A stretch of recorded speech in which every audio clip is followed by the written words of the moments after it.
Chapter 198. That's impossible. Wu Yan's first reaction was to smile. Even though he's smiling, his heart sank because he knows who this Fukuoka is. Fukuoka is responsible for half of the sisters' current state of mind. Fukuoka was the one who gave the sisters their current mindset.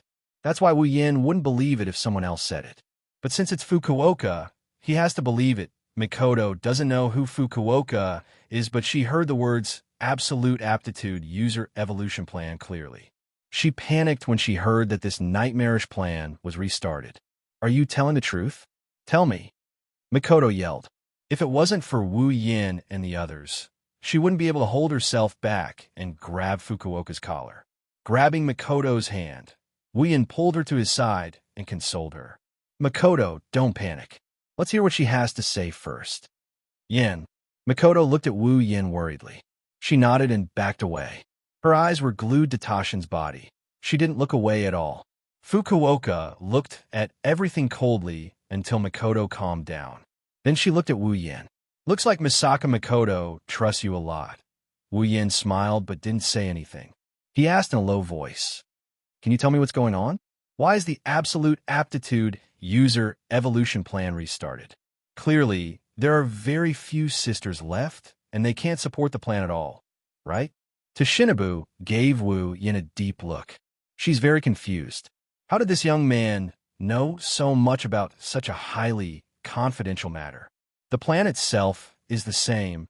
The sisters are also the same. Also about the sisters being kidnapped. Actually, I don't know why.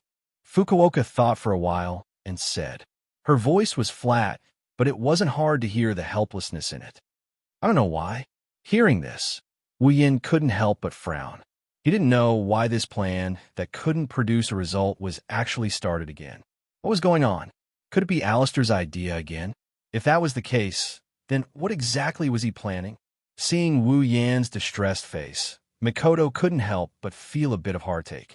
It was all because of her fault that she came up with this plan, and Wu Yan not only brought her hope of salvation, but also put in a lot of effort for her sisters. Mikoto knew that all of this was for her sake. Mikoto's lips curled into a smile as she held onto Wu Yan's hand. A pair of tea-colored eyes met with Wu Yan's. There was an unprecedented gentleness in them. Wu Yan was almost sucked in by her gentle brown eyes. After all, Mikoto had never looked at him with such eyes before. Of course, this gentleness didn't last long. Mikoto turned her head away embarrassedly. Her cheeks were a bit red. Wu Yan found it funny. Mikoto looked at Fukuoka and hesitated for a while before asking softly, why are you telling me this? Fukuoka went silent. She didn't answer Mikoto's question and instead looked at Wu Yan. Originally, I had a plan. I wanted to give the sisters mature thoughts and use their own resistance to the experiment to stop it. However, the hunter who suddenly appeared took the sisters away. I don't know what method he used, but the sisters were cut off from the Misaka Network's data transmission. I lost track of the sisters' whereabouts, so this plan could only be buried deep. Hunter? Hunter is the code name given by the higher-ups of Academy City to the culprit who took the sisters away. Since they had no way of knowing the culprit's identity and whereabouts, they gave him the code name Hunter. Wu Yan could only smile bitterly. Fukuoka saw Wu Yan's bitter smile, and for the first time, she smiled peacefully and changed her tone. Originally, I was worried about what the hunter would do to the sisters and what his goal was, but now, Fukuoka stared at Wu Yan and said, I'm not worried anymore. I think the hunter wouldn't hurt them. He was exposed. Wu Yan helplessly shrugged. He didn't have any objections to Fukuoka. Even though she participated in the Absolute Aptitude User Evolution Project experiment, she regretted it later, didn't she? She even wanted to save the sisters because of the guilt in her heart. So Wu Yan didn't have the intention to hide it from her, and said with a smile, Yeah, the hunter would never hurt them. Fukuoka smiled as if a heavy burden had been lifted off her shoulders. She then looked at Wu Yan with a heavy gaze. If the hunter wants to take the sisters away, he must be careful of one person. Wu Yan squinted his eyes when he heard Fukuoka's words. Accelerator? Yes, Fukuoka nodded. Accelerator. Although I haven't met him before, I heard that he is very concerned about the problem of strength. The hunter took the sisters away. It could be said that the hunter is trying to limit his evolution. Accelerator will never let this go. Fukuoka paused for a while before she continued. Besides, there is a high chance that he will participate in the operation to capture the hunter. Wuyan closed his eyes and smiled. Well, it's only a matter of time before we meet. Fukuoka was stunned. Aren't you afraid? Afraid? Wuyan glanced at the people around him. There's Mikoto, Chuju, Ikaros, Astria. With them around, I will never be afraid, not even if that Birdman comes. Wuyan's tone was filled with confidence and decisiveness.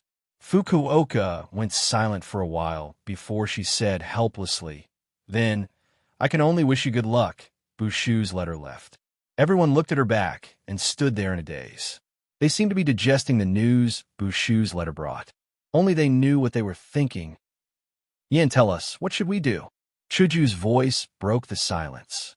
Ikaros and Astria looked at Wu Yin. Even Mikoto did the same. Mikoto squeezed Wu Yan's hand and said seriously, This time, don't think about doing it alone. Wu Yin nodded with a bitter smile. Even if I want to do it alone, I won't be able to last until the end. So don't worry, there will be a time when you will come in handy. Wu Yin pondered for a bit after that. The most important thing right now is to know the specifics of the restart of the Absolute Aptitude User Evolution Project. For example, information and the planned experimental grounds. Ikaros, you're better at this, so I'll have to trouble you to hack into their database and get the specifics. Yes, Master. Ikaros didn't even hesitate and agreed.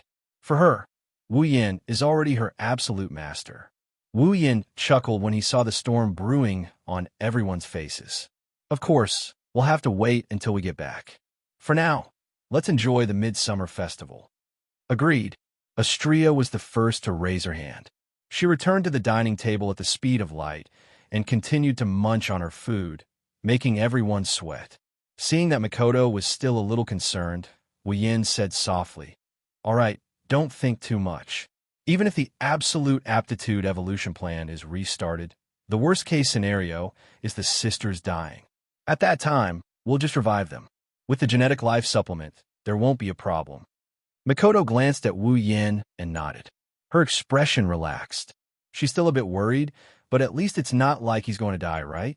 Compared to this, you should think about how to handle your performance on stage. Wu Yin shook his head with a smile and said meaningfully, If you don't perform well, you know what will happen to your dorm supervisor. Cold sweat covered Mikoto's face. Chapter 199. The Midsummer Festival slowly came to an end with Mikoto's elegant violin playing. When they left the Tokuwadai dorm, Shokuho Misaki appeared. She didn't say anything. She just made a shooting pose at Wu Yin like she was aiming at her next target. Wu Yin broke out in cold sweat. The first thing Ikaros did when she got home was to hack into the Research Institute's database and steal information on the Absolute Aptitude Evolution Project. The Absolute Aptitude Evolution Project has been restarted, using the reason that even if the number isn't enough for the first one to reach LV6, it can still shorten the time needed for the first one to reach LV6. The remaining sisters are included in the project. What a lame excuse. But it's undeniable that the Absolute Aptitude Evolution Project has been restarted. This is an indisputable fact. Soon, the sisters will be hunted down again. Currently, the experiment was being reorganized. Once the reorganization was complete, the Absolute Ability User Evolution Project would begin. Such an outcome made everyone heave a sigh of relief. At least, there was still some time for everyone to prepare. Ikaros didn't just discover information about the Absolute Aptitude Evolution Plan. She also discovered information about 2 other plans. Although they're called projects, they're more like objectives. Wu Yin knows one of these objectives as well. It's for the higher-ups to reacquire Mikoto's DNA in order to complete the Absolute Aptitude Evolution Project. If he could obtain Mikoto's DNA before all of his sisters died, then the Absolute Aptitude Evolution Project would definitely continue. Even if they can't get Mikoto's DNA before the sisters die, they'll continue with the Absolute Aptitude Evolution Project. So now, Other than saving the sisters, Wu Yin and the rest have an additional mission, and that's to protect Mikoto. With Alistair's methods, even if Mikoto doesn't want to provide her DNA, he'll still do it in a roundabout way. Those guys who came to Wu Yin for help were just a small trick. In the original work, Mikoto was useless to Alistair other than providing him with DNA and a bit of combat power. But here, she's basically the center of the storm. Of course, with Mikoto's current strength, Accelerator wouldn't be able to do anything to her even if he wanted to. It's possible to defeat her, but to kill her like in the original, that's impossible. What Wu Yin had to guard against was only Alistair's secret methods, as well as Alistair's strongest fighter, Iwas. As for the other objective, Wu Yin was more or less surprised. It was the operation to capture the hunter. However, this was to be expected. After all, he had almost ruined Alistair's plan. It would be strange if Alistair allowed him to do as he pleased in his territory. If it weren't for the fact that a large number of his sisters were still in his hands, he might have killed them instead of capturing them. With the restarting of the Aptitude User Evolution Project, the higher-ups will definitely try to get their hands on Mikoto's DNA as soon as possible. Wu Yin thought that the people who came looking for him back then would have news soon. All the troublesome matters had quietly descended at this moment, including the trouble that appeared in front of Wu Yin. Long time no see. Little Yin. Wu Yin looked at Shokuho Misaki standing outside his door. She was looking at him with sparkling eyes. She seemed to be very happy to greet him. He had the urge to close the door. I say, Jusan. Wu Yin looked at Shokuho Misaki strangely and forced a smile. I think I made myself very clear the other day. You came looking for me at this time. Do you really want to join my Crystal Palace? Don't tell me you don't welcome me. Shokuho Misaki cupped her face with her hands and looked at Wu Yin shyly. Her words made his body tremble. Something's wrong. That was Wu Yin's first thought after hearing Shokuho Misaki's words. Ju-sama. Wu Yin looked at Shokuho Misaki cautiously and said with a headache, I really don't know what you see in me. You can't say that. Shokuho Misaki smiled shyly. Little Yin is a very good man. Wu Yin shuddered when he heard that. He got goosebumps all over his body. To be honest, even he himself couldn't figure out where this excellent came from. Hey, Little Yin, let's not talk about this. Shokuho Misaki changed her tone and suddenly walked up to Wu Yin and hugged his arm. She laughed and said, Let's go on a date. Feeling Shokuho Misaki's soft body on his arm, Wu Yin's mouth twitched. Why is this happening? He can guess what's going on. Shameless woman. Let go of Yin. Mikoto looked at Shokuho Misaki, who was smiling sweetly on the other side. Her brown eyes were filled with anger. When did you get here? Wu Yin looked up at the sky and sighed. Logically speaking, having two women in each arm should be a very good thing. However, Wu Yin didn't feel that way. He only felt like he was being cheated. How many times are you two going to do this, Ju-sama? Wu Yin sighed and complained. Can you stop playing around? I'm serious about going on a date with you. I'm not playing around. Shokuho Misaki turned her head away in dissatisfaction. As for how much of her expression was genuine, that remains to be seen. You woman. Mikoto was about to explode. You already know about my relationship with Yin, yet you keep coming here to seduce him. What the hell are you planning? Misaki. Shokuho Misaki looked at Wu Yin with resentment. Wu Yin felt goosebumps all over his body. She then said to Mikoto, Misaka-san, you're willing to share your man with other women. Why are you so against me? They're different from you. Mikoto said without hesitation. Chuju and the others aren't as bad as you. Shokuho Misaki blinked and said something that made Wu Yin and Mikoto almost vomit blood. I'm so innocent. How can you say I'm bad? You're so innocent. Wu Yin and Mikoto's eyebrows twitched. Shokuho Misaki acted like she didn't see it and looked at Wu Yin. Little Yin, let's just ignore this middle school student and go on a date. Beep.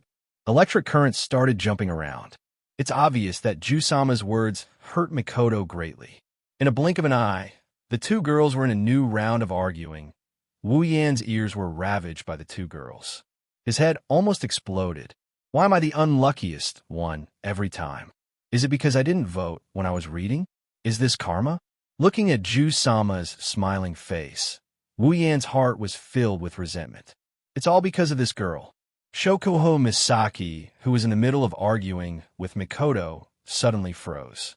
Her face was filled with disbelief. She slowly turned her head around like a machine and looked at Wu Yan's calm face. Her eyes were filled with disbelief as she said with difficulty, What did I do?" Wu Yan looked at Shokuho Misaki innocently. Shokuho Misaki almost went berserk. As for Mikoto, she was puzzled. What is this girl up to now? Seeing Mikoto's puzzled expression, Shokuho Misaki gritted her teeth and glared at Wu Yan. She said word by word, "I don't do." "Is that so? Then that's good." Wu Yan showed a brilliant smile, which made Shokuho Misaki want to punch him. Wu Yan ignored Shokuho Misaki's expression and stood there calmly. One of his hands was kneading Shokuho Misaki's buttocks from an angle that no one could see. He praised her in his heart. As expected of the pampered Tokuwadai milady, Queen Shokuho Misaki, this feeling. Chapter 201. Since you're not willing to give up your blood sample, then I'll have to take it myself. Kakin Taidaku's tone was very calm when he said this. It was as if his next opponent wasn't Railgun, who was only one rank lower than him, but LVL 0 powerless. Kakin Taidaku didn't put Mikoto in his eyes at all, even though Mikoto's ranking was only one place lower than his. But with his dark matter, he dared to challenge Accelerator, who was in first place, let alone third place. Indeed, if Mikoto was still the Mikoto from Academy City, then even if she was only level 68, which was only one rank lower than the current Kakin Taidaku, with the dark matter's infinite possibilities, Mikoto would still be no match for him. But now it's different. The current Mikoto was no longer level 68, but level 70, tier 8. Even if Accelerator was here, he might not be able to do anything to the current Mikoto, let alone the retarded Accelerator, who was killed in the end. Wu Yan looked at Kakin Taidaku with pity in his eyes. He knew that with Mikoto's personality, Kakin Taidaku had thoroughly angered her. Even if Mikoto didn't kill him, this Kakin Taidaku wouldn't have it easy. Facing the impending battle, Mikoto's expression was calm, as if the angry person wasn't her. She looked at Kakin Taidaku with the same calm expression. Shokuho Misaki had been quietly watching the whole thing unfold without saying a word. With her ability in mind, she had already guessed the whole story. Even if it wasn't much, it wasn't too far off. Shokuho Misaki turned around and looked at the smiling Wu Yan. She asked curiously, "Aren't you worried about your little girlfriend? You know, the opponent is the second strongest person in Academy City, other than the first. Your little girlfriend is no match for him." Wu Yan glanced at Shokuho Misaki and shrugged. "I think, instead of worrying about Mikoto, it's better to worry about that Birdman." "Oh." Shokuho Misaki looked at the two of them with interest, and then said to Wu Yan, "You have so much confidence in your little girlfriend. Just watch quietly and you'll know." Wu Yan smiled and looked at Mikoto. There's a hint of absent-mindedness in his eyes. She's no longer the Misaka Mikoto of the past. The soft whisper made Shokuho Misaki's body tremble slightly. She suddenly remembered the first time she met Wu Yan and what Wu Yan said to her. "Maybe you think I'm talking big, but what I want to say is Mikoto is destined to not stay in a small place like Tokuwadai. She has a bigger world waiting for her. That's where she will shine." "A bigger world," Shokuho Misaki mumbled. Looking at Mikoto, the stars in her eyes are twinkling. Who knows what she's thinking on the stage? Kakin Taidaku looked down at Mikoto with contempt. He slowly opened his mouth and said, "Number 3, do you know what my ability is?" Without waiting for Mikoto to answer, Kakin Taidaku continued, "My ability is called dark matter. Its purpose is to create new substances. It doesn't refer to substances that have yet to be discovered. It refers to substances that don't exist in this world to begin with, and I can set all the physical and chemical properties of these substances." Do you know what this means? The more he spoke, the wider the smile on Kakin Taidaku's face, the more disdainful he looked at Mikoto. "This means that I, who can create new substances and give them the physical and chemical properties of dark matter, have a lot of ways to nullify your electric shocks.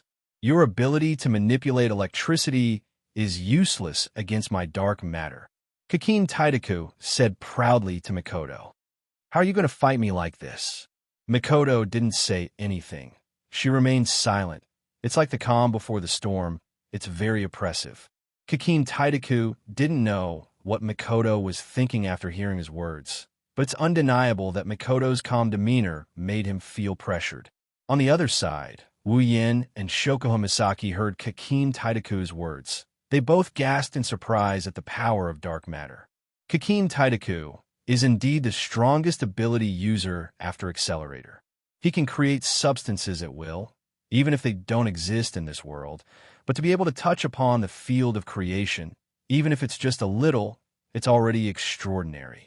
Kakin Taidaku, who had the dark elemental substance, was like a golden armament that only a golden armament of the 9th stage was qualified to wear. Even if a Tier 8 fighter with a gold armament can't win against a Tier 9 fighter, but in the realm of Tier 8, he's at the pinnacle. Just like Ikaros, she's invincible within Tier 8.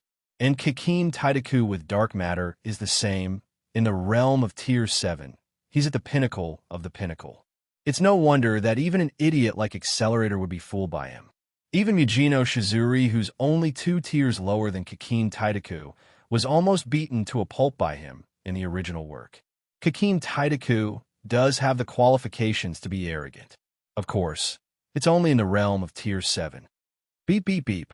Blue and white electricity, ferociously flowing on Mikoto's body. Tokuwadai's school uniform danced from the flow of electricity, the electricity illuminating Mikoto's body. It also illuminated Mikoto's face. The electricity circled around Mikoto's body. Then, under Mikoto's control, the electric gun shot out towards Kakin Taidaku, who's flying in the sky. Kakin Taidaku turned a blind eye to Mikoto's taser gun. His wings fluttered and rolled up like a spider's legs, blocking Kakin Taidaku's front from the attack. The electric shock spear struck the wings of the dark matter. The electric current circled around the wings before it was extinguished into nothingness. The wings automatically returned to their original position, and Kakin Taidaku's face reappeared in front of everyone. He cracked a smile. Your ability is useless. It's not too late to regret now. I just need a little blood sample. Looking at the unharmed Kakin Taidaku in the sky, Mikoto didn't answer him. Instead, she used her actions to prove herself. She closed her eyes, then opened them again. The electricity around her body surged. Her computing power was fully activated. The ear-piercing sound of electricity rang in Kakin Taidaku's ears like glass, causing him to feel pain in his ears. Mikoto's body was surrounded by a large amount of electricity. Her bangs fluttered even though there was no wind, making her look like the god of thunder. The original bluish-white electric current had become much brighter at this moment. Moreover, it was faintly silvery white. Seeing this, Kakin Taidaku's pupils shrunk. His eyes hurt from the bright electricity, and he couldn't help but close them. Shokuha Misaki, who was beside him, was also shocked. They could feel that at this moment, Mikoto had become even stronger. Only Wu Yan's lips curled into a smile. His eyes flashed with excitement as he looked at Mikoto. Mikoto is finally going all out. Mikoto lowered her head and looked at Kakin Taidaku with her electrified face and said softly, if your ability is what gives you the right to do whatever you want, then Mikoto took out a small token from her pocket and placed it in her hand. Countless electric currents surged towards Mikoto's token, forming a small white dot. At the same time, she raised her hand towards Kakin Taidaku. Let me destroy it. Chapter 202. Light. Between heaven and earth, only light remained. The lightning moved at an unimaginable speed towards the token in the owner's hand. The small token glowed with a bluish-white light, and the powerful aura changed the direction of the wind. In terms of physical strength, Shokuha Misaki's combat power is only at 5%.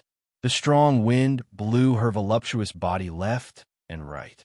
If it wasn't for the distance between them, she would have been blown away. Shokuho Misaki's eyes widened in disbelief as she raised her hand in front of her face to block the dust that was about to hit her face. What the hell is going on? How did Misaka Mikoto become so strong? That was the only thought running through Shokuho Misaki's mind. Shokuho Misaki was familiar with Mikoto, and she was certain that Mikoto wasn't this strong in the past. At this moment, Shokuho Misaki suddenly remembered what Wu Yan said earlier. She looked towards Wu Yan's direction with great difficulty. Soon, Wu Yan's calm and smiling face entered Shokuho Misaki's vision. Is it because of him? Only Shokuho Misaki knew what was going on in her mind. However, Kikin Taidaku's thoughts were obvious because his thoughts were written all over his face. Crossing his arms in front of him in a defensive posture, Kikin Taidaku's face was filled with disbelief. It was as if he was deceived by the whole world. Kikin Taidaku screamed madly in his heart as he looked at the petite figure below him that was emitting a terrifying aura that made him tremble uncontrollably.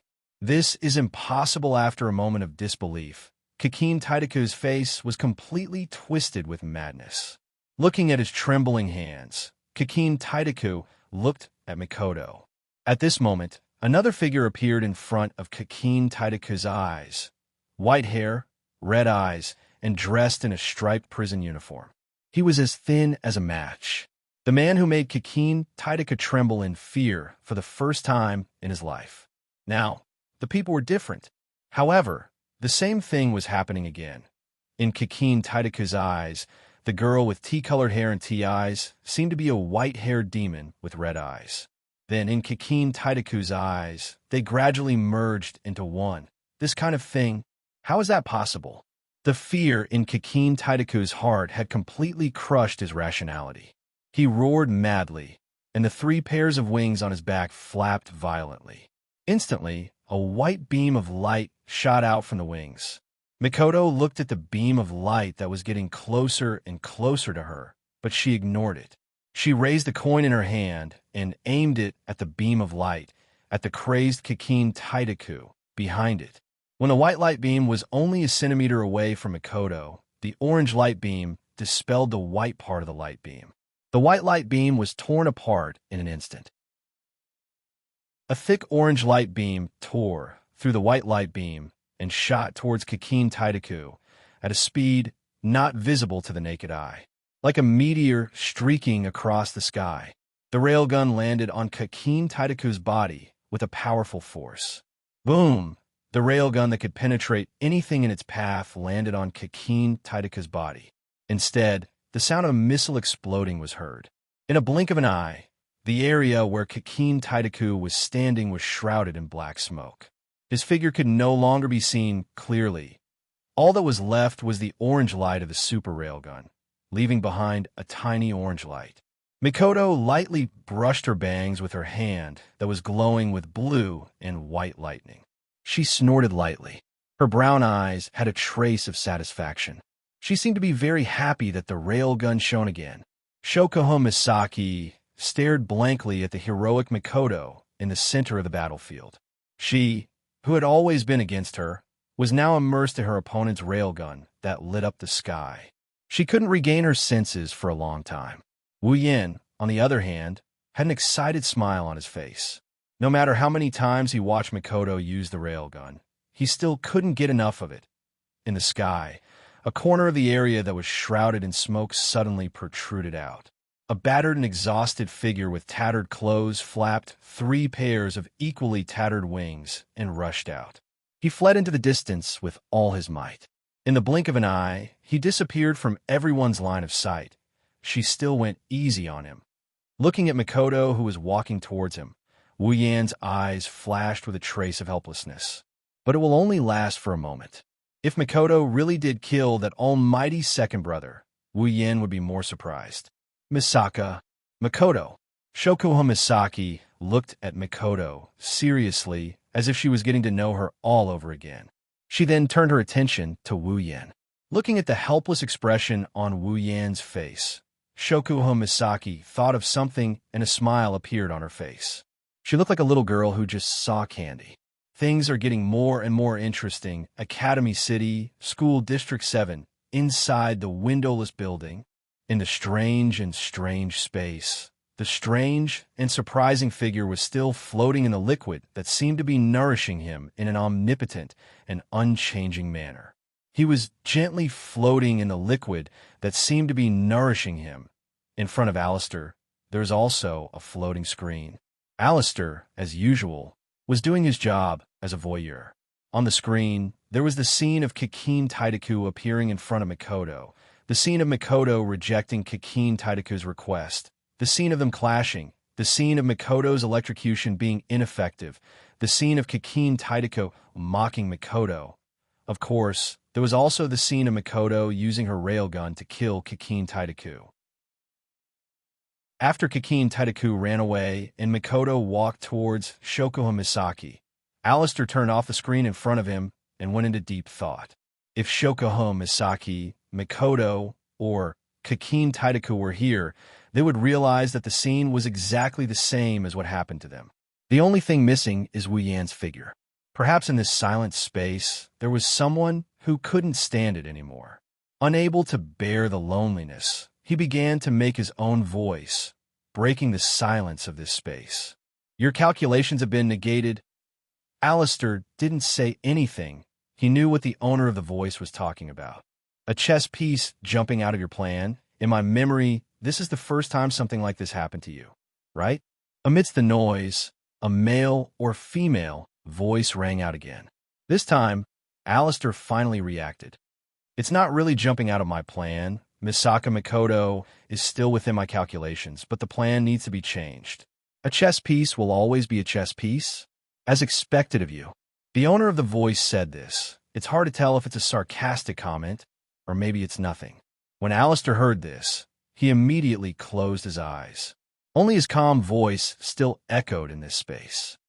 No, the railgun wasn't part of my plan in the first place.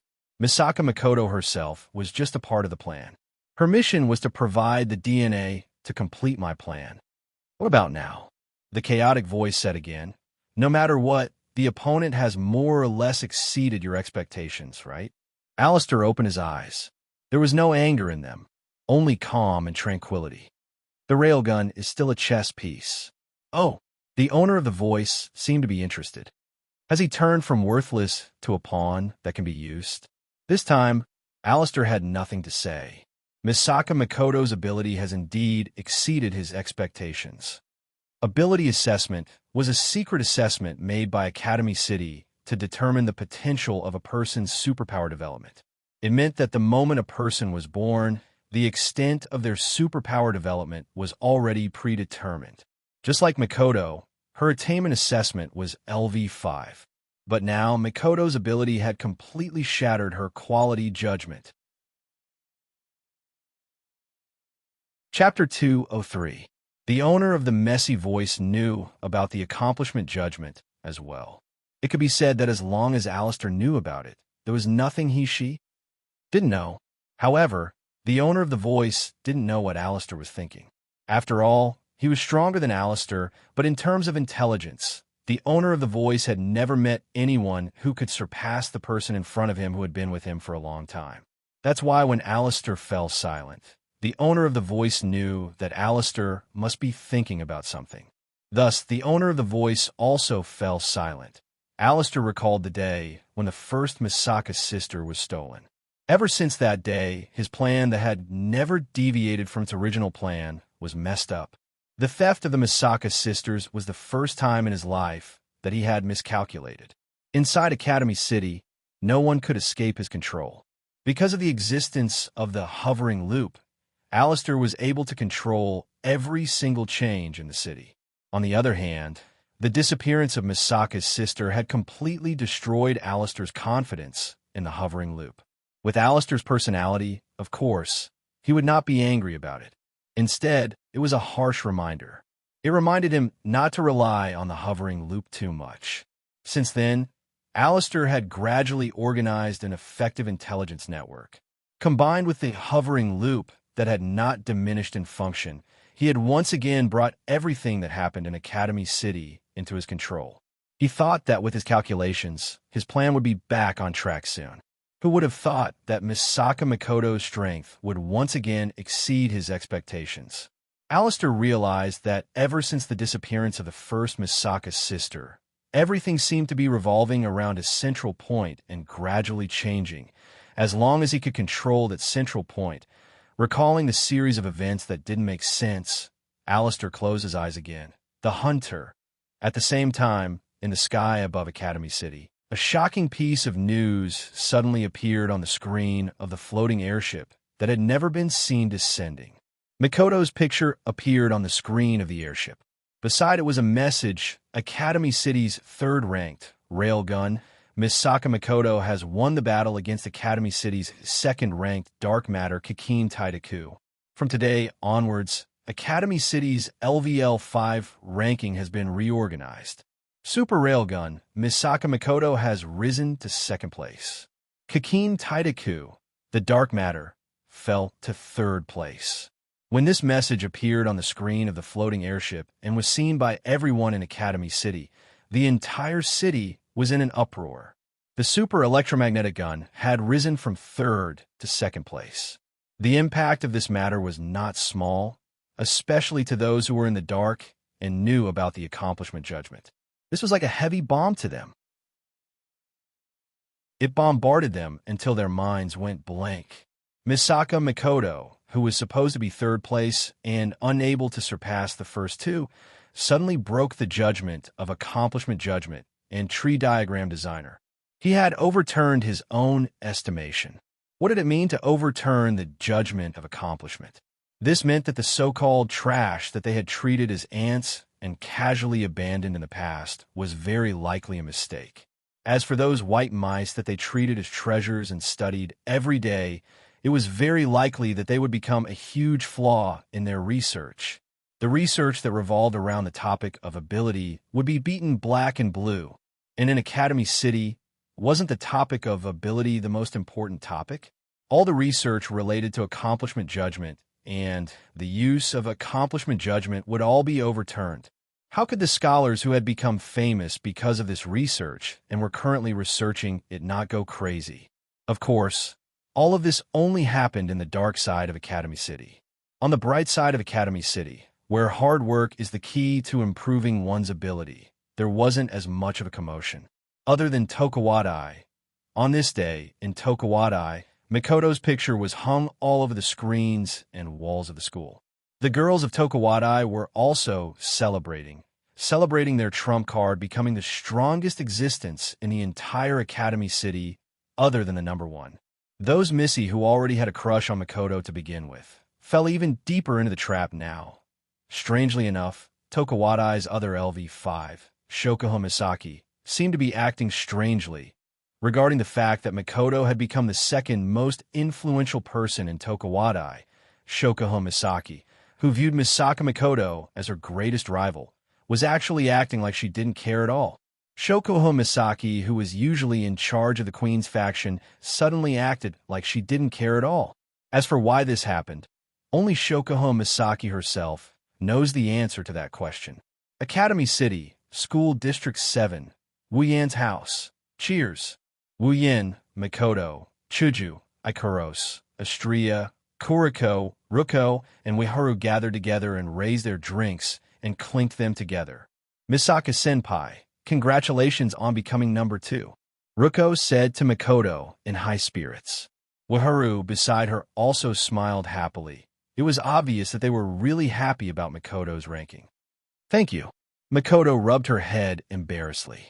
Wu Yin was speechless. She was the one who wanted to celebrate her ranking. Humph. With Wani-sama's ability, becoming number 2 is only a matter of time. Kuriko proudly put her hands on her hips. For someone who likes Makoto the most, she was the happiest one here. The second place is only temporary.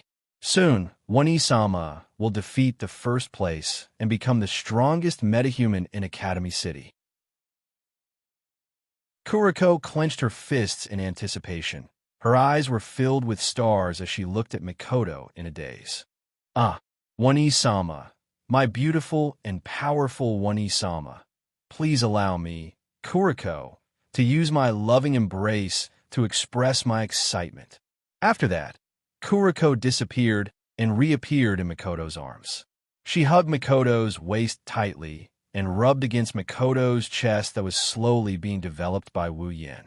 Kuriko, let go of me. Being hugged by Kuriko in such a hurry in front of everyone, and even Wu Yin, Mikoto is both embarrassed and angry. She quickly grabbed Kuriko and pulled her away. The two of them started messing around, causing everyone to laugh. One has to say, Kuriko really has the ability to turn everything into a joke. Wu Yin looked at Kuriko messing around with Mikoto with a smile on his face, but he was deep in thought. Mikoto becoming number 2 is indeed a good thing, but at the same time, it also means that Alistair saw the fight between Kikin Taidaku and Mikoto. But then again, so be it. Mikoto was already the target of the public when the sisters were stolen and the DNA map was stolen by him. Now, it just made the situation even more chaotic.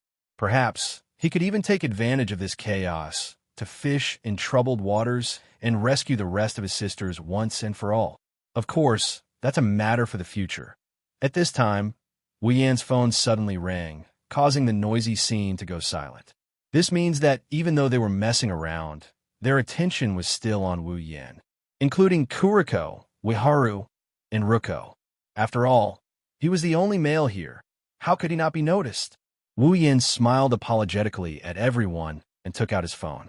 He looked at the number on the screen and tilted his head in confusion. All the people he was familiar with were here. Who else would call him? And it's an unknown number. Confused, Wu Yan picked up the phone right under everyone's eyes. Hello. On the other side of the phone, when Wu Yan picked up the call, the person on the other side of the phone went silent. After a while, a very annoying voice came out. Young man, do you still remember me? Chapter 204. When he heard the voice on the other side of the phone, Wu Yan's eyes narrowed. Everyone looked at Wu Yan, who suddenly acted strangely, and looked at each other. Wu Yan does recognize this voice. The only person who would use such an annoying term like young man and have the same annoying voice is the one who came to him that day and asked him to take Mikoto's blood. That guy with the eyes. Seeing the doubts in the eyes of the girls, Wu Yan waved his hand to signal them to be quiet, and then pretended to be confused and said, You? Who are you? Do I know you? Oh, young man, you forgot me so quickly. It seems that I didn't leave a deep impression on you that day. We have to find a chance to stop you again. After that, there was a burst of strange laughter, which made Wu Yan roll his eyes. Too good at pretending. Since the other party knows how to act, Wu Yan naturally knows how to act as well. He exclaimed in shock. That look is so realistic. You were the guy with glasses that day. On the other side, when the guy with glasses heard Wu Yan's words, he seemed to be swallowed. He didn't know what to say, but he didn't tell him his identity.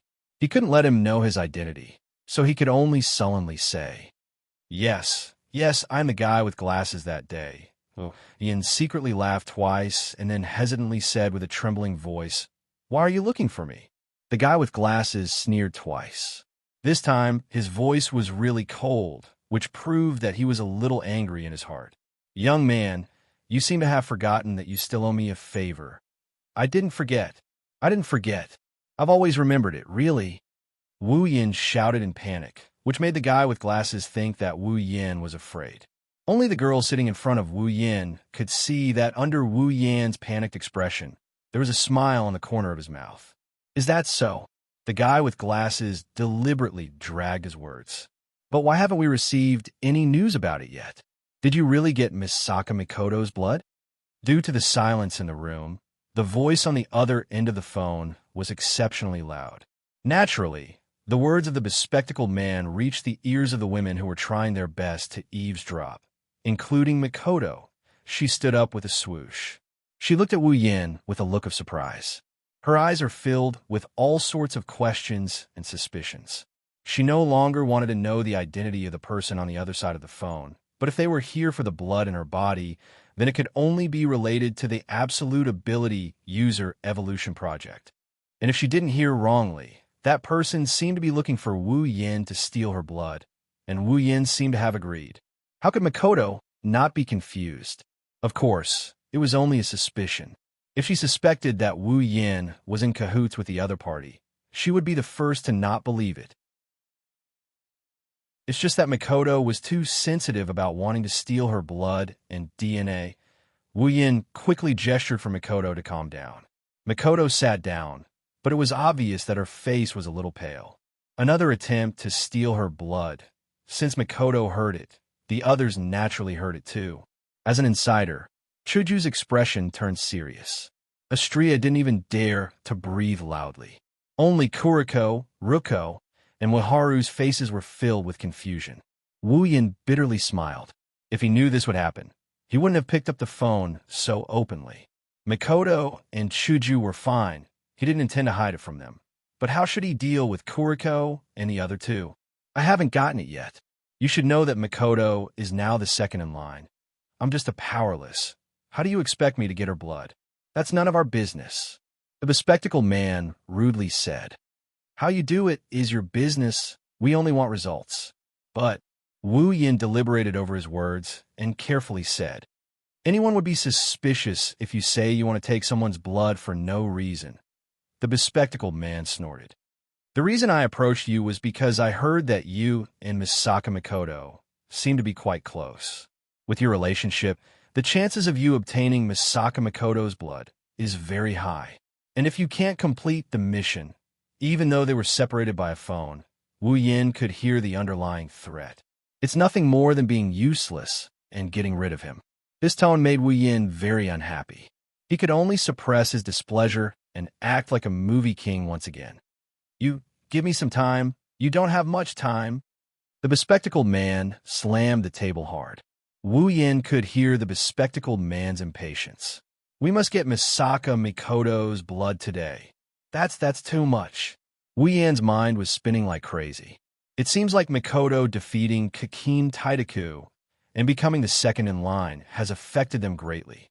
Otherwise, they wouldn't be in such a hurry. The bespectacled man had no choice. After all, Makoto defeated Kakin Taidaku and overturned Academy City's Secret Research Institute's judgment on her. The implications are too great. Now, there must be a lot of people who want to dissect Makoto so that they can figure out how she was able to break the judgment. Of course, this includes them. This wasn't just about the absolute aptitude evolution plan anymore. It also involved the ability judgment. If he could find out how Misaka Makoto broke through the ability judgment, would he be able to use this method on other people? If they can, then they can help others break the judgment and create countless super aptitude users. The moment they thought of this, the researchers went crazy. Every one of them had their eyes set on Makoto. The bespectacled man was the same. I said, this is your business. The bespectacled man said angrily. Tonight, I want to see Misaka Makoto's blood. After you get Misaka Makoto's blood, you'll get. Wu Yin was stunned when he heard the address given by the bespectacled man. The address given by the bespectacled man was the Research Institute where the remaining Misaka sisters were gathered. After giving the address, the bespectacled man didn't give Wu Yin a chance to speak and hung up. Wu Yin held the phone in his hand for a long time. When he did, he was overjoyed.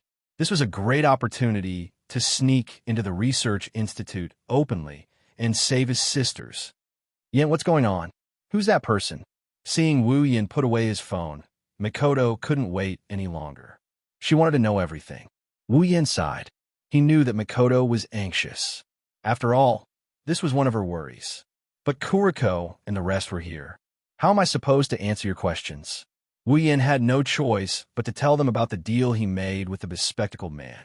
Of course, he didn't tell them anything about the absolute aptitude user evolution plan. Kuriko, Ruko, and Waharu were all confused. Why did the other party want Makoto's blood? But one thing was for sure, it wasn't anything good. Hence, under the influence of justice, and since it was related to her sister, Kuriko immediately expressed her opinion. This matter is already classified as a crime. We, the Conduct and Discipline Committee, have the right to investigate this matter and arrest the mastermind behind it. Wu Yin laughed bitterly. If the higher-ups of Academy City could be arrested by a group of students, then there wouldn't be so much darkness in Academy City. Kuriko, it's better if you don't get involved in this. Kuriko was stunned. She immediately complained. Why? This is a serious matter. It's better if you don't get involved. Without waiting for Kuriko's reply, Wu Yin looked at Mikoto, Chuju, Ikaros, and Astria. I have a plan. Chapter 205. At night, Wu Yin went to a research facility alone. Actually, Wu Yin has been to this facility quite a few times already. Almost every night, he would come here at least once. Back then, he was sneaking around. This time, he came here in broad daylight. Looking at the tall building in front of him, Wu Yan's eyes flashed, and then he walked up. Almost at the same time, the door of the research institute opened. 2 security guards came out from inside, holding batons in their hands, looking at Wu Yin, full of vigilance. The 2 security guards looked at each other, then without hesitation, put the batons in their hands in front of Wu Yin and stopped Wu Yin. This is a private area. We don't accept visitors. Please don't come any closer. Hearing this, Wu Yin took 2 steps back and said to them, I was invited by the people here. That's why I came here. When Wu Yin said this sentence, on the side of the door, there was a device like a doorbell, and the owner of the voice was the glasses man.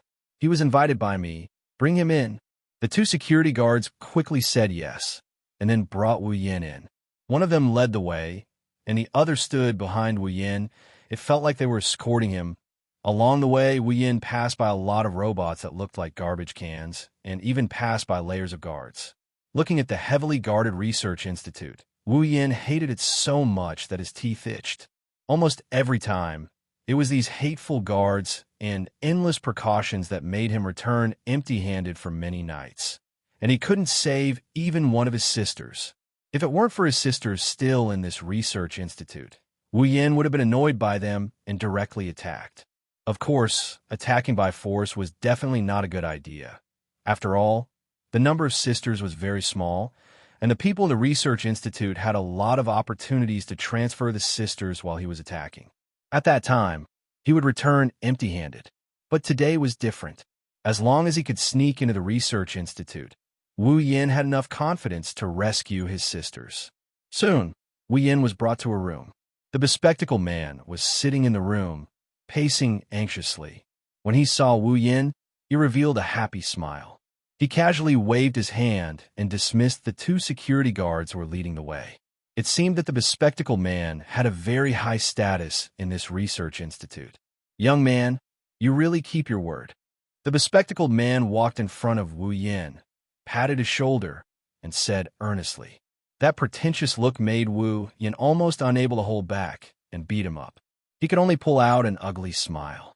Since you're here, it means that you've obtained Miss Saka Mikoto's blood, right? The bespectacled man couldn't wait any longer. His eyes were shining with fanaticism. The way he looked at Wu Yin was exactly the same as the way Gakuo looked at the controlling brain. However, Wu Yin knew that the bespectacled man wasn't interested in him, but Mikoto's DNA. Don't tell me you didn't get it. The bespectacled man retracted his smile when he saw Wu Yan's silence. His face was filled with murderous intent. If Wu Yin dared to say the word no, the bespectacled man wouldn't go easy on him. Wu Yin finally reacted. He lifted his head and grinned at the bespectacled man. Then, he punched the bespectacled man's face. The bespectacled man's nose bled, and he fell to the ground. He twitched twice and fainted. I've been wanting to beat you up for a long time now. Wu Yin kicked the bespectacled man twice to vent his anger. Then, an electric current flashed across his forehead. Outside the research institute, in a corner, Mikoto, Chuju, Ikaros, and Astria were hiding here. Chuju was looking in the direction of the research institute, while Mikoto had her eyes closed. Nobody knew what she was doing. At a certain moment, a blue and white electric current suddenly flashed on Mikoto's forehead without warning. She opened her eyes almost as soon as the electric current flashed. Yan's signal? Chuju asked. Mikoto nodded. Chuju, Ikaros, and Astria exchanged glances with Mikoto. They all took out a crystal-like scroll. Return scroll. Without hesitation, the 4 girls crushed the scroll in their hands. The fragments of the scroll turned into specks of light and attached themselves to the 4 girls. Then, in a flash, the four girls disappeared. Inside the research institute, in front of Wu Yin, white specks of light crawled out from the ground like fireflies. More and more of them appeared. Soon, the specks of light turned into light and illuminated the entire room. When the light dimmed, Mikoto, Chuju, Ikaros, and Astria appeared in front of Wu Yin. Wu Yin chuckled and casually threw away the brick in his hand. After all, the teleportation point of the town return scroll can't be set on a person's body. Wu Yin could only resort to trickery and set the teleportation point on the brick before bringing it in. The four girls saw Wu Yin and immediately ran to Wu Yan's side. Mikoto looked at the unconscious, bespectacled man on the ground and frowned. She said unhappily, "Is he the one who wants my blood?" Wu Yin nodded. Mikoto smiled sinisterly and shot out a taser gun. The unconscious, bespectacled man's body was char-black. He twitched nonstop and turned into a frog in his sleep. Wu Yan's mouth twitched. Sis Cannon sure knows how to hold a grudge. Wu Yin quickly stopped Mikoto when he saw that she was going to use another taser gun. All right, he'll suffer. Let's find the sisters first. Mikoto reluctantly stopped when she heard about the sisters. Wu Yin let out a sigh of relief. He was really afraid that Mikoto would kill the bespectacled man. Although he also wanted to, looking at the bespectacled man on the ground and the girls, Wu Yin said in a low voice, "Let's proceed with the plan." When Wu Yin said that, Mikoto immediately turned her unwillingness into her boss's unwillingness. Are we really going to ask that woman for help? Wu Yin couldn't help but smile bitterly. Yeah, in this situation, she's the most suitable person to do it, but Mikoto was still a little reluctant. We have a systems item list. There should be something suitable in there, right? There's indeed something suitable in the item list. But at this time, it's better to let a professional do it. After all, what we're going to do is more human-like. Wu Yin tried his best to persuade her. If possible, he wouldn't want an outsider to get involved. But to be safe, this is necessary. Plus, the other party probably wouldn't go around telling others about this. Probably, all right. I understand. For the sisters, I'll bear with it. Wu Yin could only smile bitterly again. He crushed a return scroll and disappeared from the spot. Not long later, a familiar light appeared in the room. When the light faded, Wu Yin appeared with a woman. Era, I didn't expect that you would do something so illegal. I'm really surprised. As soon as the woman appeared in the room, she immediately taunted Mikoto. Mikoto clenched her teeth and told herself to bear with it. All right, Jusama, you should hurry up and finish your business. Wu Yin could only remind her. Otherwise, she might really attract attention. Shokuho Misaki pursed her lips and stopped trying to attract Mikoto's aggro. Instead, she turned her head and looked deeply into Wu Yan's eyes. She was simply too curious. How did the man in front of her bring her here in an instant? Teleportation ability? But doesn't he have the same ability as Misaka Mikoto? Or is there another secret? Thinking of this, Shokuho Misaki couldn't help but lick her lips. Her starry eyes stared at Wu Yan. She didn't hide her curiosity and interest towards Wu Yan. This made Wu Yan's hair stand on end. Seeing how Shokuho Misaki wanted to eat him alive, Wu Yan couldn't help but cry. He was sure that if she could, Jusama wouldn't hesitate to use her ability on him 70 or 80 times to force him to spill the beans. Chapter 206. The two security guards at the door didn't notice anything that happened in the room. They stood there dutifully to prevent any accidents from happening. After all, they were the ones who brought Wu Yan in. They are responsible for escorting Wu Yan out. Otherwise, if the person they brought in causes a ruckus here, they will be the ones to die. Until a certain moment, a sound came from inside the room. Come in. Hearing the familiar voice, the two security guards pushed the door open and walked in. The first thing they saw was the young man they brought in. Then, they looked at the man in glasses. Take him out. The man in glasses ordered. The two security guards nodded and escorted Wu Yan out. If you look closely, you will notice that the man in glasses had a blank look in his eyes. Wu Yan obediently followed the two security guards out of the lab. When Wu Yan walked out of the lab, the two security guards didn't say a word. They turned around and closed the door behind them. Wu Yin walked away as if he didn't see anything.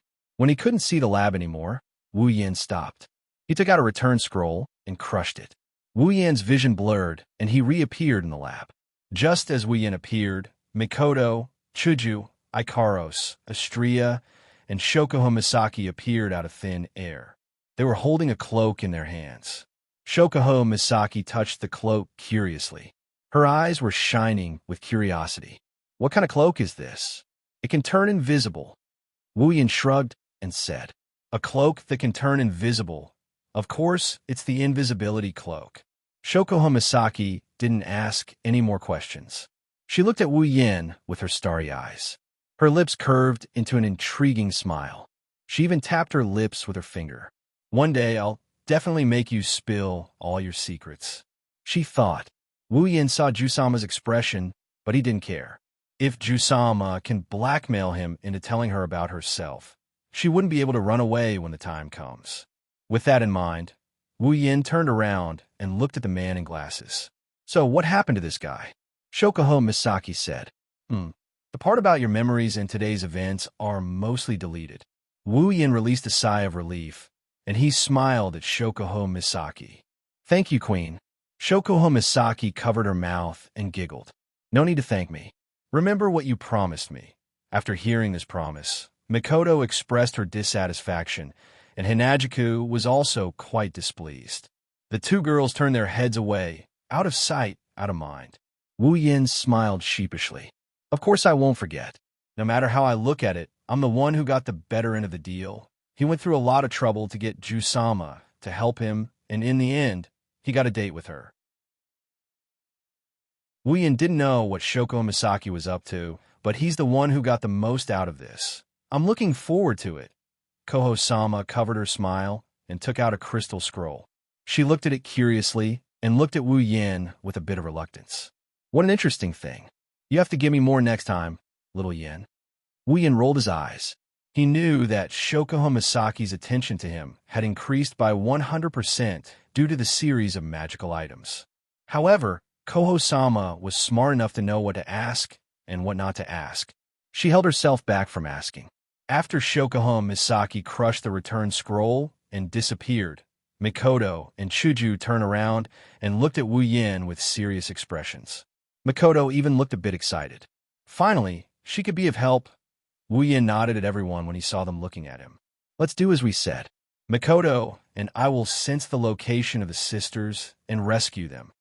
This time, I must save all the remaining sisters. The girls nodded with determination. Wu Yin smiled in relief. However, his smile soon froze on his face. He was completely stunned. Beep. Special event detected. Sudden mission issued. Sudden mission. Absolute Aptitude User Evolution Project restarted in advance.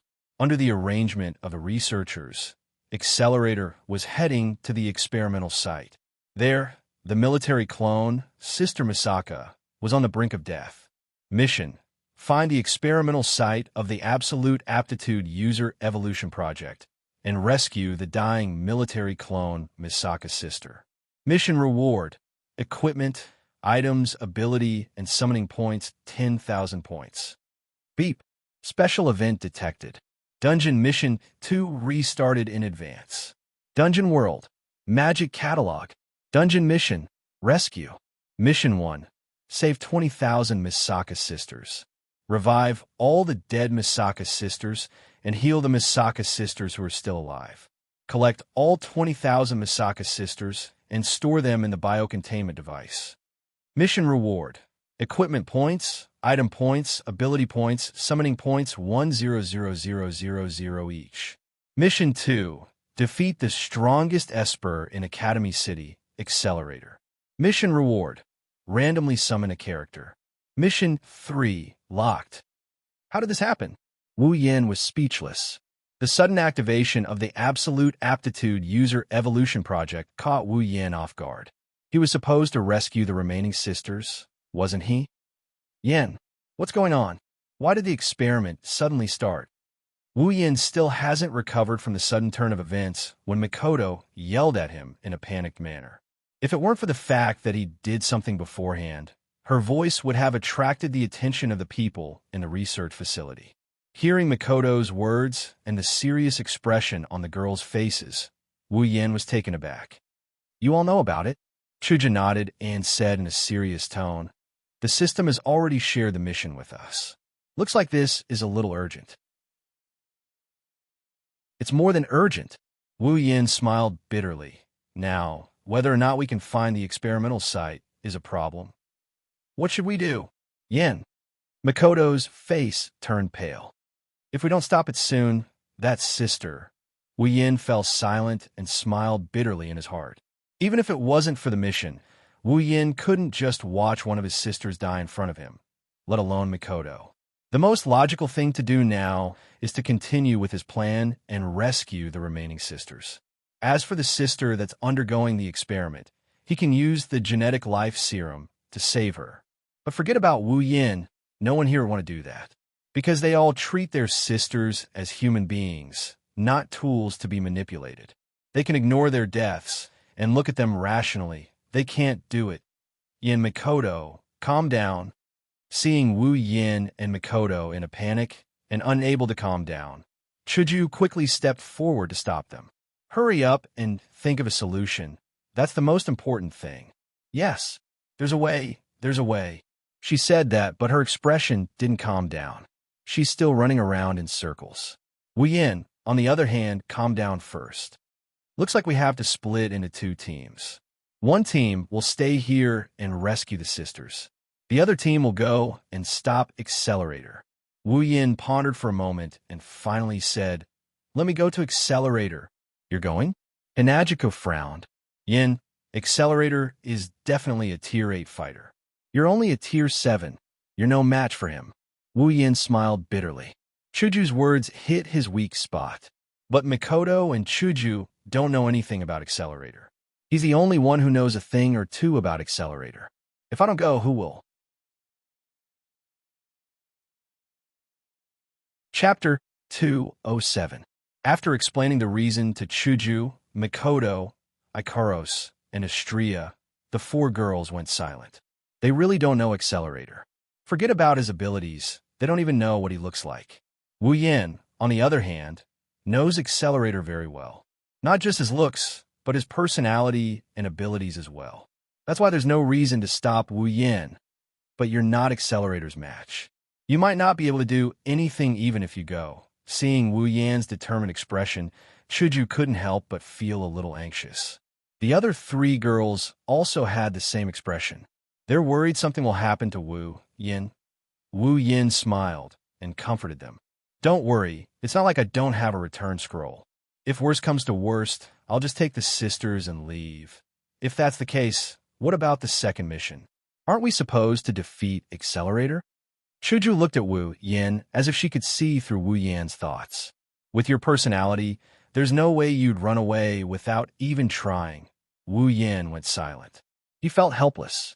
He has to admit that Kaisha-sama knows him well. If he didn't try, there's no way he'd run away. Makoto suddenly said, "Yin, I'll go with you." Wu Yin bitterly smiled. "Makoto, I understand how you feel right now. But if both of us go, who's going to sense the sisters' location? We're the only ones who have the ability to sense the sisters within a short distance." But Makoto hesitated. She doesn't want him to take the risk alone. But there are sisters on both sides. How do you expect her to choose? "No buts." Wu Yin held Makoto's shoulder and said solemnly, "Leave that sister to me. You have to save the other sisters. That's our promise." Makoto lowered her head when she saw Wu Yan's irrefutable look. But that doesn't mean the others will too. Wu Yan felt something tugging at his back. He turned around and saw Ikaros looking at him with her indigo eyes. There was even a hint of pleading in her eyes. "Master," it was just a sentence, but the meaning behind it was clear to everyone. "Ikaros, you can't go either." Wu Yan ruffled Ikaros' hair. "You're the strongest among us. We only have one Accelerator. But if you're exposed, you'll have to face the entire research facility." Wu Yan's gaze then turned to Ikaros. "At that time, you, who have an unparalleled advantage in group battles, will definitely be the best candidate to deal with them. But Master. Ikaros's expression slowly turned into one of deep worry. Her expression is so sad that anyone who saw it couldn't help but feel pain in their heart. Wu Yin felt the same way. Don't worry, it'll be fine. Wu Yin softly comforted Ikaros. If it comes down to it, I'll run away. Don't worry, okay? Ikaros' eyes fluctuated rapidly. Her inner struggle was evident. Looking at Wu Yan's gentle gaze, Ikaros could only nod. In return, Wu Yin smiled. Xianxia stood in front of Wu Yin and she yelled at him. Then, Master, let Xianxia accompany you. Xianxia even waved her arm to show off her strength. That Fong-something guy, Xianxia won't lose to him. This time, Wu Yin didn't object. It's true that with his own strength, defeating Accelerator would be extremely difficult. If he didn't know the original author and have a good understanding of Accelerator's abilities, it wouldn't be difficult at all. He might have even fallen into despair. After all, Accelerator's ability is terrifying. Vector manipulation. As long as he touches it through his skin, he can freely manipulate the direction of kinetic energy, heat energy, electrical energy, etc. He can reflect all physical attacks. In theory, even a nuclear explosion wouldn't hurt him. He can even temporarily affect the rotation of the Earth. To be honest, if it was just him alone, even if he knew Accelerator's weakness, he wouldn't have the confidence to beat him. However, with Xianxia on his side, it's a different story. As a melee angel, even Ikaros can't compare to Xianxia in terms of melee combat ability. In theory, Xianxia can't defeat Accelerator, who can reflect all physical attacks. However, with Xianxia's understanding of melee combat, it won't be hard for her to defeat Accelerator. As long as Xianxia can execute an attack that exceeds Accelerator's computational ability, Accelerator won't be her match. With two rare armaments, they're infinitely close to gold armaments. Wu Yin believes Xianxia can defeat Accelerator. Thinking of this, Wu Yin didn't object. All right then, Xianxia, you're coming with me. Xianxia's face lit up. Yes, Master. Chuju didn't say anything about Wu Yan's decision. It's not that she isn't worried about Wu Yan. It's just that she's the weakest in the group other than Wu Yan.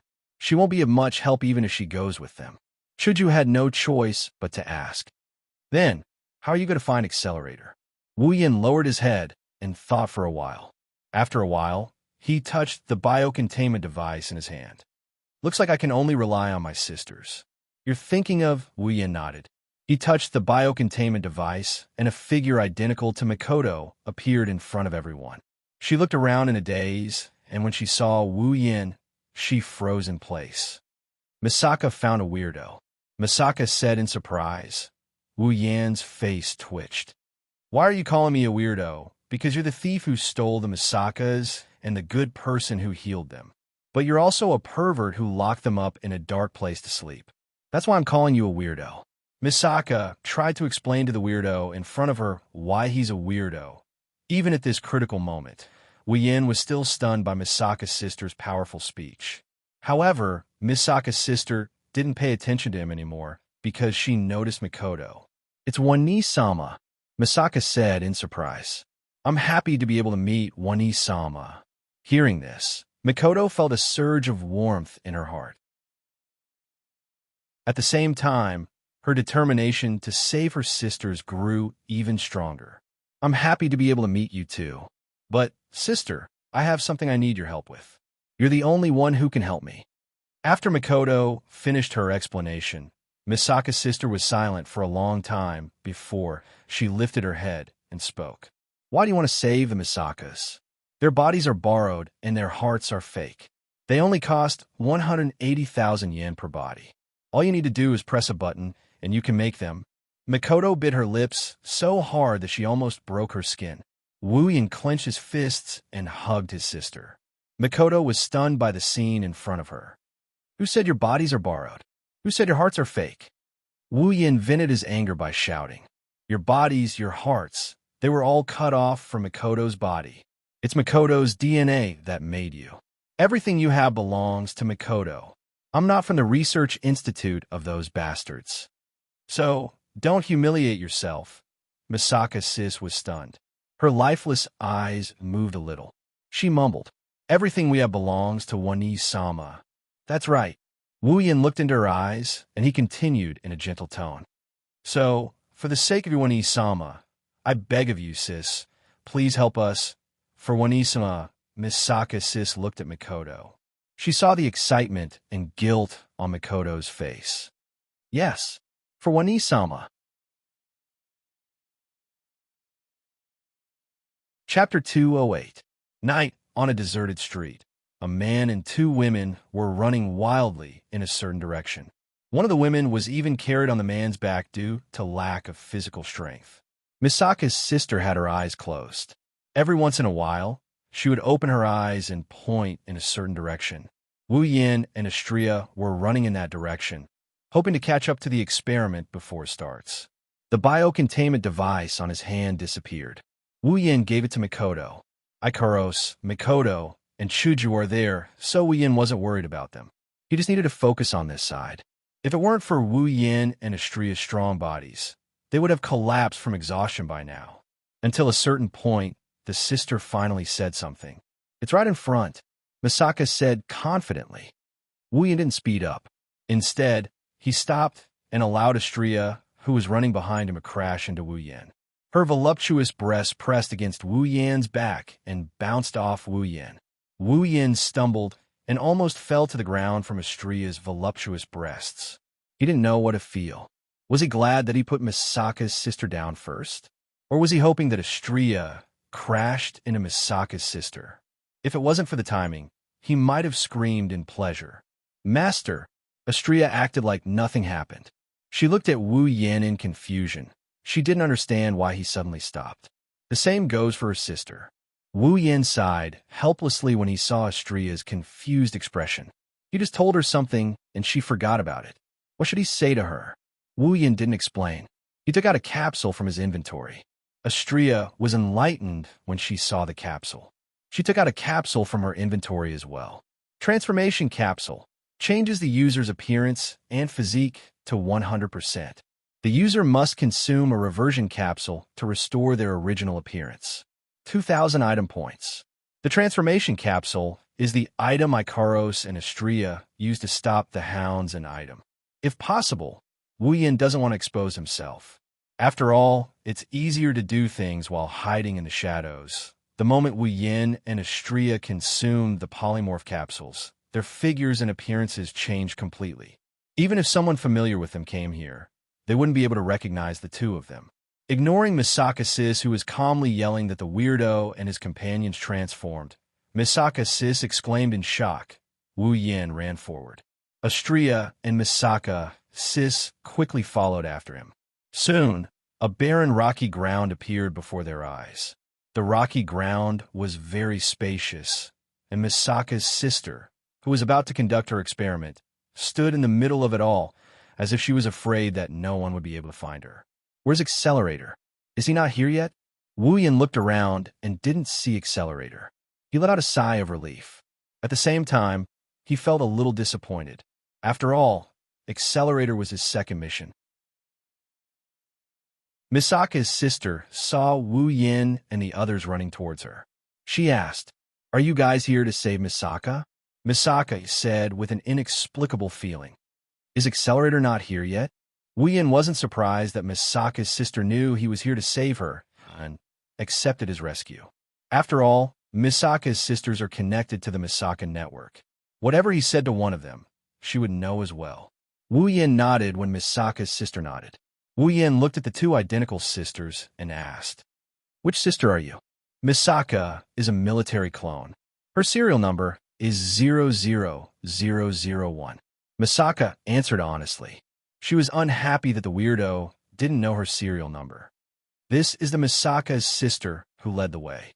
Wu Yin didn't expect to get 00001 out of a random sister. Or should I say his luck? Misaka is a military clone.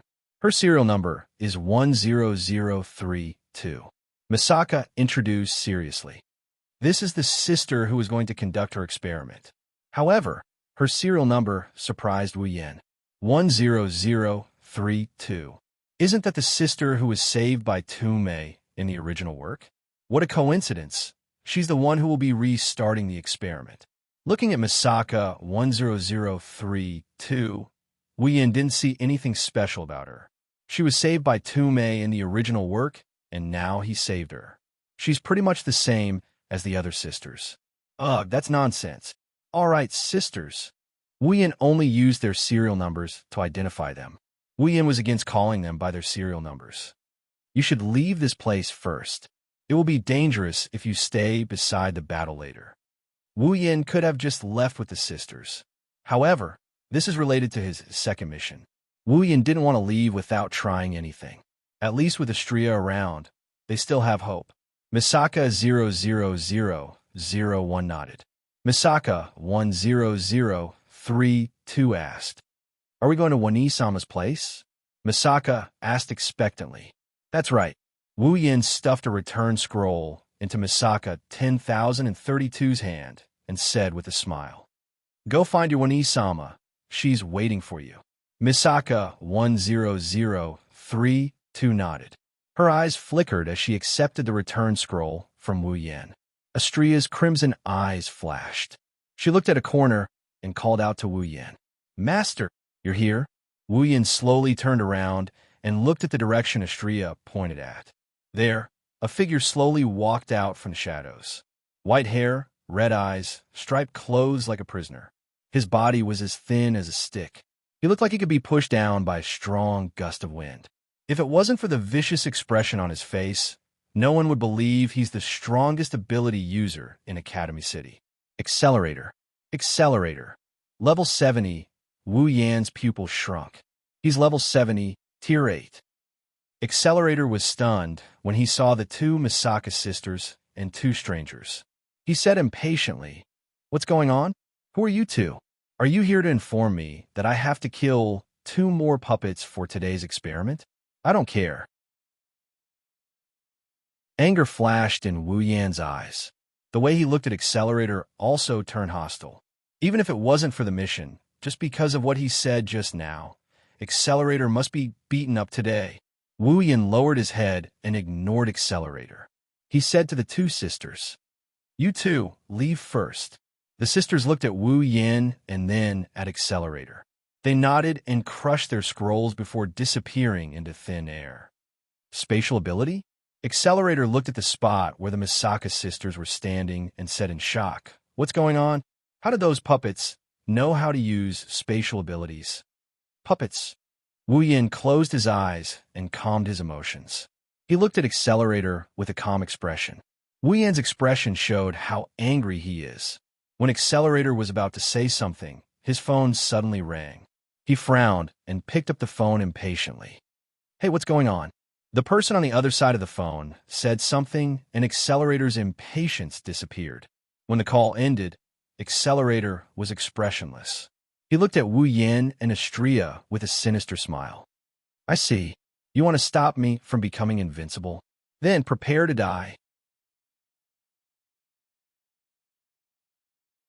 Chapter 209. Ding.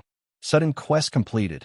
Obtain 10,000 equipment points, item points, ability points, summoning points.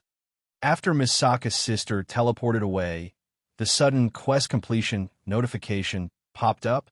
However, Wu Yan didn't have the energy to pay attention to it. "Master, be careful." Xianxia thought Accelerator was too much of a threat to Wu Yan, so she stood in front of Wu Yan with a serious expression. I have to admit, Xianxia is very intimidating when she's in combat mode. Accelerator smiled indifferently. He tilted his head back a bit and made an extremely arrogant and disdainful expression. He said with an evil smile, "You're coming too? Well, it doesn't matter. They're all trying to stop me from becoming invincible.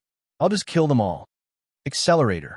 Wu Yan suddenly raised his head and looked at Accelerator with a serious expression. "I didn't want to be your enemy." Accelerator couldn't help but smile disdainfully. "I thought that the person who came to stop me would be someone who overestimated himself. It turns out that you can't even be called overestimating yourself. You're just a coward." After saying that, Accelerator continued, "Well, that's normal. After all, I'm Accelerator." When he said this, Accelerator's tone was filled with pride and imperceptible sorrow. Then, he laughed loudly, and his laughter was particularly unpleasant to the ears. Wu Yin glanced at the laughing Accelerator, but he didn't refute the guy's words. Accelerator probably thinks he's afraid of Accelerator's title. That's why he said something like that. He didn't know that Wu Yin said those words because Accelerator's name will be cleared in the future. That's why Wu Yin didn't save the little girl in the final production first. But it's different now.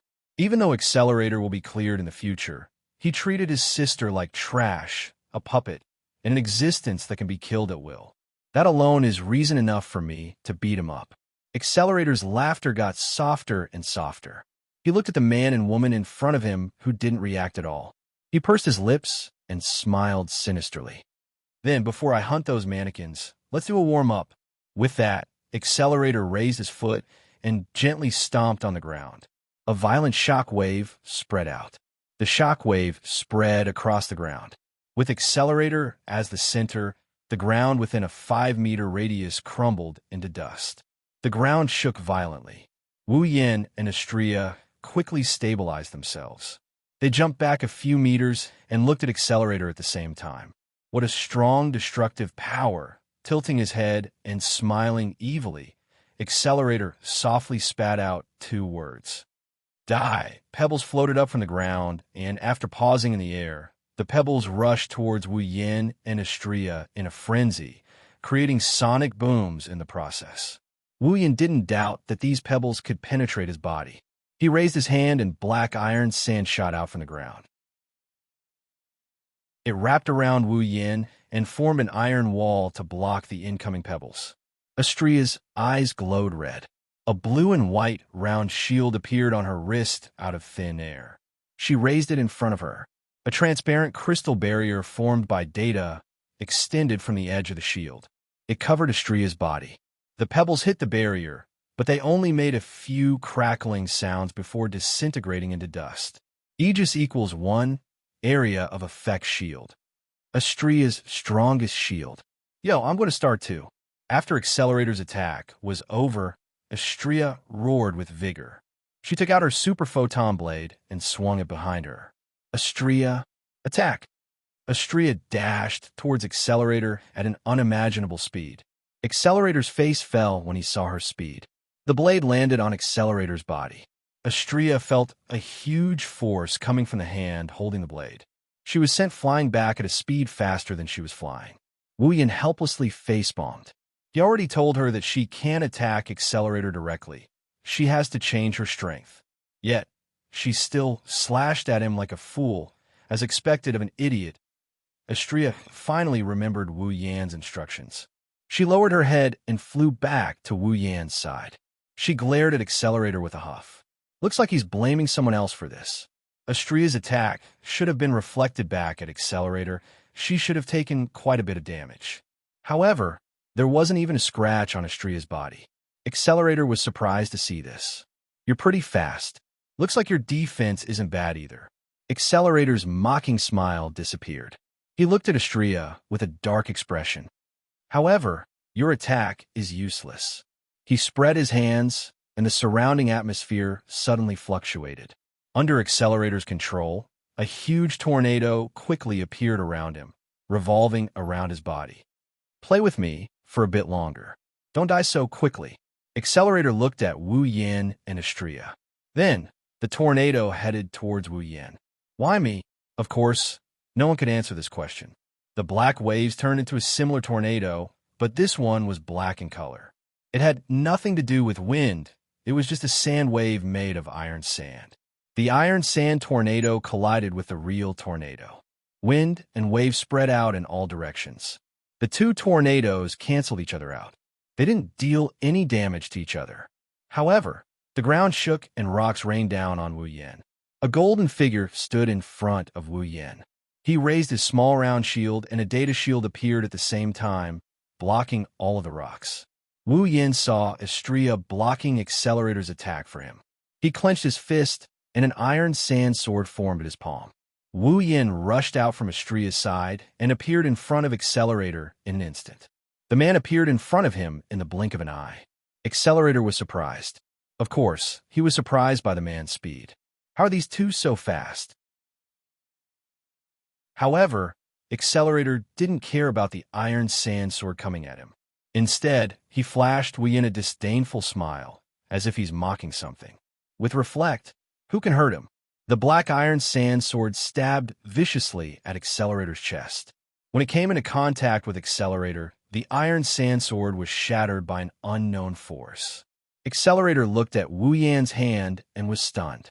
With the strength of the other party's attack, just now, after it was reflected, that hand should have been crippled. Why was it completely fine? He quickly threw this thought to the back of his mind. His attack was ineffective anyway. It's useless. Accelerator grinned at Wu Yan. His grin is ugly.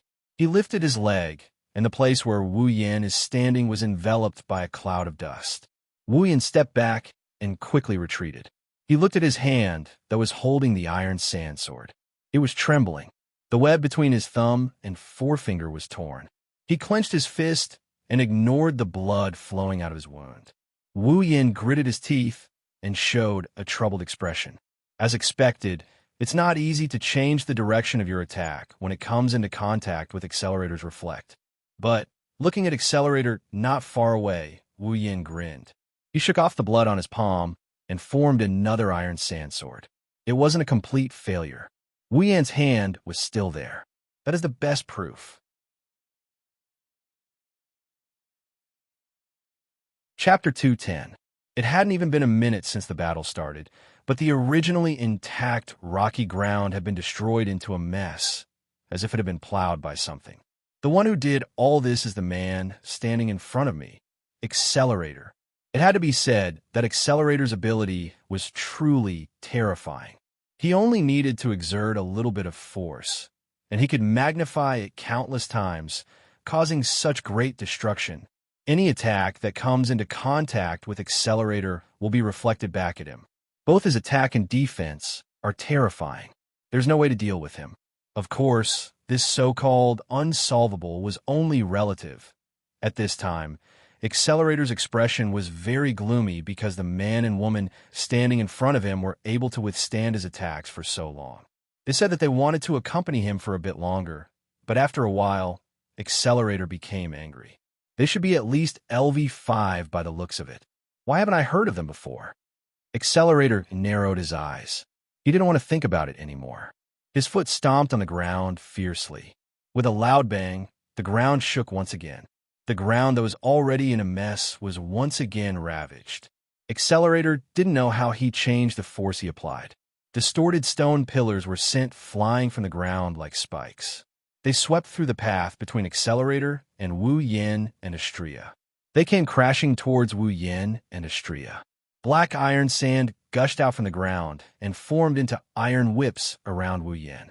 The iron whips lashed out at the stone pillars and smashed them into smithereens. Ha ha! So what? Accelerator laughed like a madman.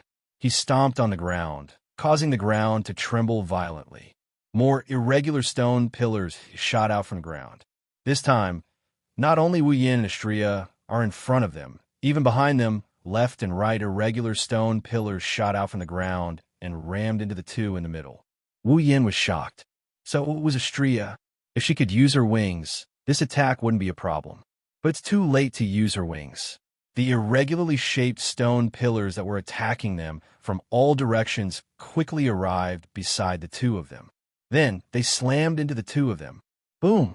The four irregular stone pillars collided with each other, creating a loud bang and burying Wu Yan and Xianxia's location. Accelerator smiled disdainfully. It was as if he had just killed a chicken instead of a human. His entire being was filled with evil and the taste of a villain. As for what he was thinking, only he himself knew. Accelerator's disdain didn't last long. As a red flame illuminated his expression, the area buried by the irregular stone pillars began to tremble. Red flames were emitted from the middle of the colliding stone pillars. As the red flames were emitted, a powerful saber light shot out from the middle of the irregularly shaped stone pillars. The irregularly shaped stone pillar was smashed into smithereens. Rubble scattered all over the place. Wu Yin and Xianxia appeared in the midst of the dust storm. Accelerator's expression darkened when he saw them. Wu Yin is holding an item in his hand, a light katana. It's none other than the Niigata no Shana.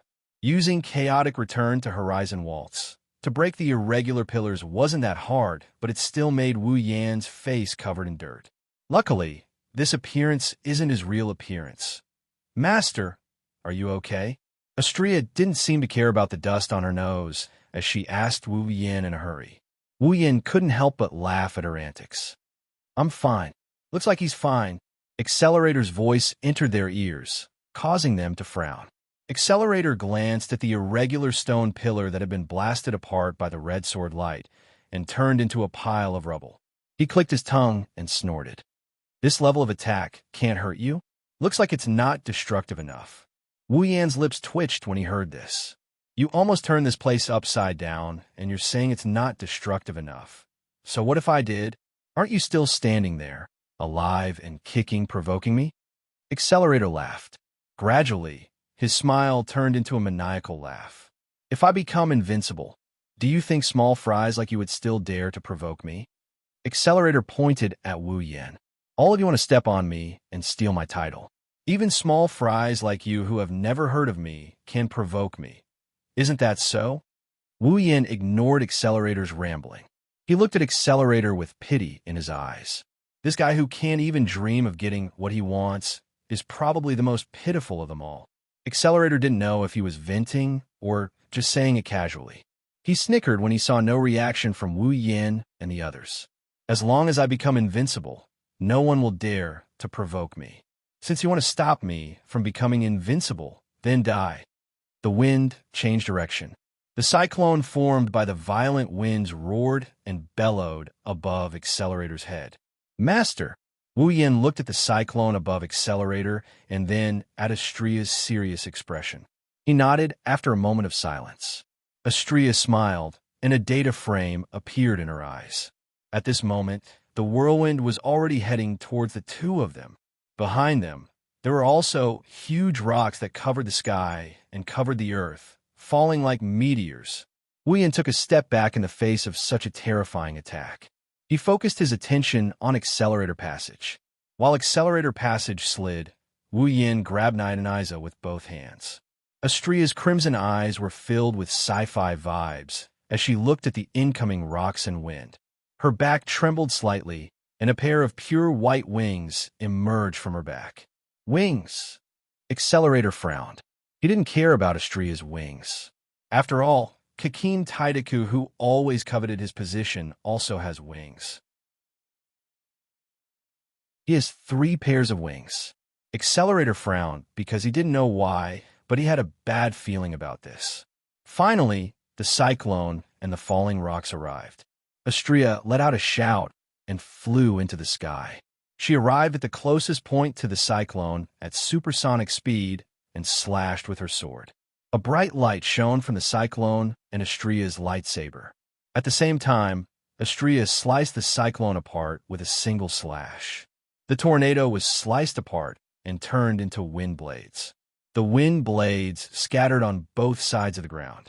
When the tornado was sliced apart, the falling rocks also arrived in front of Xianxia. Aegis equals 1, area of defense.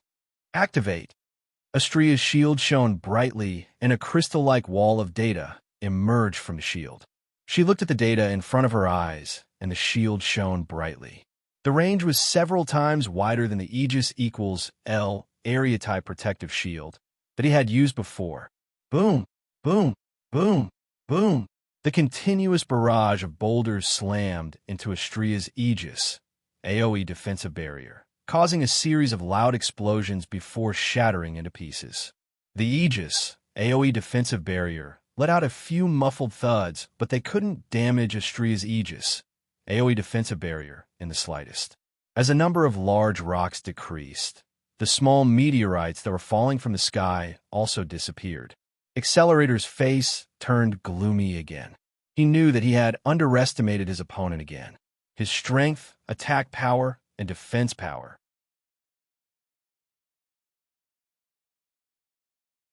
Chapter 211. Everything returned to normal. Only the scars on the ground told everyone that this place wasn't peaceful at all. Of course, this peace is only temporary. Like a shooting star, a silhouette with a glowing red blade silently appeared in front of Accelerator.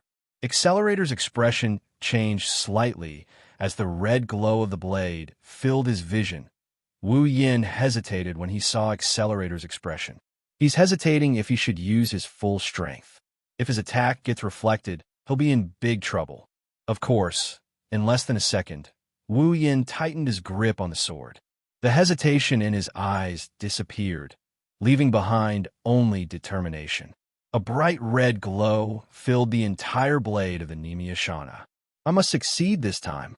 Chaotic returned to Horizon Dance. The arc-shaped sword shot towards Accelerator at a very close distance.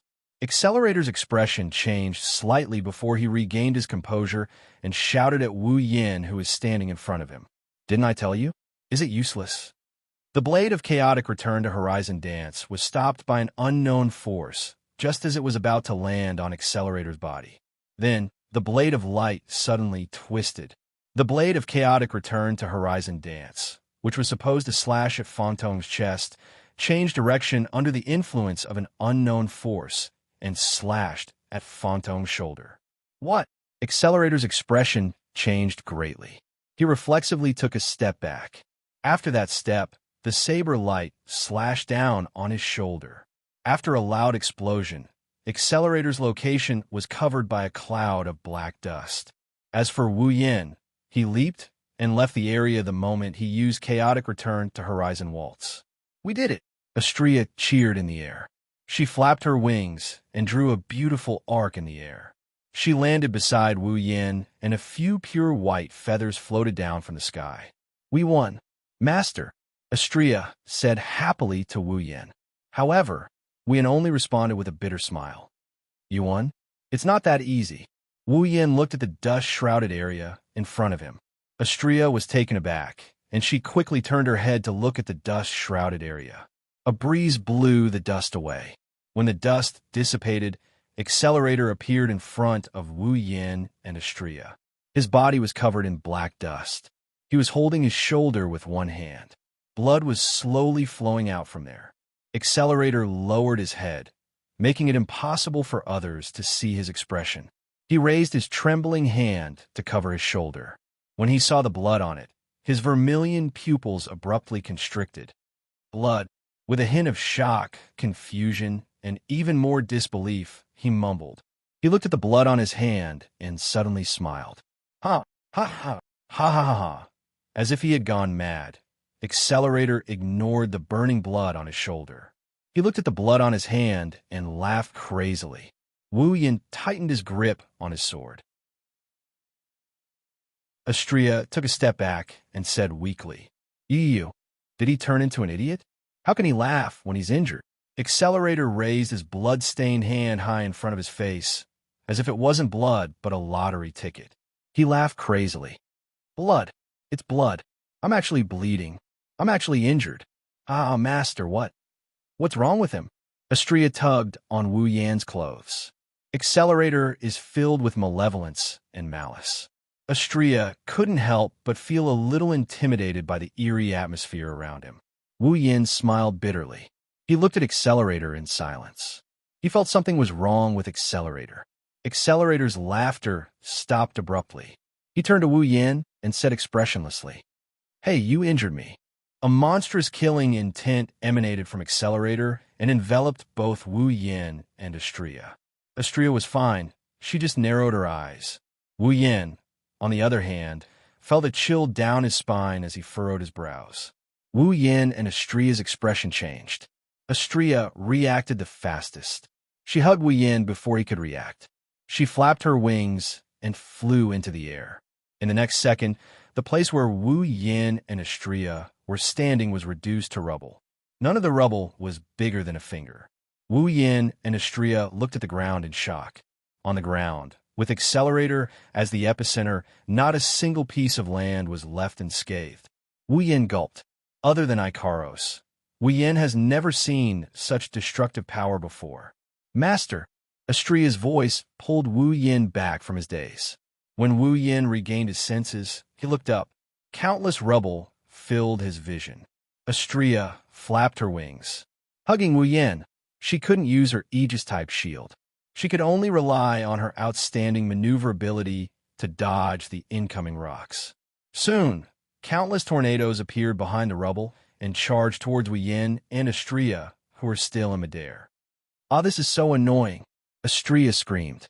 She flapped her wings and tried to distance herself from the tornadoes to avoid getting hit by the rubble and tornadoes. The tornadoes have caught up with the speed of the rubble. The tornadoes sucked the rubble into the tornadoes. The tornadoes blew Wu Yin and Astrea's hair into the air. If this continues, it's only a matter of time before they get hit. With Wu Yin as a burden, Astrea can't go all out. Wu Yin shouted, "Astrea, let go of me." Astrea was stunned for a moment before she shouted, "Master, we are in the air." "All right, don't worry about it. I have a plan. Let go of me." Astrea's expression changed as she hesitated. Her speed actually slowed down for a moment, allowing the tornado to hit her. Startled, Astrea could only grit her teeth and release Wu Yin. She raised her small round shield and activated Aegis equals L, AoE shield. The debris and tornado hit the Aegis area of effect barrier, but they were all stopped. I have to admit, Astrea's defense is definitely on par with Accelerator. After using Aegis equals L to defend against Accelerator's attack, Astrea looked at Wu Yin and she released a sigh of relief. The black iron sand formed a platform in the air. Wu Yin stood on top of the iron sand. Wu Yin was just giving a try. He controlled the flying iron sand to form a landing point to support himself. He didn't expect it to work. Astrea was happy. She didn't expect Wu Yin to have a plan. However, she was shocked again. She shouted at Wu Yin, "Master, be careful." At the same time, a figure appeared in front of Wu Yin. He was supported by 4 tornadoes. He looked at Wu Yin with a sinister smile. Wu Yin's pupils shrunk to the size of pinprick. The only thing he can see is Accelerator's hand that's slowly approaching his face. Accelerator's ability, vector manipulation. He can change the direction of vectors. This includes the direction of a human's blood and the direction of a bioelectric current. If Accelerator touches him, Wu Yin will die. "Master," Astrea shouted. She ignored the rubble and tornadoes. She deactivated Aegis and flew towards Wu Yin.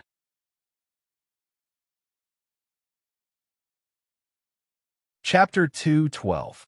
Many thanks to Dancing with the Maples for the huge reward. Book friends have created a group, 389999078. If you're interested in chatting with everyone, you can join. Time seemed to have stopped at this moment. All that was left was the trembling of the collapsed ground and the roaring of the air. It was as if there were only 3 people left in the world. One was standing on a floating mass of iron sand with a frozen expression on his face. One was riding on 4 tornadoes with a sinister smile on his face. His hand was raised towards that frozen face. One was frantically flapping his pure white wings and flying toward the 2 people who were facing off. Behind him, there were rocks falling from the sky and violent tornadoes chasing after him. At this most dangerous moment, the mental dragon armor in Wu Yan's mind trembled violently. A wave of energy spread out from the small mental dragon armor and passed through Wu Yan's body. A transparent dragon-shaped armor suddenly formed from the energy wave and covered Wu Yan's body. At this crucial moment, it blocked Accelerator's seemingly weak but fatal hand. Accelerator was stunned. The front of his hand was blocked by this strange transparent armor, causing him to be unable to react for a moment. Looking at Accelerator's hand that was blocked by the mental dragon armor, Wu Yin sucked in a breath of cold air. He had never felt that death was so close to him before. The sound of Wu Yin sucking in a breath of cold air woke up Accelerator, who was unable to react. It made him realize that his attack was blocked once again. Immediately, Accelerator's face turned angry. The hand that was close to the mental dragon armor grabbed fiercely. He instantly used the vector manipulation ability, and the vector in his hand suddenly changed. With a bang, the mental dragon armor that saved Wu Yan's life shattered into countless transparent fragments. They turned into formless waves and returned to Wu Yan's mind. This time, Wu Yan finally realized what was going on. He waved his hand fiercely and slashed Accelerator's body. However, he was quickly sent flying by the reflected force. He smashed into the ground full of rocks and was buried by them. TSK Accelerator spat when he saw Wu Yan using his own strength to increase the distance between them. His face was filled with displeasure. Compared to injuring his opponent, he wanted to kill him in an instant more. Accelerator's body flashed, and he wanted to control the tornado behind him to chase after him. However, at this moment, a figure accompanied by the sound of wind explosions appeared behind him. "How dare you hurt Master?" Astria's expression was cold. The data in her eyes flashed with a cold light. Accelerator's body stiffened. Then, Astria swung her Chrysor, super vibration photon blade, and sent Accelerator flying. This is impossible. Accelerator's mind was filled with such thoughts as he flew backwards. As he felt the intense pain coming from his body, Accelerator finally understood that his reflection had lost its effect for the second time. The first time was fine. Even though Accelerator's reflection didn't reflect Wu Yan's attack back, it at least changed the direction of the blade that was supposed to hit his chest. This proved that his reflection still worked. But this time, it didn't work at all. Accelerator's consciousness was still in a state where his reflection didn't work. Astria flapped her wings and appeared in front of him again. The data in her eyes flashed coldly. Accelerator's expression changed. Bam! Accelerator was sent flying again after a dull thud. Accelerator's reflex was still effective. Otherwise, he wouldn't have been hit by Astria's Chrysor, super vibrophoton blade, with only a slight pain. When Accelerator was sent flying again, Astria appeared in front of him again with her Chrysor, super vibration photon blade. Bang! Bang! Bang! Bang! Accelerator was sent flying by Astria like a sandbag. He didn't have time to react. Astria's terrifying speed didn't allow Accelerator any time to react. Every time he was sent flying, Astria would appear in front of him and send him flying again. Damn it! Accelerator's reflection couldn't keep him unscathed anymore. Even if he didn't get hit by Astria, he was severely injured. The intense pain turned Accelerator's eyes red. The whites of his eyes were bloodshot. He was enraged to the extreme.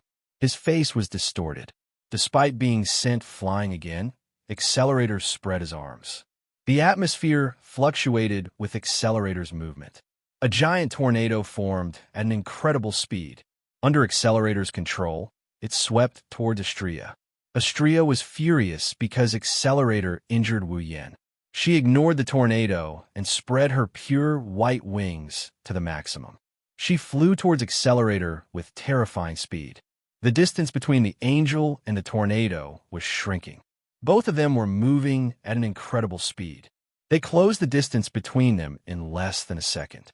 A giant tornado descended upon them. Astria remained expressionless. She raised the small round shield in her left hand and activated Aegis equals L, area of effect shield. Astria braced herself against the tornado with Aegis equals 1, area of effect barrier. She flapped her wings and the Aegis equals 1, area of effect barrier, tore the tornado apart. Suddenly, the angelic girl in the sky braved through the tornado and tore it apart. Then, she rushed toward Feng Xingjian without slowing down in the slightest. Accelerator's expression changed again and again. However, he couldn't stop Astria from coming. The angel wielding the lightsaber mercilessly sent him flying again. After several hits, Accelerator finally coughed up a mouthful of blood.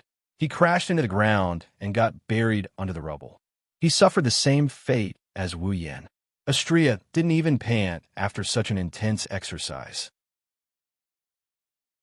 She glanced at the spot where Accelerator landed with an indifferent gaze. Bam! The rubble that buried Accelerator's body exploded. Accelerator stumbled and stood up shakily from the rubble. It was obvious that he had taken quite a bit of damage. Feeling the sharp pain and powerlessness in his body, Accelerator almost didn't dare to believe that he, who had never been injured before, had suffered all the injuries that he should have suffered in the first half of his life today. Not only did that man injure him, even that woman who could fly almost broke his bones. Accelerator coughed up another mouthful of blood as he looked at the angel in the air. His clothes and mouth were stained with blood. Accelerator trembled as he looked at himself. I know I'm not strong enough. I'm not strong enough. If I'm strong enough, I won't get hurt. If I'm strong enough, those ants won't appear. If I'm strong enough, no one will provoke me anymore. If I'm strong enough, no one will hurt me anymore. It would be great if I was invincible. That way, there wouldn't be people who overestimate themselves and come here to be hurt by me. If I have to hurt people, then I'll hurt them until the day I become invincible. I will become invincible. A crazy roar resounded through the night sky. A gust of wind began to swirl around Accelerator's body. Accelerator unleashed all his computing power and began to manipulate the wind in the air. Inside Academy City, some of the windmills that were set up on the roadside or outside the buildings started to spin wildly, as if they were malfunctioning, swinging around randomly. The wind in Academy City was visibly blowing towards a certain direction, and the center of this direction was the directional passage. The howling wind gathered together under Accelerator's manipulation. Under Astria's shocked expression, a small ball of white ions appeared at the center of the wind.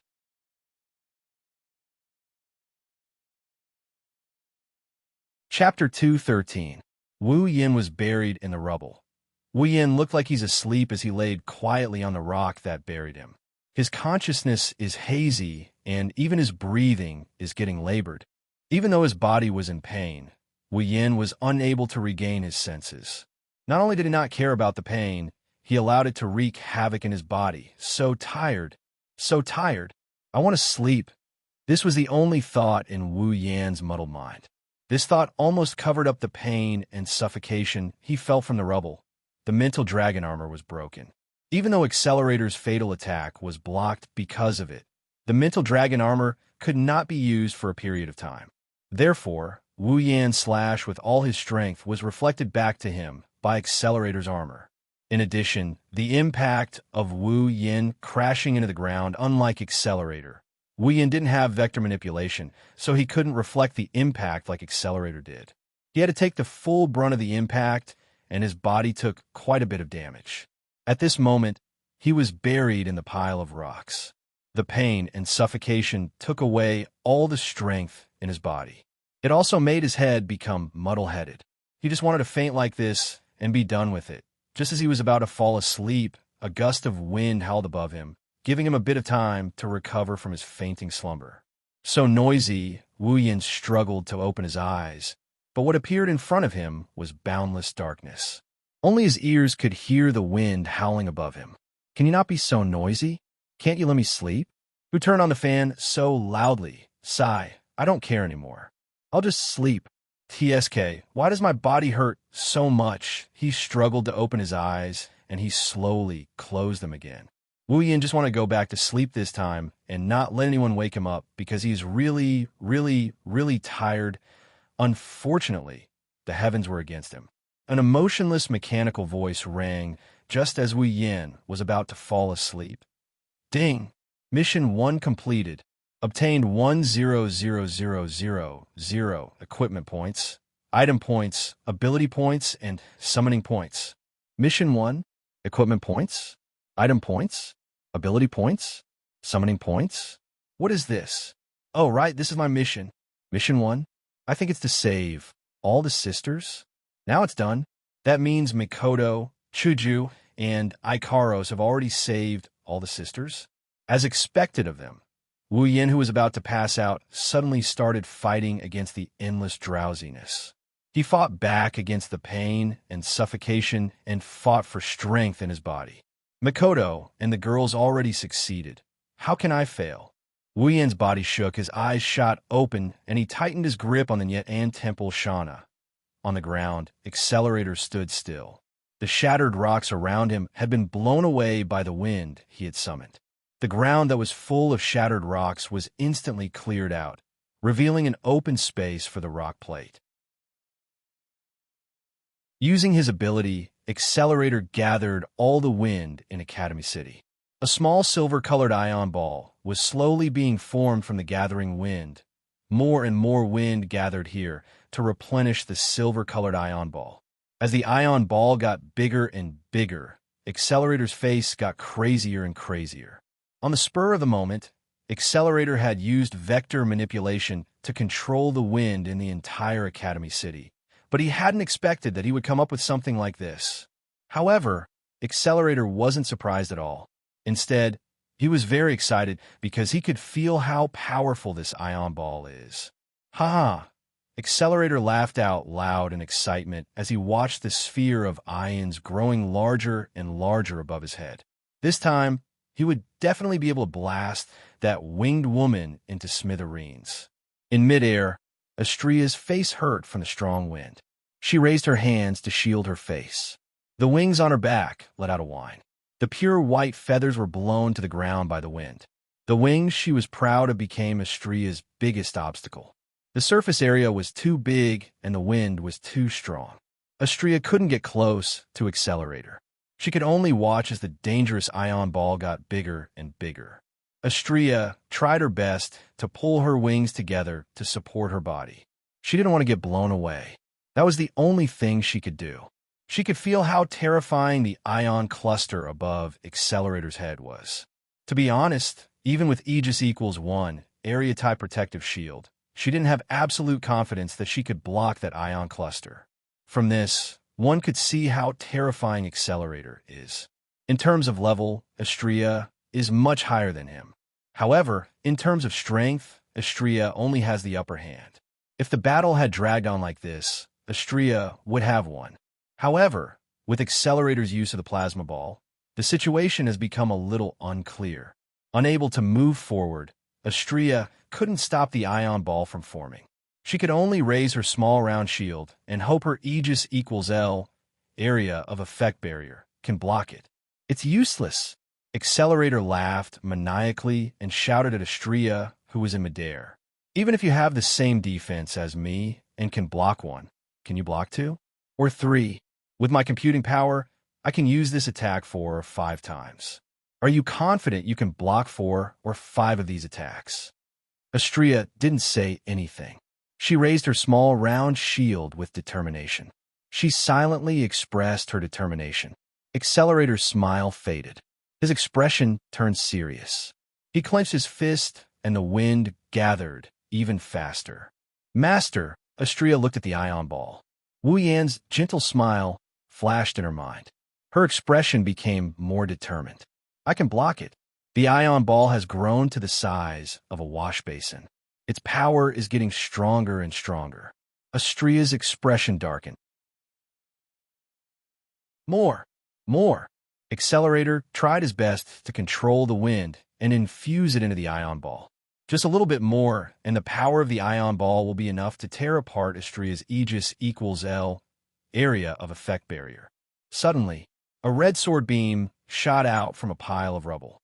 It turned the rubble into dust. Almost at the same time, an orange beam of light shot out from the pile of rocks toward the cluster of ions above Accelerator's head. The orange beam was none other than the railgun. Under Astria and Accelerator's shocked gazes, the railgun slammed into the plasma ball that hadn't formed yet. Endless light flashed from the collision between the two sources of light. As the light flashed, the railgun self-destructed and neutralized the plasma cluster. What?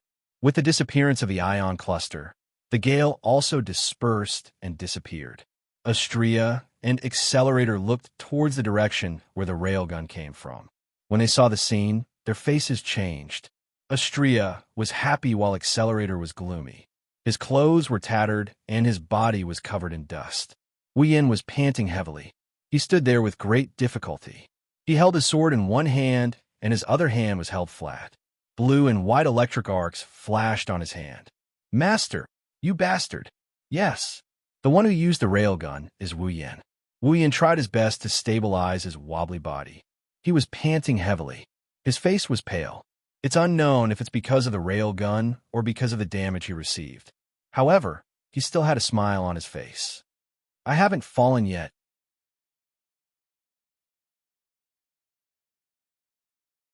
Chapter 214. Accelerator's last resort was destroyed by Wu Yan's railgun. Accelerator's face turned green. He glared at Wu Yan with murderous intent. He wanted to tear Wu Yan apart. Gasping for air, he closed one of his eyes due to the pain in his body. His body wobbled, and he almost fell on his butt.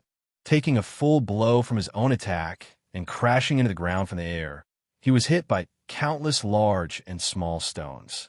This was no joke. If it was an ordinary person, such damage would be enough to kill him several times over.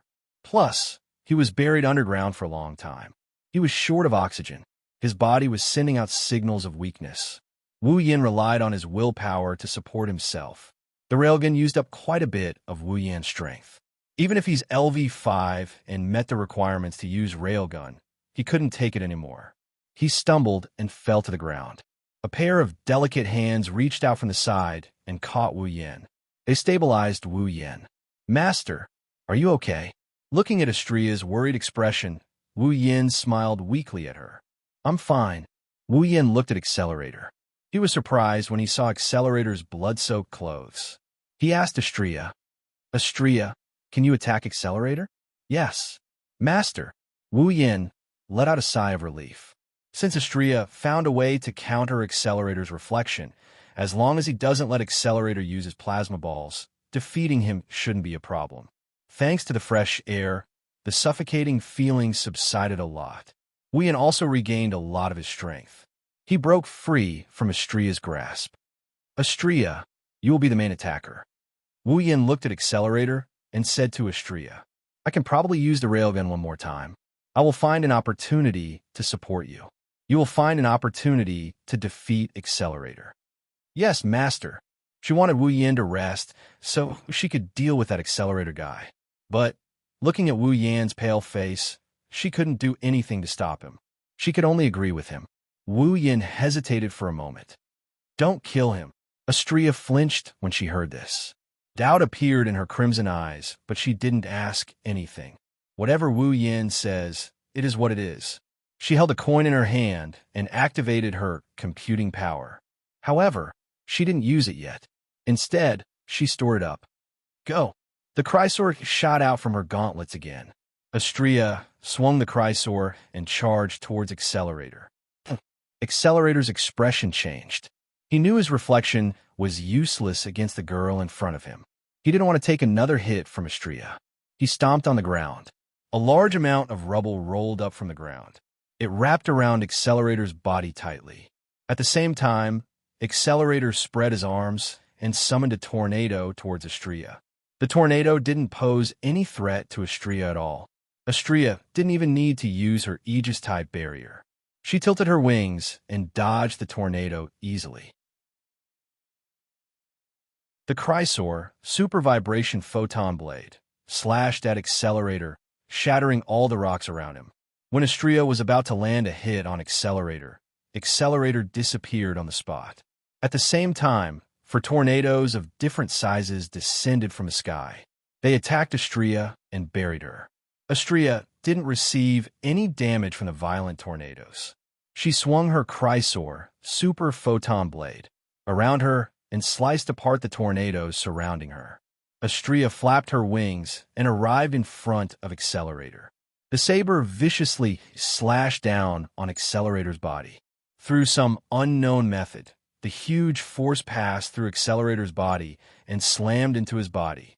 Astria used the most direct method. The Chrysor in her hand turned into a thick club and smashed Accelerator away. Then, Astria raised the Chrysor. A burst of blue light came from Astria's Chrysor, Super Vibrophoton Blade. The Chrysor, Super Vibrophoton Blade, in her hand suddenly expanded. The Chrysor, Super Vibrating Photon Blade, shone and fluctuated amidst the light. In the blink of an eye, it suddenly enlarged and turned into a huge lightsaber. Chrysor continued to grow until it reached a height of 10 meters. Then, Chrysor stopped growing and Astria raised it above her head. Danger, danger, danger, danger, danger alarm bells kept ringing in Accelerator's head, causing his body to shudder violently. His crimson eyes were already filled with the gigantic light sword. Accelerator gritted his teeth as he struggled to stabilize himself with his trembling body. Astria's giant lightsaber emitted boundless power. Accelerator's expression turned heavy. He had a feeling that if he couldn't block the next attack, he would be the one to lose. He felt a trace of fear in his heart. Accelerator looked like an injured wolf. His eyes turned crimson red. If that's the case, let's see whose life is tougher. With that said, a familiar gust of wind howled, rolling into a huge hurricane vortex, with Accelerator as the center, absorbing all the wind that swept over. As the wind howled, a small cluster of ions formed once again. Accelerator raised his hands high, as if he was raising a yuan qi bomb, and all the wind that gathered was replenished into the cluster of ions. At this moment, as if a replay had happened, an orange beam of light shot towards Accelerator's head before the plasma ball was complete, shattering it into pieces. Bastard! Accelerator roared. Wu Yin yelled at Astria, who is in the air. Now! Astria yelled. She gripped the handle of the Chrysor, super vibrophoton blade, with both hands and slashed downwards. Like cutting through tofu, Accelerator's reflection was cut through by the giant sword. She didn't use any tricks or Accelerator's weakness. She used the most violent method to cut through that layer of defense. Then, she cut through Accelerator's thin body. Blood splattered into the air. Accelerator looked at the bloody wound on his chest in disbelief. When he felt the pain, his eyes widened and he fell to the ground. Ding! Mission 2 completed. Obtained a reward of summoning a random character. Please use the summoning interface. Ding! Mission 3 activated. The completion of Quest 2 and the activation of Quest 3 rang at the same time. Wu Yin knew that Accelerator has been defeated by them. Heaving a sigh of relief, a deep sense of exhaustion rushed into his mind. His head swelled, and he closed his eyes. He didn't even have time to look at Mission 3 before he collapsed on the ground, just like Accelerator. Before he lost consciousness, Wu Yin vaguely saw Astria rushing towards him from the sky, and 3 familiar silhouettes running towards him from afar.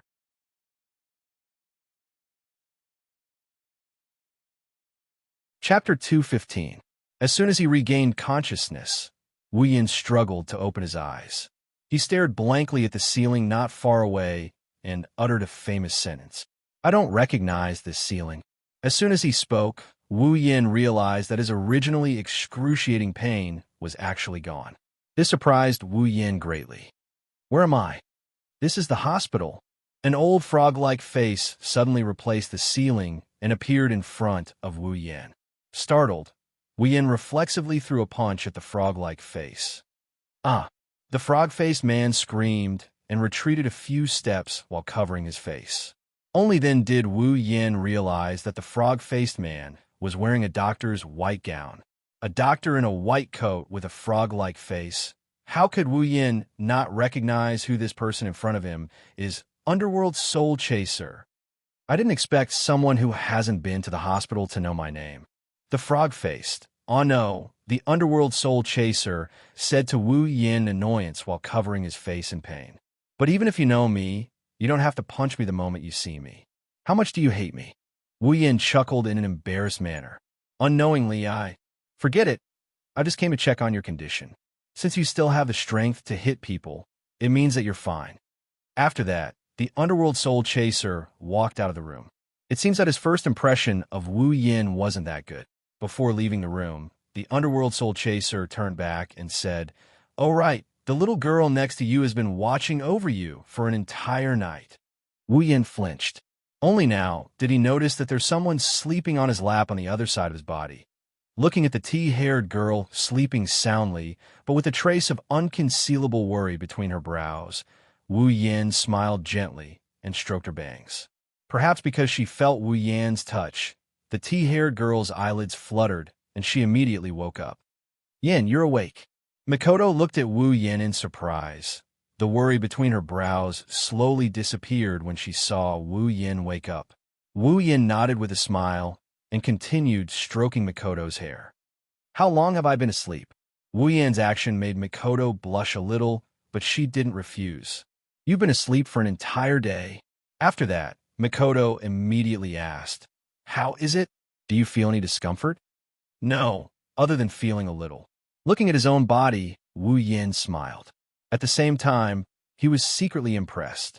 Needless to say, the underworld soul chaser must be the reason why he was able to recover in one day. That underworld soul chaser, who can even bring the dead back to life, is just as strong as the original work described. If one were to ask who Wu Yin admires the most in this world, it wouldn't be Alistair, who has an insanely high IQ. Nor is it the righteous Tusii. It would be this underworld soul chaser. All right, where are Chuju and the others? Oh, they went out to buy some food, Mikoto said, and then took off a bracelet from her wrist and handed it to Wu Yin. It was the biocontainment device that contained the sisters. My sisters, you're all inside. Moreover, we've already used the gene recovery fluid to repair your bodies. Mikoto is holding the biocontainment device like it's a treasure. When she said that, there was an unconcealable joy and relief on her face. Wu Yin took the biocontainment device and touched the bracelet that contained the sisters. His heart was filled with emotions. You don't want them to come out and walk around? Who knew that Mikoto would shake her head decisively? Everyone has the same face. If they come out, it will cause a ruckus. Plus, those research institutes are probably frantically looking for the sisters. It's not good for them to come out so casually. Also, Mikoto looked at the biocontainment device with a gentle light in her eyes. They said that they don't want to cause trouble for everyone. So, it's not a bad idea to sleep in there. I see. Wu Yin put the biocontainment device on his wrist and smiled. What a cute group of sisters. Mikoto nodded with a smile. She hesitated for a bit and said to Wu Yin, I've already told them about us. Oh. Wu Yin turned to look at Mikoto. Mikoto continued. They said that they're willing to come with us. Wu Yin smiled bitterly. Even if they don't want to, I'll still drag them with me. After all, there's no place for them in this world. Mikoto went silent after hearing Wu Yin's words. The atmosphere became heavy for a moment. Master, the door opened. Ikaros stood at the door with a bag in her hand. She looked at Wu Yin, who was lying on the bed with joy in her eyes. Ikaros. Wu Yan's heart was filled with tenderness as he looked at the girl who only cared about him. He waved at her. Yin, you're awake. Wah, Master, you're finally alive. Wu Yin was still smiling when he heard the first sentence, but when he heard the second sentence, Wu Yin lost all his strength again. Wu Yin rolled his eyes at Xianxia and said helplessly, What do you mean I'm alive? Wu Yin just finished his sentence when a voice full of resentment came from behind Chuju, Ikaros, and Xianxia. Scum like you better be bettered in for the rest of your life. Wu Yin felt a headache when he heard this voice. Every time this voice comes, it's bad news, at least for him. Kuriko, how can you say that? Mikoto subconsciously felt dissatisfied. After all, the whole day Wu Yin laid in bed. She's been worrying about him, but when he smiled, Kuriko glared at Wu Yin with resentment for a while before looking at Mikoto with a pitiful expression. Wani-sama, I've been watching over that scum for an entire day. Why don't you think about how much pain I feel? If Wani-sama gets wrinkles on your beautiful face because of this Kuriko. Maybe she's imagining Mikoto's wrinkled face, but Kuriko couldn't accept it. She kneeled on the ground and kept banging her head on the ground. Kuriko. Mikoto felt like she was being humiliated. Chuju led Xianxia and Ikaros around Kuriko and walked towards Wu Yin. How do you feel? I'm okay. Wu Yin ruffled Ikaros' hair. Xianxia immediately offered her head to Wu Yin. Amused, Wu Yin ruffled her hair as well. That day at the lab, Wu Yin glanced at Kuriko, who was still banging her head, and whispered to Chuju. Chuju smiled and nodded. Don't worry, we weren't discovered. Everything went smoothly. That's good. Chuju and Mikoto said in unison after hearing Wu Yin's words. Not good at all. Wu Yin flinched. Hanajiku pointed her finger at Wu Yin's nose and exclaimed, Look at yourself. What's so good about you when you're like this? Wu Yin scratched his head and laughed dryly. I didn't expect it either. Seeing Wu Yan's, I know I'm wrong. Look. Hinajiku angrily turned her head away. All in all, the most important thing for you now is to rest. I understand, Wu Yin replied helplessly. Master, Astria took out a bunch of lunchboxes.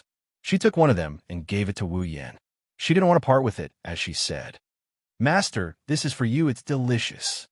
Looking at Astria's pained expression and the number of lunchboxes beside her, Wu Yan's mouth twitched. He couldn't stay calm anymore. Outside the door, Ruizi and Early Spring stood there, watching everything that happened in the ward. They looked at each other and shrugged their shoulders helplessly. Shouldn't we have come?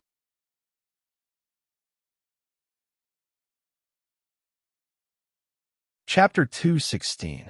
Wu Yan stared at the ceiling as he laid on his bed. His consciousness entered the system.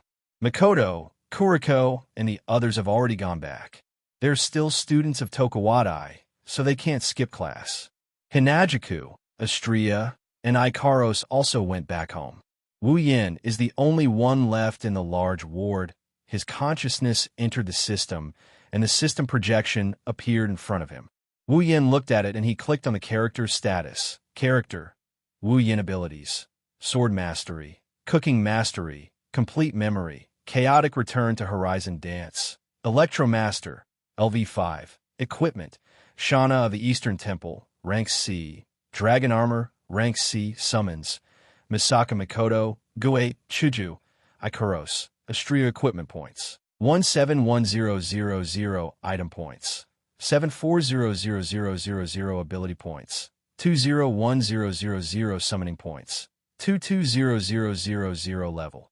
66. Character. Misaka Mikoto Ability. Electromancer. LV5. Strength. B. Endurance. B. Dexterity. A. Spirit. A. Equipment. None Level. 70. Character. Gue Chuju Ability. None Strength. B. Endurance. B. Dexterity. A. Spirit. B. Equipment. White Cherry Blossom. Rank C. Level. 63. Character. Ikaros Ability. Sky Queen Mode Strength. A. Endurance. B. Dexterity. A. Spirit. A. Equipment. Artemis Permanent Homing Missile. Rank C. Aegis Absolute Defense Circle. Rank C. Apollon Apollo. Rank C. Uranus System. Rank B. Level. 78. Character. Astria Ability. Melee Mastery Strength. A. Endurance. A. Dexterity. A. Spirit. C. Equipment. Chrysor Super Vibrating Photon Blade. Rank C. Aegis AoE Shield. Rank C. Level. 75. When he saw his level, Wu Yin was clearly surprised. When did he level up? Could it be when he defeated Accelerator? After all, Accelerator was level 70. It would be strange if he didn't gain any EXP from killing him. Furthermore, the EXP from Yujino Shizuri and Kikin Taidaku allowed him to level up once. Maybe it's because I fainted when Accelerator fell, so I didn't hear the system notification.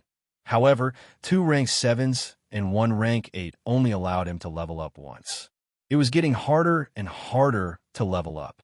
On the other hand, Chuju had leveled up 3 times. She was not far behind him. Hinajiku and I are fine, but Mikoto, Ikaros, and Astria didn't even get a single level up after checking the character status. Wu Yin looked at the quest for this world's instance dungeon. At present, the first quest of saving his sisters and the second quest of defeating Accelerator had been completed. Thus, the third quest should be unlocked. Dungeon World. Magic Catalog. Dungeon Quest. Rescue. Quest 1. Save 20,000 Misaka sisters. Revive all the dead Misaka sisters and heal all the Misaka sisters who are still alive. Collect all 20,000 Misaka sisters and store them in the biodimensional storage device. Completed. Quest Reward. Equipment points, item points, ability points, summoning points, 100,000 each. Quest 2. Defeat the strongest Esper in Academy City. Accelerator completed. Quest Reward. Randomly summon a character. Quest 3. Seduce at least 3 characters in this dungeon world and have them willingly follow you out of this world. Quest Reward. Summon a character that meets the requirements of Quest 3 for free. When he saw the description of Quest 3, Wu Yin was stunned. There was only one thought left in his mind. The system has opened its eyes. This is clearly a chance for me to expand my crystal palace. For a moment, Wu Yin was immersed in a world of infinite joy. A perverted smile hung on his face. He was almost drooling. Fortunately, there was no one else in the room. Otherwise, the title of scum that He Zi mentioned would have been confirmed. After the initial joy, he frowned. Even though this mission 3 looks pretty awesome, but to push down at least 3 characters and get them to leave with him willingly, this mission isn't going to be as easy as the previous 2 missions. Moreover, the choice of characters is also a problem. Looks like I'll have to prepare for a long battle. With that in mind, Wu Yin tossed Quest 3 aside and looked at the summon column. His reward for Quest 2 is the ability to summon a character at random. This reward is not that big, but it's not that small. If he gets a powerful girl, then it's a whole different story. But after thinking about it, he gave up on the idea of doing it now. In Academy City, there are traps everywhere. Ignoring everything else, identity is a problem. If he casually summoned a person, the person would probably have to stay at home and not be able to go out. So, the matter of summoning a character should be put aside for now. Looking at his character status, he still has 4 summoning points left. Wu Yin pondered if it's time for him to exchange for new abilities and equipment. This time, the battle with Accelerator made Wu Yin realize that even though he's a tier 7, he's still very weak. Ever since he transmigrated, it's not like he hasn't been hurt before, but he's never been hurt this badly. Recalling that day's battle, his heart still palpitated. If it weren't for Makoto and the girls saving the sisters and completing Mission 1, the system's notification would have woken him up. Otherwise, he would have been buried alive in the ground. Accelerator being too strong is one reason, but more importantly, it's because he's not strong enough. Right now, Wu Yin desperately wants to increase his strength. Only by becoming stronger can he deal with stronger enemies in the future. Tier 8 is just a stage. After that, there's still Tier 9, Demigod. Originally, Wu Yin wanted to save up his ability points and equipment points to exchange for better abilities and equipment in the future. But now, Wu Yin feels that it's not a bad idea to grasp all the resources at hand and increase his strength as quickly as possible. Plus, Wu Yin already has a choice ability, Bloodline, True Ancestor Bloodline. Vampires born as vampires, the most special existence among vampires. Their nature is close to that of fairies. They have strong resistance to ultraviolet rays, strong vitality, and recovery. They're not afraid of sunlight or the sacred weapon Mercury. Even if they're smashed to pieces, they can recover in an instant. They have eternal life and will not age or die. They can give humans the embrace and turn them into vampires. Their only weakness is their uncontrollable urge to suck blood. Ability points, 500,000. One has to say that Wu Yin wants this bloodline because of its immortality. This time, he almost died, and Wu Yin was traumatized. To put it simply, he's afraid of death, of course. Wanting it is one thing. Being able to exchange for it is another. The True Ancestor bloodline is no doubt powerful, but it's also a lot of ability points. 500,000. And Wu Yan's entire net worth of ability points is only 200,000. No matter how you look at it, this True Ancestor bloodline is something that Wu Yin can only look at but not eat. But there's another thing that can put this thing into Wu Yan's mouth. Wu Yin opened the item list and dragged it twice. Soon, he found what he needed, bloodline immunity. When a user exchanges for a bloodline ability, the amount of ability points paid will determine the preferential immunity of the bloodline, limited to bloodlines below 500,000 ability points. 10% discount. 1000000 item points, 20% discount. 2000000 item points, 30% discount. 300000 item points, 40% discount. 400000 item points, 50% discount. 500000 item points, 40% discount. 600000 item points, 30% discount. 700000 item points, 20% discount. 800,000 item points 10% discount.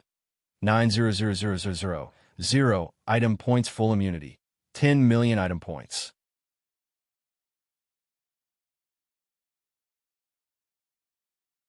Chapter 217. Bloodline Immunity. Depending on the amount of item points paid, Wu Yin can exchange bloodline for a special item. With this, he can exchange for a true ancestor bloodline. And it just so happened that the limit of bloodline immunity was bloodlines below 500,000 ability points. True ancestor bloodlines happened to be within that limit. As long as Wu Yin paid 6 million item points and obtained a 40% discount, he could exchange for the true ancestor bloodline for 200,000 ability points. Although it was a loss to exchange 200,000 ability points and 6 million item points for a bloodline with 500,000 ability points, item points and ability points were different. If Wu Yin wanted to obtain ability points, he could only exchange them with magic crystals other than the rewards from the system's missions. At least, Wu Yin had not found a third way to obtain ability points. Item points, on the other hand, were much easier to obtain. As long as it was not a lifeless corpse like a human corpse or a stone spider, almost any kind of corpse could be turned into the system in exchange for item points. Therefore, using 6 million item points to exchange for 300,000 ability points, Wu Yin was quite willing to do so. As for why Wu Yin did not exchange his 7 million item point for the bloodline immunity, it was because Wu Yin wanted to exchange for another item, White Fruit of Cleansing, a special item for vampires. If the user is a vampire, consuming it will purify the body and cancel out the urge to suck blood. If a user is not a vampire, consuming it will have no effect. Cost 1 million item points. Without this White Fruit of Cleansing, Wu Yin would not dare to accept the true ancestor bloodline, even if it was given to him for free. He did not want to become a monster that lived to suck blood, and he did not want to suffer for the rest of his life because of the urge to suck blood. Just like Elkit, Wu Yin clicked on the White Fruit of Cleansing. With a flip of his hand, a white fruit surrounded by mist appeared in his hand. After exchanging for the White Fruit of Cleansing, Wu Yin clicked on the Bloodline Immunity and paid 6 million item points.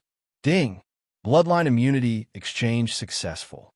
When a user exchanges for a bloodline, they only need to pay 40% of the ability points to exchange for the bloodline. Note: only limited to bloodlines with 500,000 ability points and below. The effect will only take effect once. After exchanging twice, Wu Yin spent 7 million item points in exchange for a fruit the size of a fingertip and a message from the system. After exchanging, Wu Yin clicked on the ability column. There were 3 options: skills, talents, and bloodlines. He clicked on bloodlines and clicked on the bloodline. An ancestor bloodline. Clap. Ancestor bloodline. Vampires born as vampires, the most special existence among vampires. Their nature is close to that of elves. They have strong resistance to ultraviolet rays and strong vitality and resilience. They are not afraid of sunlight or the divine weapon Mercury. Even if they are smashed to pieces, they can recover in an instant. They have eternal life and will not age or die. They can give humans the embrace and turn them into vampires. Their only weakness is that they have an uncontrollable urge to suck blood. Ability points, 5 million. At this moment, Wu Yan's heart was beating faster. It was natural. After all, this was the first time Wu Yan had exchanged for a bloodline. Moreover, it was a bloodline as powerful as a true ancestor bloodline. Licking his lips, Wu Yan clicked on the exchange button. Ding. Exchange for true ancestor bloodline. Confirm? The system's beep surprised Wu Yan. In the past, there was no such beep. He just clicked on the exchange button. He did not expect there to be a beep when exchanging for a bloodline. Perhaps it was because there could only be one bloodline. If he wanted to exchange for another, he would have to sell the old bloodline to the system. That was why the system was so cautious. Confirm. Ding. Exchange for true ancestor bloodline successful. As the user has a 40% discount for bloodline immunity, the required ability points has been reduced to 200,000 ability points. Ding. Obtained true ancestor bloodline. Following the system's beep, countless golden dots of light of various sizes suddenly appeared around Wu Yan's body. Under Wu Yan's scrutinizing gaze, they all surged into Wu Yan's body. The blood that was originally flowing in an orderly manner in Wu Yan's body suddenly flowed at an unimaginable speed when the dots of light surged into Wu Yan's body. The blood flowed faster and faster. Logically speaking, the blood vessels in Wu Yan's body should have exploded long ago. However, not only did the blood vessels in his body not explode, they became even more resilient as the blood flowed faster. As time passed, an inexplicable fluctuation appeared in the wildly flowing blood. The fluctuation passed through the blood and spread to every part of Wu Yan's body.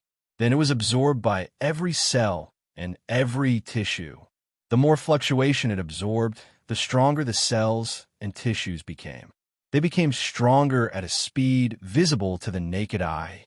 When the last ripple was absorbed by the body, the blood flow began to slow down until it returned to normal, flowing slowly. On the sickbed, Wu Yan, who was quietly accepting the true ancestor bloodline's transformation of his body, suddenly opened his eyes.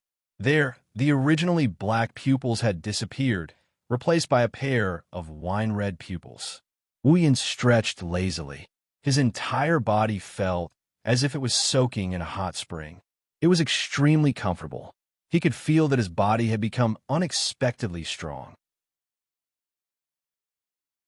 At this time, if Wu Yan suffered the same injuries as when he fought with Accelerator, then this time he might not even have a scratch on his skin, let alone almost dying. Of course, this comfort was only temporary. Soon, Wu Yan's body trembled violently. His wine-red pupils suddenly turned golden. At the same time, a strong sense of hunger came from the depths of Wu Yan's body. His body shuddered violently. He felt extremely uncomfortable. His throat involuntarily moved up and down. He didn't even need to think about it to know that this is the urge to suck blood. Wu Yan tossed the white cleansing fruit into his mouth. As soon as it entered his mouth, the white cleansing fruit turned into a cold current that rushed into his body. The cold current quickly circulated in his body and washed over his entire body.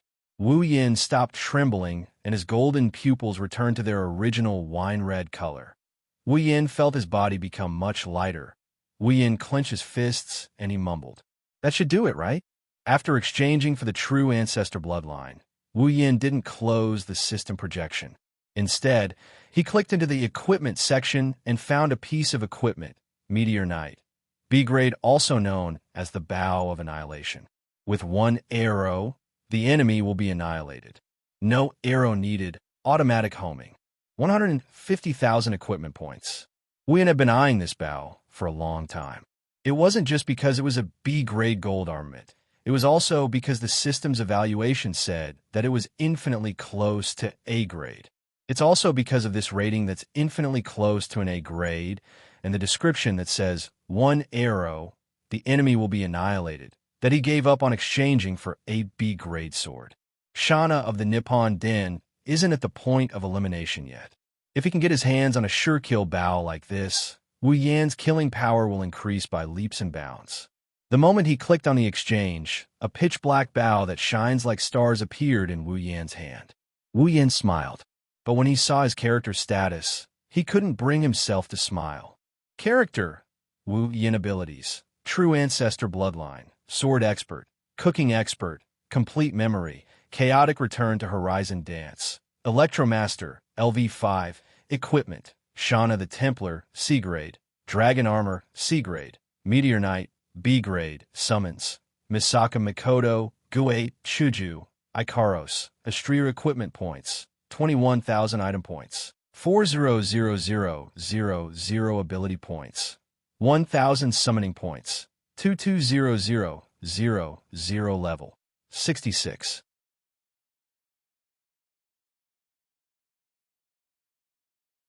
Chapter 218.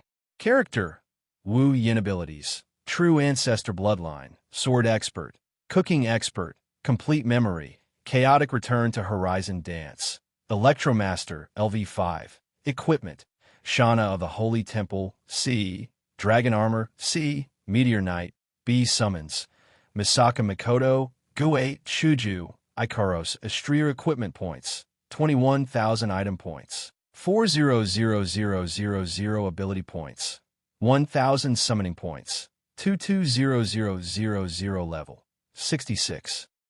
Everything is back to square one. True Ancestor Bloodline, 200,000 Ability Points, White Cleansing Fruit, 1 million Item Points, Bloodline Immunity, 6 million Item Points, Meteor Knight, 150,000 Equipment Points. After a short exchange, he had used up 200,000 Ability Points, 7 million Item Points, and 150,000 Equipment Points. Right now, he only had 400,000 Item Points and 21,000 Equipment Points left. The worst was his Ability Points, which were left with only 1,000 points. He didn't even have enough to cover his foundation. Luckily, he has enough Summoning Points. Wu Yin felt a little better. Moreover, the point spin are well worth it. Wu Yin may be level 66, but his strength is on a completely different level compared to before. With the bloodline of the true ancestor, Wu Yin can't die no matter what. Plus, he has Meteor Shower as his trump card. Even if Wu Yin had to fight Accelerator again, he wouldn't be afraid. Wu Yin looked at his pitiful summoning points and closed the system. What the eye doesn't see, the heart doesn't grieve over. He raised Meteor Knight in his hand. The bow is as black as ink, but the body is transparent like a black crystal. It's very attractive. Inside the transparent black bow, there are specks of starlight.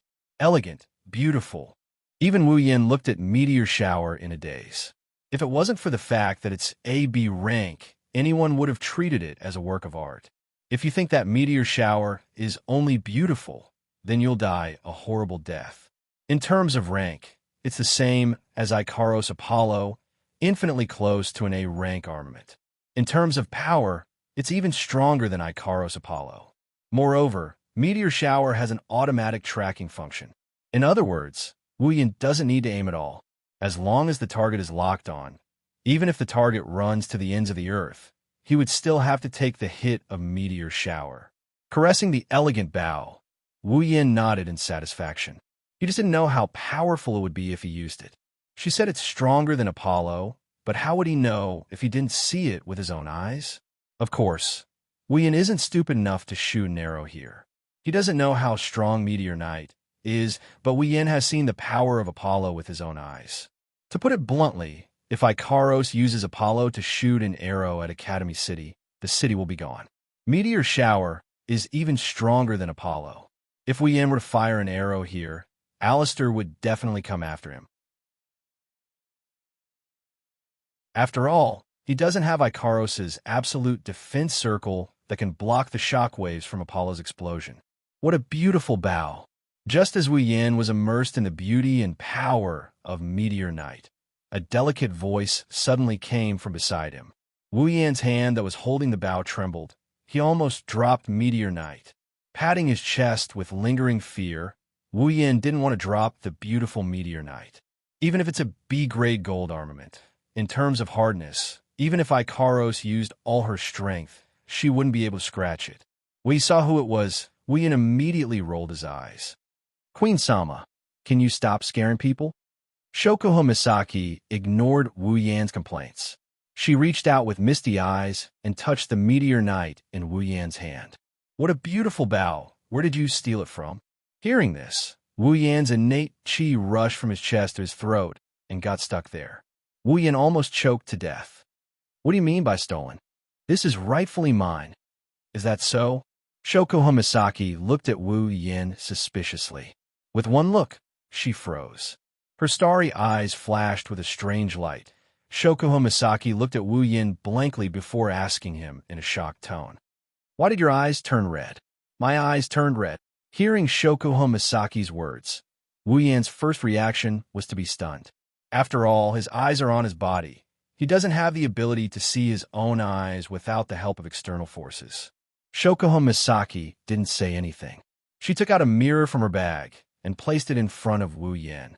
A pair of wine-red pupils, as if they were naturally there, added a lot of charm to Wu Yan's face that wasn't ugly nor handsome. It really is.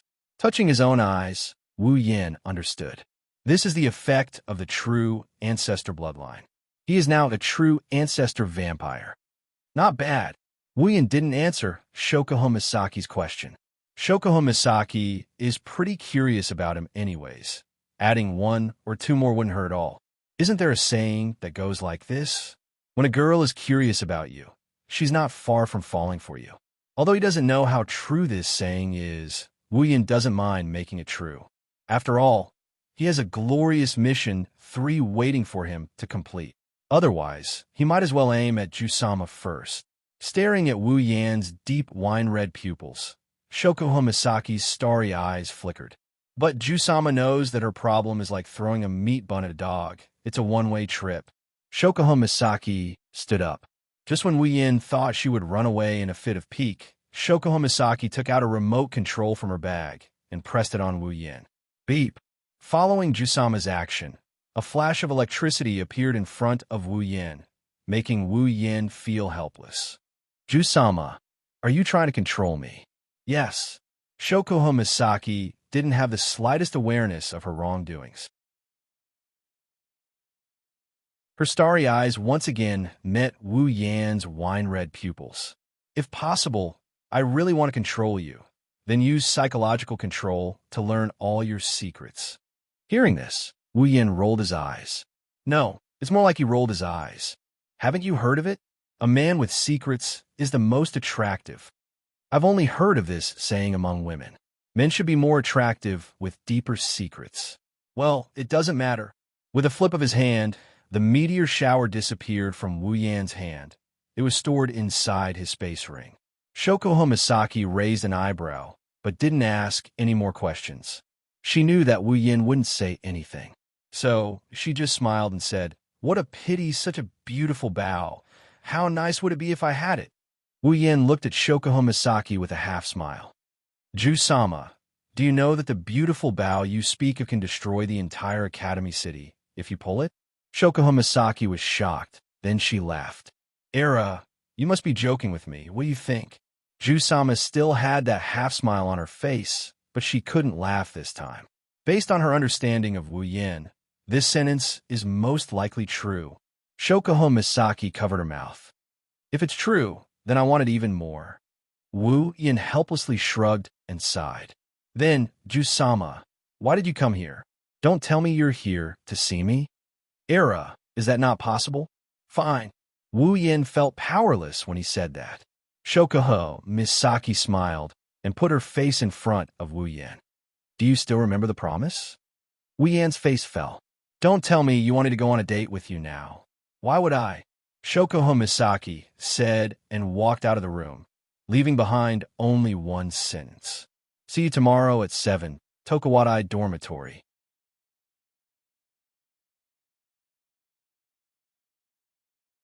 Chapter 219. Under Wu Yan's speechless gaze, Xianxia gracefully walked out of the room. Who would believe that Tokuwadai's Jusama would come all the way to the hospital just to have a date? Wu Yan doesn't know how to describe his current mood. If you want to say he's happy, then a little. After all, his date is Shokuho Misaki. It's just that Wu Yan doesn't understand why Jusama is so eager to go on a date with him. Is it to attack Mikoto? Probably a little. But Wu Yan knows that Jusama is more interested in him because he has too many things that she's interested in, just like that. Wu Yan, who was in a daze on a hospital bed, didn't notice that after Shokuho Misaki walked out of the room, a petite figure appeared outside the door. She hid in a corner and secretly peeked inside. Her eyes were filled with resentment. That person is Shiroi Kuriko. Kuriko watched as Shokuho Misaki walked away, then secretly peeked at Wu Yan, who was in a daze on the hospital bed. Her lips were tightly pursed. Her twin ponytails swayed without any wind. An inexplicable black aura covered her entire body, turning her into a true Kuriko. That despicable scum.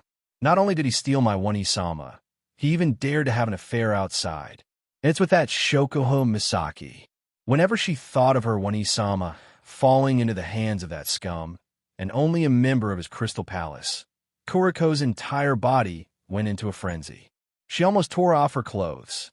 This time, I will definitely stuff that scum into the trash.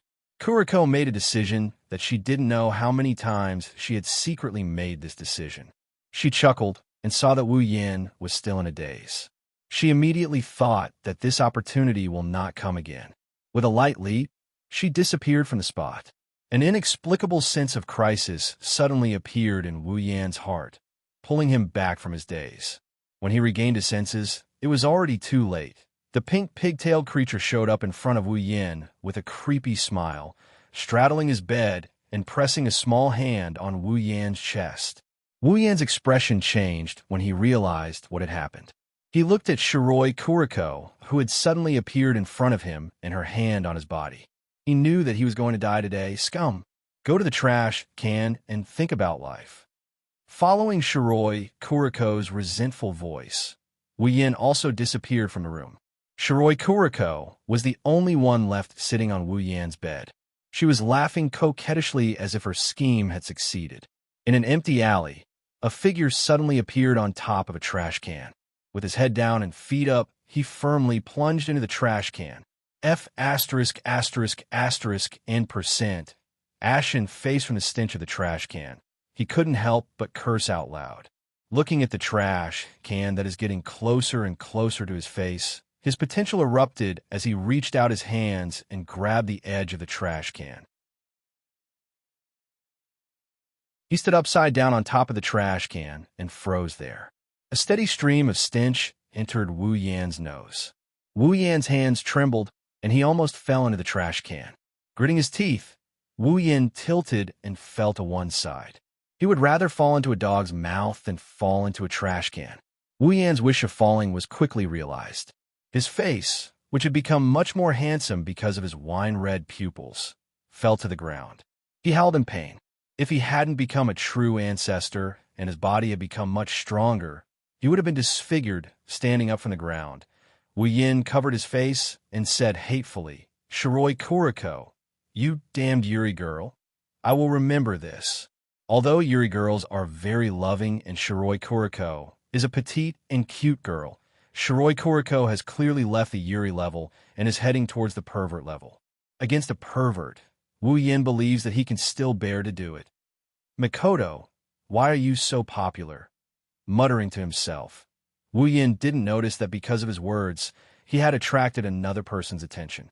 "Hello, may I ask if the Mikoto you were talking about is Miss Saka Mikoto?" The sudden voice startled Wu Yin, but when he saw the person's face, he was stunned again. "Hello, may I ask if the Mikoto you were talking about is Miss Saka Mikoto?"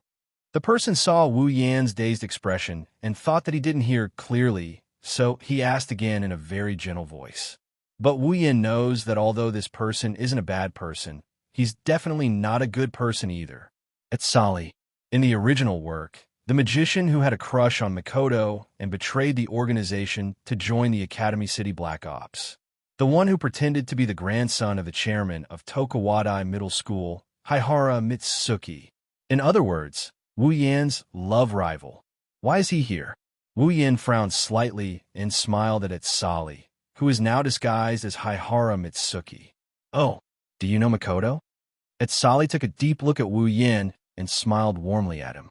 "Hello, I am Haihara Mitsuki, Misaka Mikoto's friend." Wu Yin smiled and nodded, but he snorted in his heart. In the original work, this Sali pretended to be Haihara Mitsuki and kept on pestering Mikoto. He annoyed Mikoto to no end. How can he be considered Mikoto's friend? Even though Wu Yin admired him for joining the Black Ops for Mikoto, he was also a bit annoyed. From another perspective, the person he was determined to protect is his wife. Before Wu Yin could speak, Sali suddenly said, "If I'm not mistaken, this Mr. You should be the one who claimed to be Misaka Mikoto's boyfriend on the day of the Tokawadai Midsummer Festival, right?" "Oh." Wu Yin looked at Sali in surprise. "I didn't expect you to know me." "Of course I know you, sir." The smile on Sali's face had already disappeared, replaced by a bitter expression. "How could I not know Misaka Mikoto's sweetheart?" Hearing this, Wu Yin narrowed his eyes. "You care about Mikoto a lot." Hearing Wu Yan's words, Sali nodded hesitantly. He seemed to be in a difficult position and smiled bitterly. "I'm not afraid of being laughed at. but I really look forward to Misaka Mikoto. In other words, Wu Yin said to Itsali indifferently, "You're here to declare your love, rival?" "No, no." Itsali quickly shook his head. "As long as Misaka Mikoto can be happy, I'm satisfied." "Then why are you looking for me?" Wu Yin frowned. "Don't tell me you're here to confirm my relationship with Mikoto." "That's not it either." Itsali shook his head again, but this time there was no longer any bitterness or gentleness on his face. What appeared on his face now was a cold expression. For Mr. to be able to obtain Misaka Mikoto's heart, this one is very envious and sincerely wishes Misaka Mikoto well. However, from what I know, Mr. seems to be entangled with other girls as well. "Oh?" Wu Yin laughed this time. "In other words, you're here to fight for justice for Mikoto. You can say that." Itsali looked at Wu Yin expressionlessly. Compared to the gentle big brother image from before, the current Itsali seemed to have been corrupted. It's a bit sinister. "I hope Misaka Mikoto can be happy. I don't want Misaka Mikoto to be hurt. If Mr. can promise me to cut off all contact with other girls, then I will leave this place." Wu Yin quietly waited for Itsali to finish speaking, then said indifferently, "Is that all you want to say?" Following his voice, Wu Yan's wine-red eyes stared at Itsali. An indescribable pressure suddenly enveloped Itsali's body. "Then let me tell you, you'll be disappointed."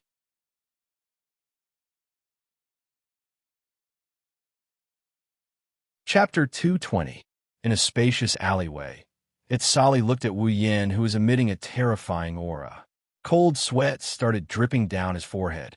He didn't even care about Wu Yan's. "Let me tell you, you're going to be disappointed." His back was already soaked in cold sweat. Itsali resisted the urge to kneel down and tightly clenched his teeth. His heart was filled with shock. What's going on? Wasn't this person just an ordinary LV0 powerless? How can he have such a terrifying pressure? Who is he? What Itsali didn't know was that if he met Wu Yin an hour ago, he wouldn't have lost his composure like this.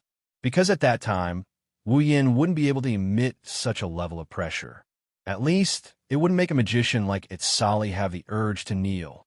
If Itsali came an hour earlier, he would have already made his move when he heard Wu Yin say, "Let me tell you, you are about to be disappointed."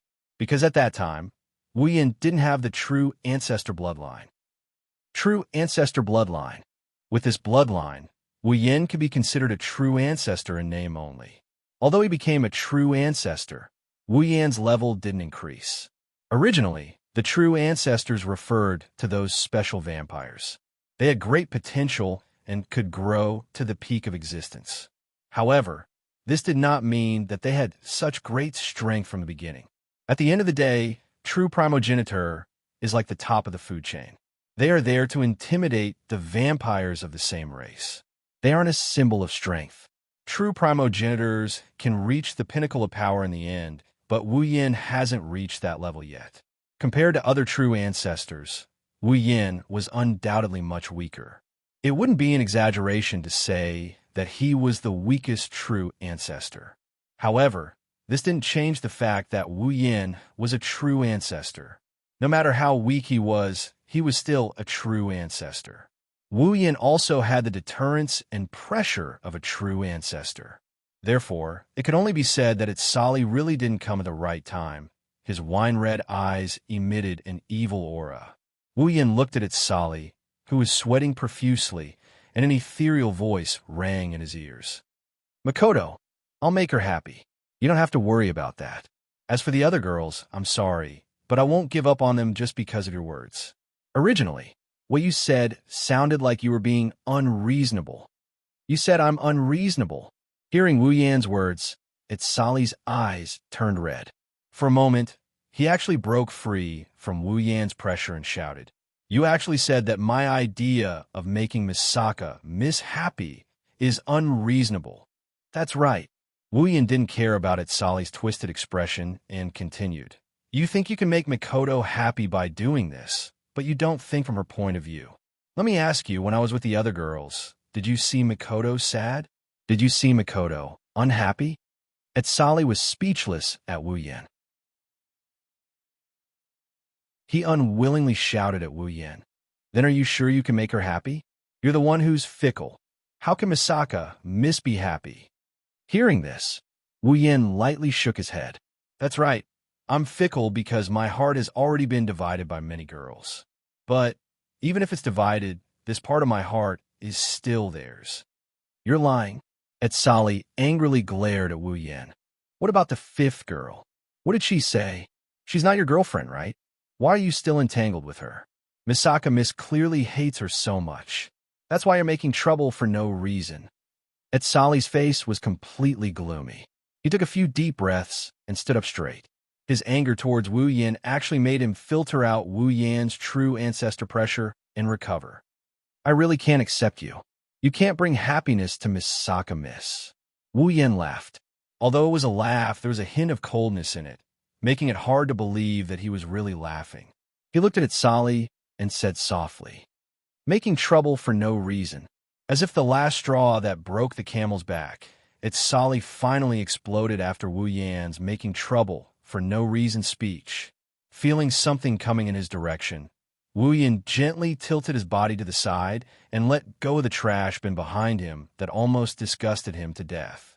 At the same time, the trash bin suddenly exploded and rubbish covered the ground. Wu Yan frowned and looked at Etsali. At this time, he was holding a strange-looking dagger in his hand. It was completely black and reflected a layer of arc light. It looked like the tip of a spear, and it had a faint coldness to it. The spear of Torahuiska Gang Tikitori. No, it should be called a replica of the spear of Torahuiska Gang Tikitori. It had the ability to reflect the light of Venus and directly disintegrate the objects it shone on. Just now, it was Etsali who suddenly used the obsidian dagger of Torahuiska Gang Tikitori to attack Wu Yan. It was completely with the intention of killing Wu Yan. Finally can't help but make a move? Magician. Etsali, who originally wanted to kill Wu Yan on the spot, was shocked by Wu Yan's words. He stopped what he was doing and asked involuntarily, You, how do you know? Wu Yan couldn't help but laugh as he shrugged. Is he supposed to tell him that he saw it on the screen? Why, Etsali, who knows? Etsali's face turned cold.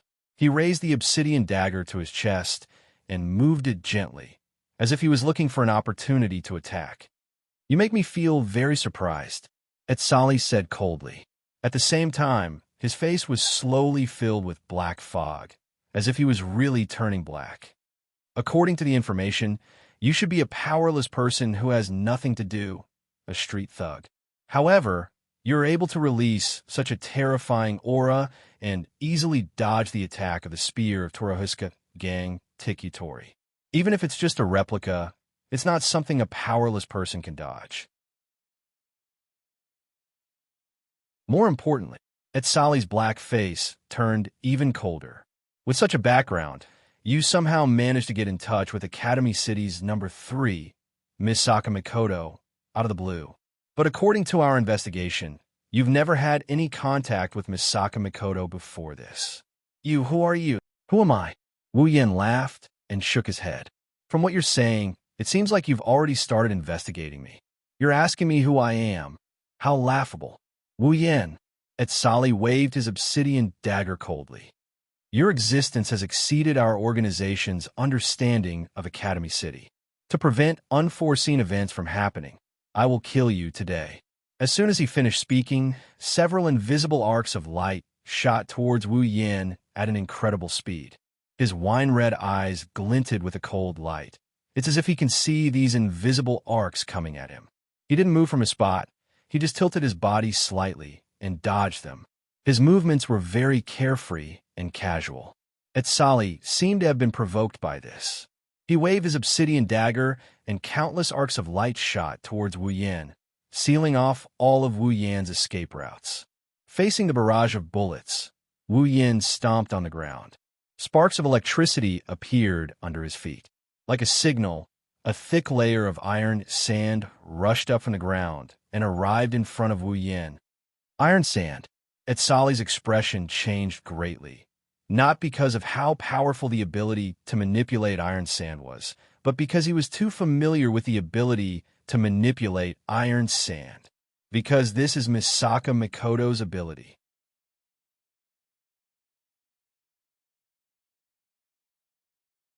Chapter 221. The black iron sand that filled the sky seemed to have grown eyes as it danced in the air.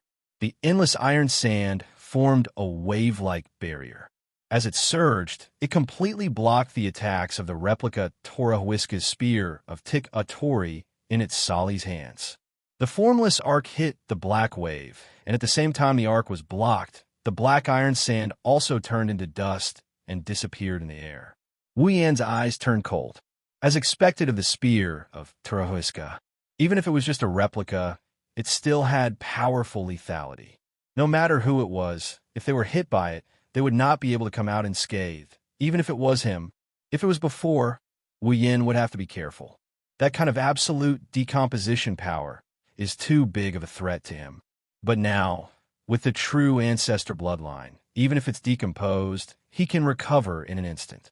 At most, he'll just have to enjoy the feeling of being cut into 1,000 pieces. Of course, only an idiot would enjoy the feeling of being cut into 1,000 pieces.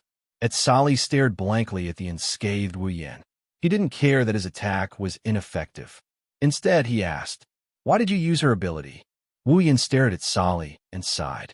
"So, from the start, you didn't know anything. You even said that you want to give Mikoto happiness."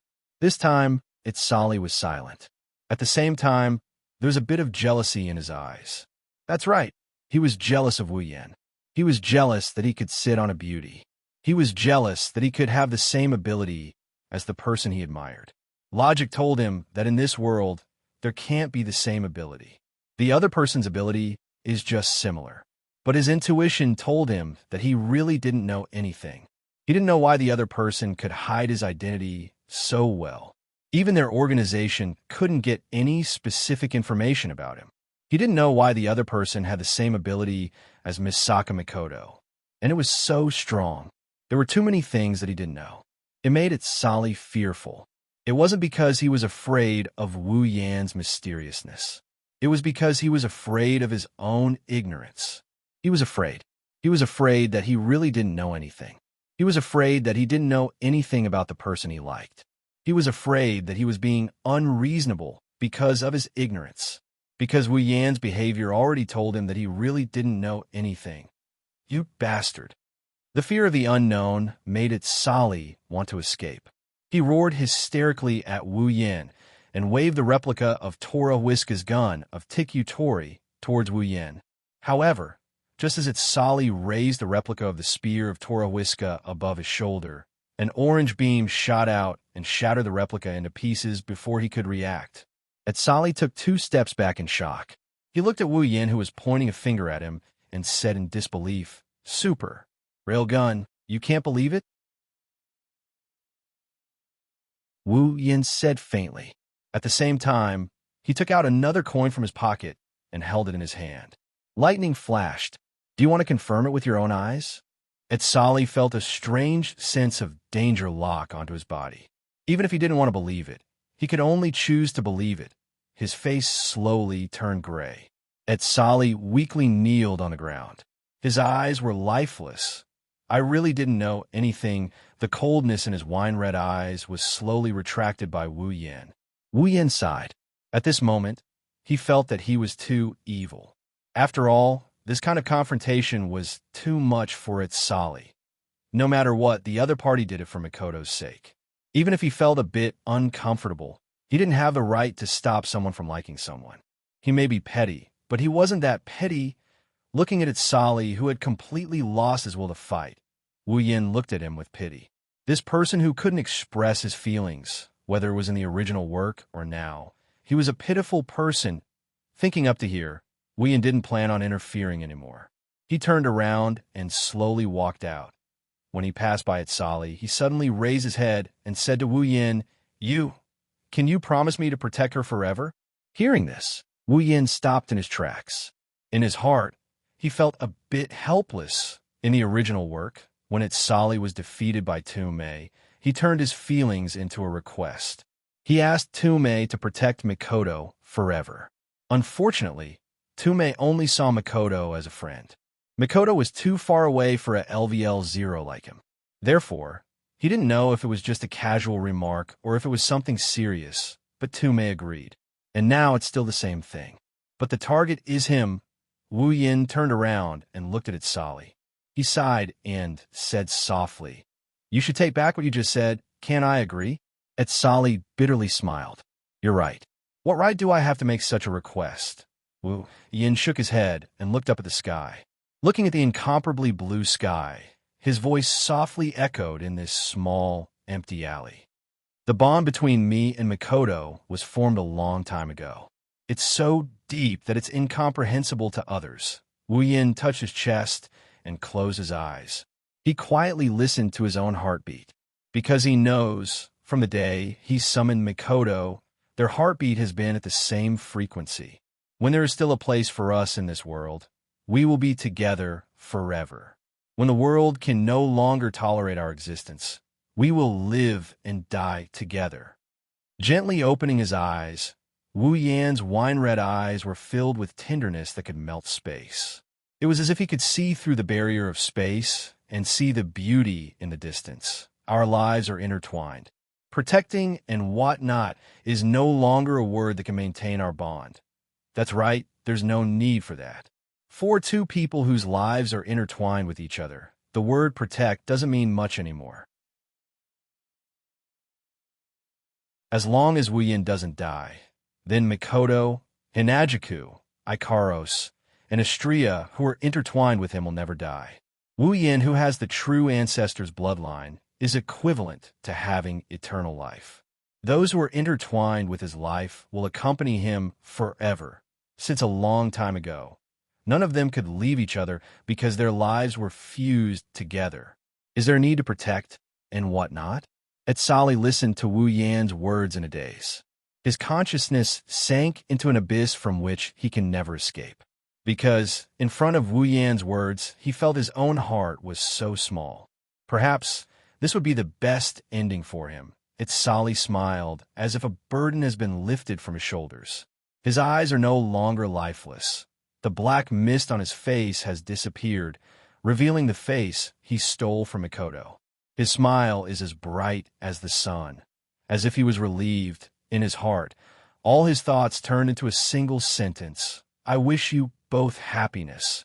In a place Wu Yin and Sali can't see, in the corner of an empty alley, Mikoto is leaning against a cold wall. Her back is cold, but her heart is warm. Beside her, there's a face that looks exactly like Sali. To be precise, it's the real owner of this face, the real Haihara Mitsuki. He looked at Mikoto, who suddenly closed her eyes and touched her chest with a mesmerizing smile on her face. Mikoto's face blushed as she recalled Wu Yan's words. She clutched her chest tightly and said in a soft voice, "It's hard to tell if it's joy or dissatisfaction." "Idiot, you actually said something so embarrassing." Mikoto looked at Haihara Mitsuki, who was staring at her blankly. She blushed again and said in a dissatisfied tone, "What are you looking at? Let's go." Haihara Mitsuki paused and said in surprise, "Aren't we going to catch that imposter?" Mikoto walked away, leaving only her voice in Haihara Mitsuki's ears. "He will take care of everything."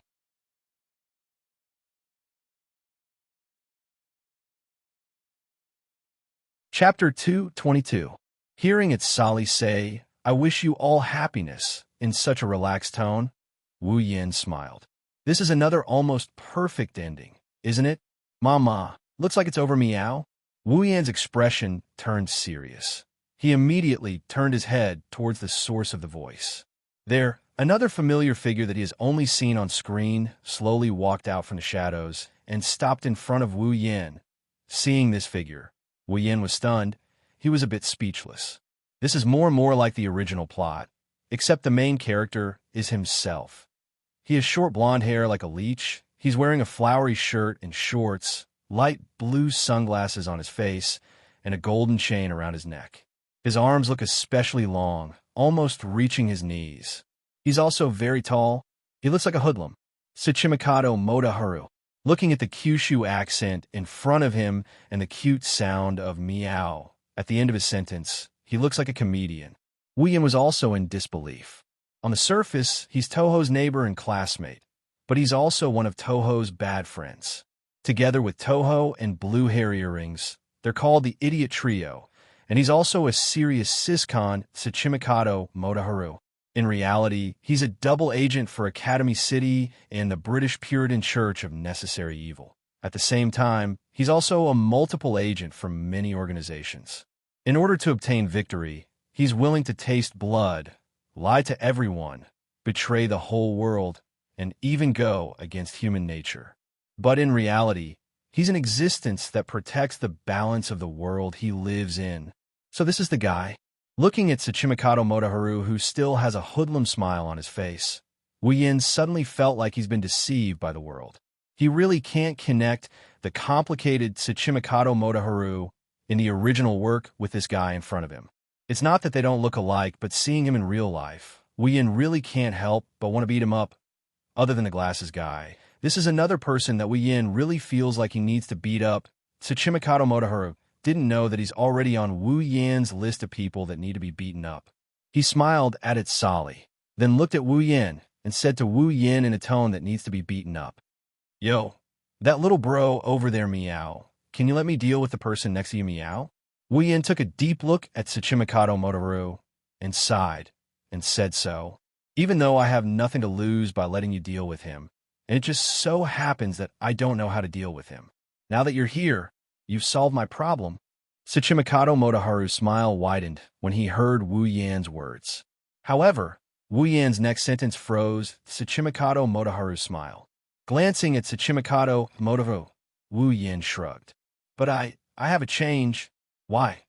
Tsukimike's Motoharu's smile had already disappeared. With his status, it was easy for him to investigate Itsali's background. Since the other party was able to defeat Itsali, then he must be very strong. He might even be level 5. So, if possible, Tsuchimikado Motoharu doesn't want to fight him. But taking Itsali away is necessary for him. So if Wu Yin doesn't want to hand him over, he can only run away. Just as Tsuchimikado Motoharu was about to run away when Wu Yin made his move, Wu Yin's next sentence made him stumble, like a tiger pouncing on its prey or a dog fighting for its food. He fell to the ground. Because you're really asking for a beating, Tsuchimikado Motoharu climbed up from the ground and covered his nose that hurt from the fall and said to Wu Yin in a weird tone, "Just because of this, Meow? Just because of this? How did I offend you, Meow? How did you not offend me?" Hearing this, Tsuchimikado Motoharu fell silent. After a while, he half knelt on the ground. His whole body turned white, and a gust of wind blew him away. Wu Yin looked at Tsuchimikado Motoharu with satisfaction, and his heart echoed with evil laughter. Seems like Wu Yin is quite proud of himself for defeating Tsuchimikado Motoharu. After a while, Tsuchimikado Motoharu stood up shakily and weakly raised his arm and said in a daze, "Please let me deal with that person, Meow. Well, do as you wish," Wu Yin said with a smile. Hearing Wu Yin compromise so quickly with Tsuchimikado Motoharu's intelligence, how could he not know that the other party is playing with him? Does he know me? Tsuchimikado Motoharu looked suspiciously at Wu Yin. He really can't remember when he met such a person. But if he says he doesn't know him, the other party seems to know him so well, and the blow to him was so thorough, since he couldn't understand, Tsuchimikado Motoharu didn't think about it anymore. He walked in front of Itsali and said something to him. Itsali's face was gloomy and uncertain. Finally, he nodded as if he agreed to something. Seeing Itsali nod, Tsuchimikado Motoharu's pale face regained a bit of a smile, but that smile made Wu Yin want to give him another blow. "Little bro over there, thank you very much, Meow." Tsuchimikado Motoharu thanked Wu Yin with a grin. Then, he used a strange tone to tell Wu Yin that he didn't know what he was talking about. To be able to defeat this person over here, it seems that little brother's strength is not ordinary. Hearing this, Wu Yin immediately looked at Tsuchimikado Motoharu warily. He didn't dare forget that this annoying person in front of him had the reputation of backstabbing. If he wasn't careful, he would be betrayed so badly that even his own mother wouldn't recognize him. Wu Yin warned him. "You're asking for a beating. What the hell are you up to?" Tsuchimikado Motoharu's smile froze, and he forced a smile. Meow, little brother, you're joking, Meow. What could I be planning? Wu Yin curled his lips in disdain. Who knows? Tsuchimikado Motoharu didn't say anything. Under his sunglasses, his eyes were fixed on Wu Yin, and his heart was filled with a sense of seriousness and curiosity about Wu Yin. With his special identity, if he wanted to investigate a person's background, it would be very difficult for him not to know. However, the person in front of him had made his intelligence network completely useless. An ordinary identity, a sloppy life, and a hooligan with nothing to do. This was everything that Tsuchimikado Motoharu knew about Wu Yin. But now, the other party had completely shattered the understanding he had of him in his heart. Not to mention other things, just the fact that he was strong enough to defeat Itsali was enough to shatter his understanding of him. Wu Yin was actually helpless in his heart.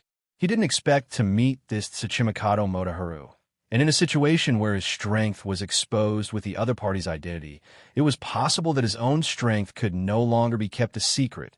Just as this thought popped up in their minds, a familiar figure suddenly appeared in front of them for the third time, breaking the strange atmosphere at the scene. Seeing this person, Wu Yin and Tsuchimikado Motoharu's eyes narrowed. The difference was that Wu Yin's eyes had a trace of seriousness and helplessness, while Tsuchimikado Motoharu's eyes flashed, as if he had thought of something. The person who came was a girl. Her red hair was tied into 2 bundles at the back of her head. Her winter uniform was draped over her shoulders, and her upper body was completely exposed. There was only a light pink strip of cloth wrapped around her breasts like a bandage, squeezing out a deep ravine on her breasts.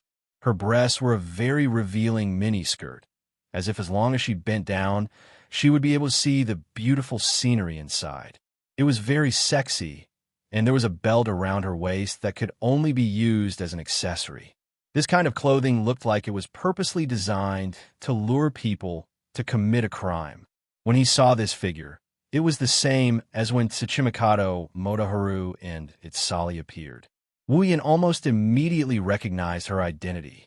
Yubiao Danshi.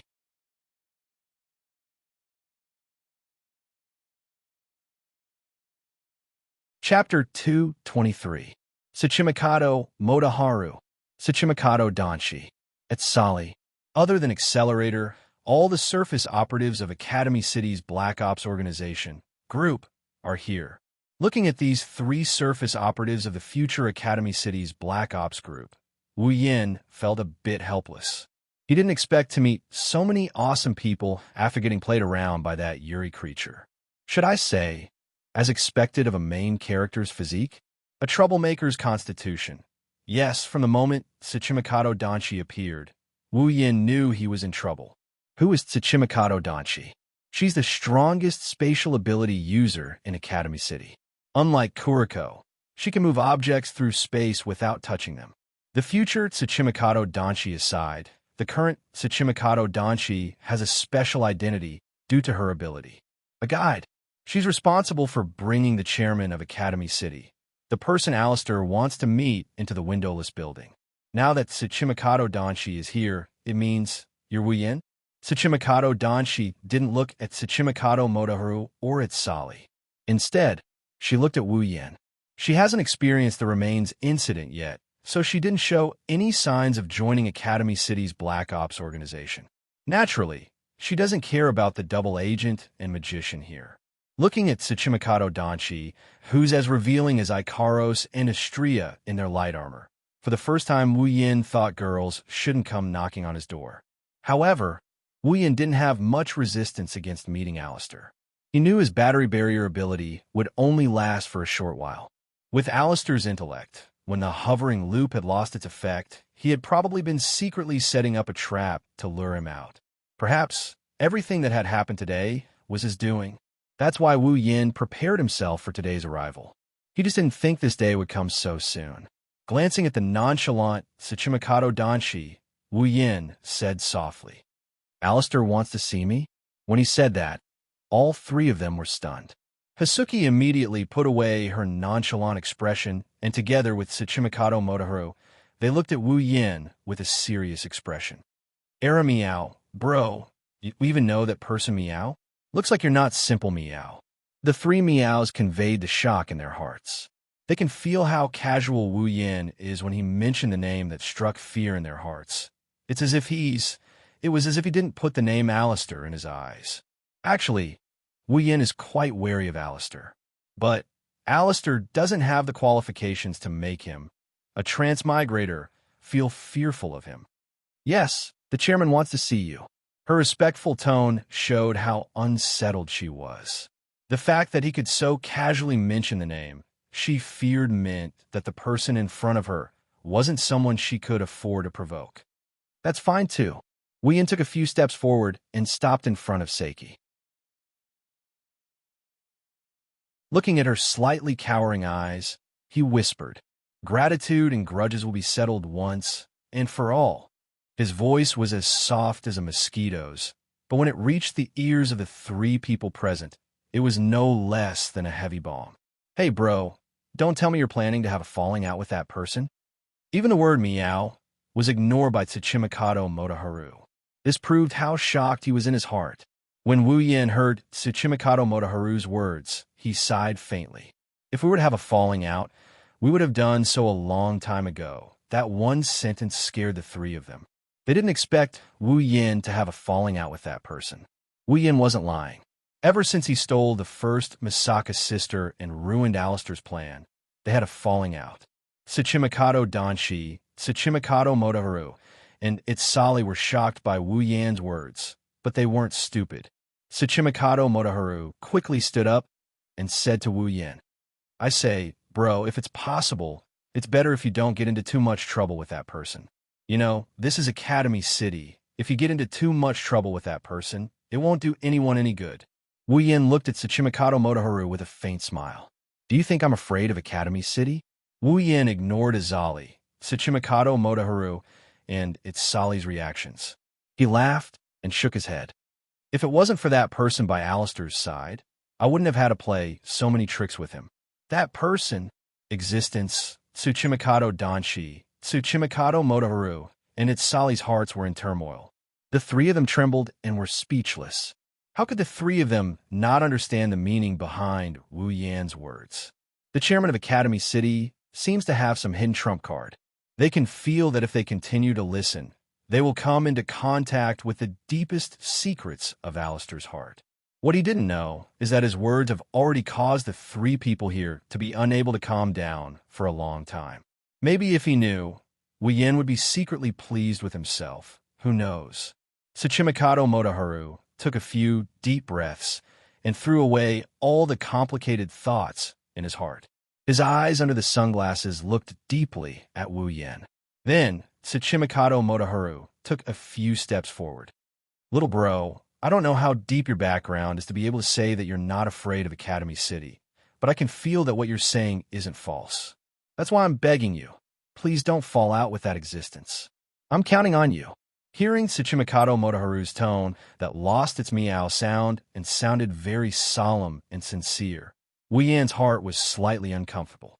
He also knows why Tsuchimikado Motoharu would say such words and even use the word request. In his heart, perhaps he has already become an existence that is not inferior to Alistair.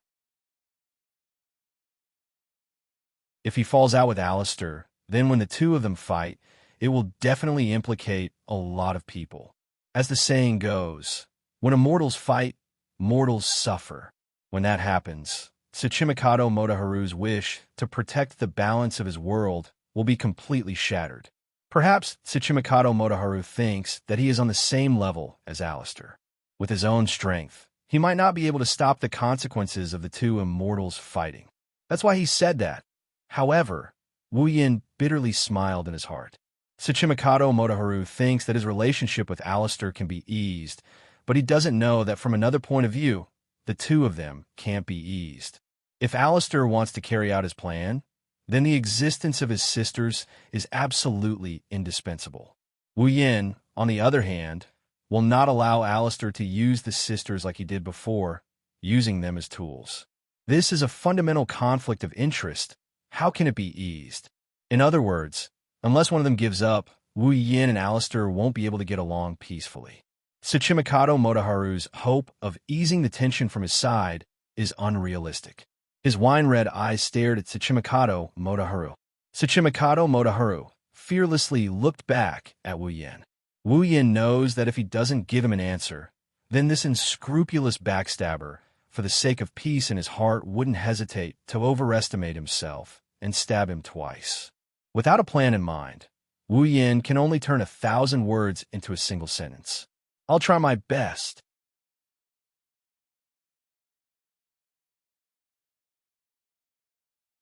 Chapter 224. Academy City, School District 7, below a windowless building. Located near the center of School District 7, the building is so strange and eye-catching, but next to this building there are no signs of life. It's like no one has visited this place for hundreds of years. Located in the center of School District 7, there's not a single person around the windowless building. It's like this place will forever be peaceful. But today, this place is destined to be chaotic. A male and female figure suddenly appeared in front of the building, adding a bit of liveliness to this place that's usually classified as an absolute paradise. The ones who appeared here are naturally Wu Yan, who came to meet Alistair, and Zhoubiao Danqi, who's in charge of leading the way. Looking up at this strange building, a stream of data flashed through his eyes. Wu Yan's face froze. He was speechless for a long time. Strange seal building, level 50. Speechless, this is the second time he's seen an item with a level. The first time was in the world of Butler Whirlwind's world, the wall in the Yaoma cave. The second time is this building in front of him. The wall is fine. After all, no matter how it's a wall, it's still a monster. It's understandable that it has a level. But what's with this building? Is it also a monster?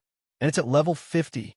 Wu Yan's heart was filled with doubts. He suddenly had the urge to slash this building open to see what it's made of. No wonder Accelerator couldn't hurt it in the original work. Even if he was retarded at that time, he could still take care of other LV5 monsters.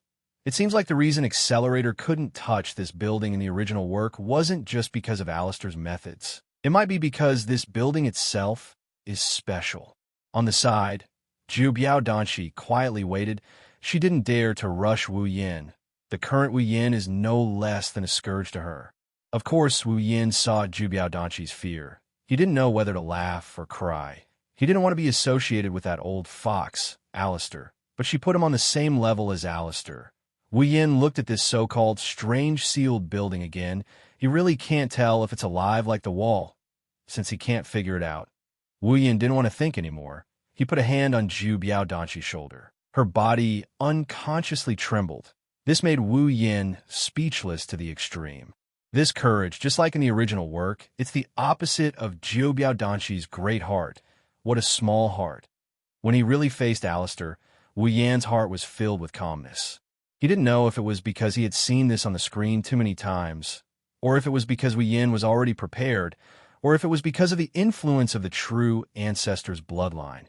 After Zhoubiao Danqi brought Wu Yan in, she immediately ran away in a sorry state.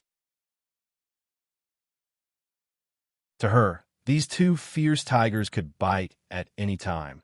They could kill her with a single roar. The sci-fi atmosphere around them couldn't attract Wu Yan's attention anymore. His wine-red eyes were locked on the figure floating in the culture tank. He didn't make a sound for a long time. Alistair didn't speak, so Wu Yan just looked at him quietly. Both of them fell into a strange silence, each having their own thoughts. Wu Yan didn't know what Alistair was thinking, but he felt that if he spoke first, he would be weaker. After an indeterminate amount of time, just as Wu Yan was starting to get impatient, Alistair finally opened his mouth. His mechanical voice spread gently from the surrounding space into Wu Yan's ears, causing Wu Yan, who didn't even blink, to be startled. Almost none of the people who came here were not surprised by my existence. Sir, you seem to be much calmer than I imagined. When he heard this, Wu Yan smiled faintly and glanced at Alistair's floating body with a faint disdain in his heart. Of course, he wouldn't tell Alistair that he had already seen his existence on the screen countless times. You must be joking, Chairman. I'm actually very surprised as well. Wu Yan didn't know what Alistair was thinking, even though he didn't believe his own words. Getting Alistair to reveal his thoughts on his unchanging face was harder then ascending to the heavens. So that's how it is, Alistair said softly. I can't see much surprise on your face. Wu Yin smiled and looked at Alistair. In this aspect, I still need to learn a lot from you, Chairman. That would be an honor. Alistair said like he wanted to continue this conversation with Wu Yin, but a faint pressure came from the space, letting Wu Yin know that this is the real show. Sir, you have brought me a lot of trouble. When he heard Alistair's words, Wu Yin knew that Alistair already knew that he was the hunter, the one who stole the sisters. Wu Yin didn't want to ask how Alistair found out about him. Wherever he went, there would be traces left behind. It's not like he didn't go out all day, and his reputation has already spread through the entire Academy City School District 7 because of Mikoto and Shokoha Misaki's relationship. With too many flaws, it would be strange if Alistair didn't discover him. No, you're wrong. Wu Yin stared at Alistair with his wine-red eyes. An indescribable glint flashed through his eyes. The one who brings trouble to others will always be you, Alistair, not others. When he heard Wu Yan's words, Alistair's floating body stopped and returned to normal. Sir, you seem to know a lot of things. It's not that I know a lot, Wu Yan said lightly. It's just that if it's something related to you, you should at least know a little about it to avoid being kept in the dark. Sir, you must be joking. Originally, the birth of the military clones was Mikoto's own DNA. How could it have anything to do with concealing? Oh? Wu Yin sneered and said, if that's the case, then I think Mikoto won't be disturbed by unknown people anymore, right? Alistair fell silent. Then, the mechanical noise of an ancient well rang out once more. As long as Sir can fulfill my request. As long as your request isn't too excessive.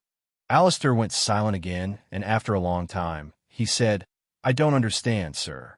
Why would you take such a strong stance for some scientific product? Wu Yan's eyes flashed coldly as he looked at Alistair. The pressure of a true ancestor spread from Wu Yan's body to the entire space. You will never understand. Alistair fixed his gaze on Wu Yan. Who knows if he felt the pressure from Wu Yan's body, but he stared at the pair of wine-red eyes expressionlessly. Until, since her doesn't want to compromise, then I have no choice but to be rude. As soon as Alistair's voice fell, the originally calm space suddenly began to fluctuate with a bang. Like boiling water, thick ripples began to form. A terrifying aura came out of nowhere and locked onto Wu Yan's body. Wu Yan's body stiffened, and all his muscles tensed up on reflex. A wild alarm sounded in Wu Yan's mind, telling Wu Yan how bad his situation was right now. Wu Yan clenched his teeth. His wine-red eyes turned golden as he gathered all his strength to resist the terrifying aura coming from Alistair. He met Alistair's gaze head-on, without any fear. This scene continued for an unknown period of time. Perhaps it was a moment, or perhaps it was a lifetime. Finally, another wave of fluctuation came from a certain corner of this space.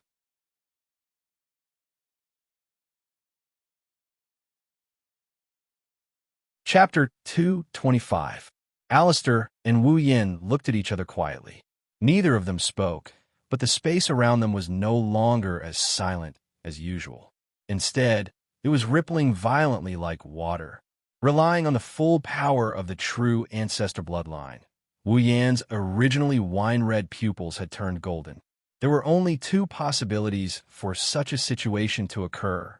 First, the blood-sucking impulse exclusive to the true ancestor bloodline had erupted. Unable to control one's desire to suck blood, one's pupils would turn golden. However, Wu Yan's blood-sucking impulse had long been purified by the white fruit of cleansing. Therefore, such a situation would never occur to him again.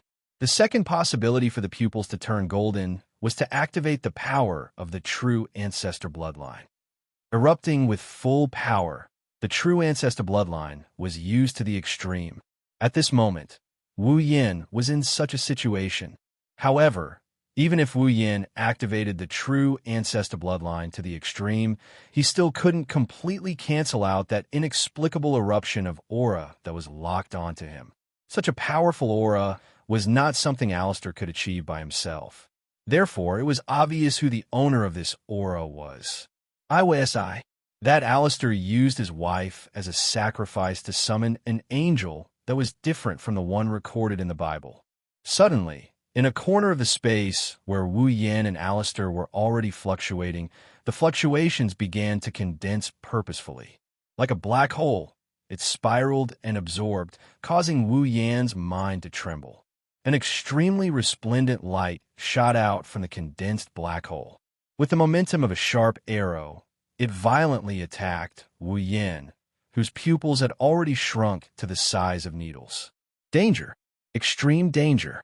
If things went wrong, he would die once. Such a thought rose from Wu Yan's heart almost as soon as the light shot out. At the same time, the light had already arrived in front of Wu Yan.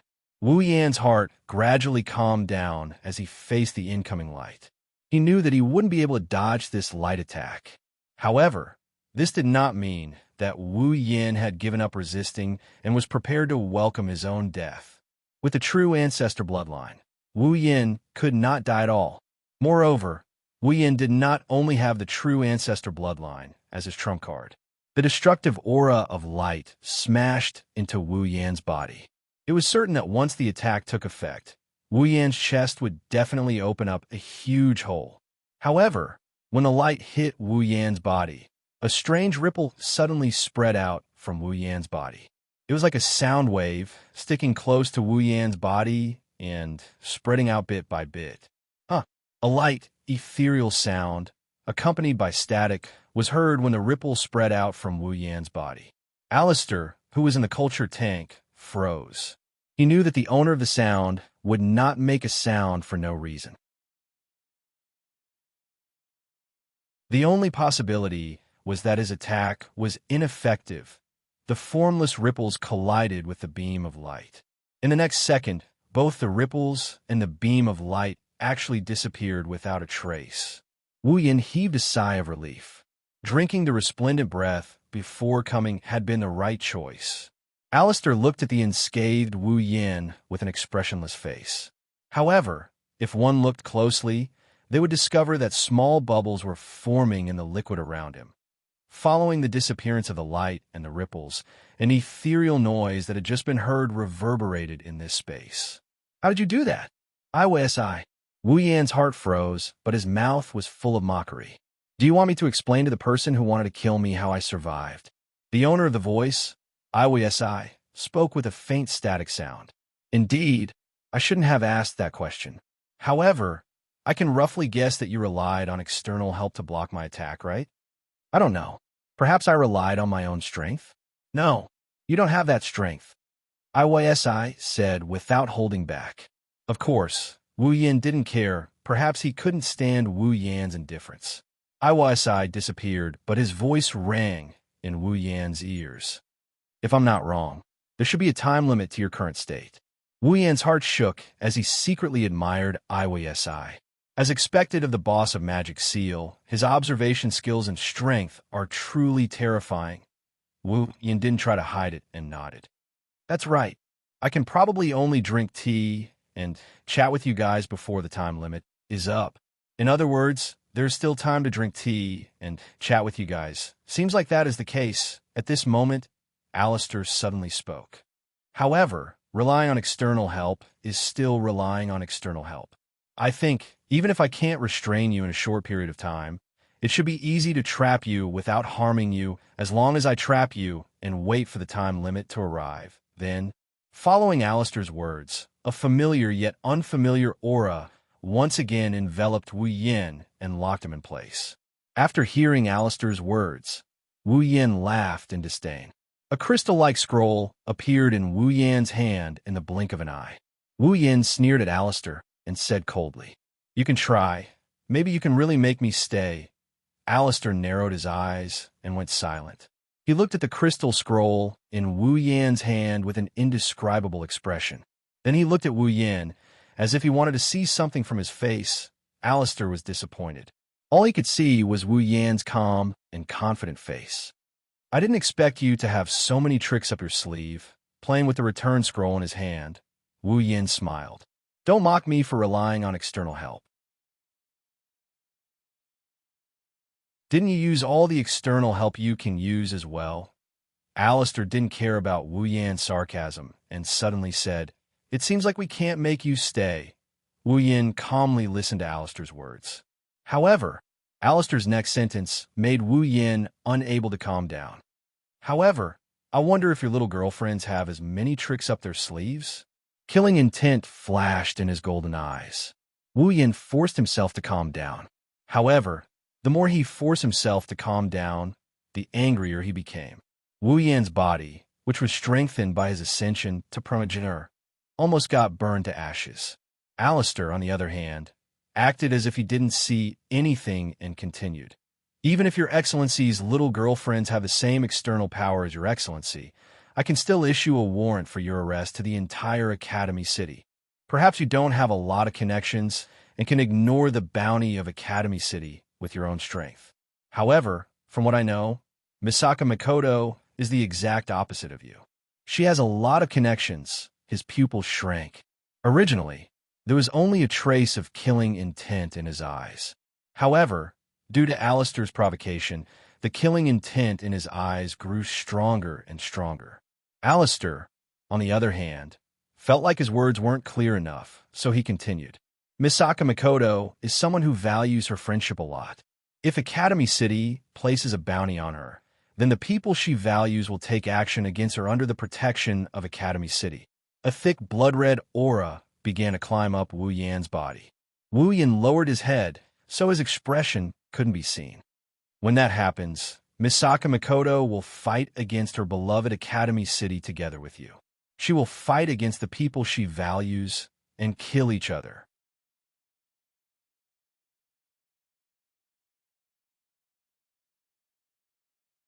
Chapter 226. Following Alistair's emotionless voice, Wu Yin finally couldn't suppress the anger and killing intent in his heart and exploded. A thick blood-red aura covered his body. Wu Yin fiercely raised his head. A pair of golden pupils stared at Alistair's body like a ferocious beast.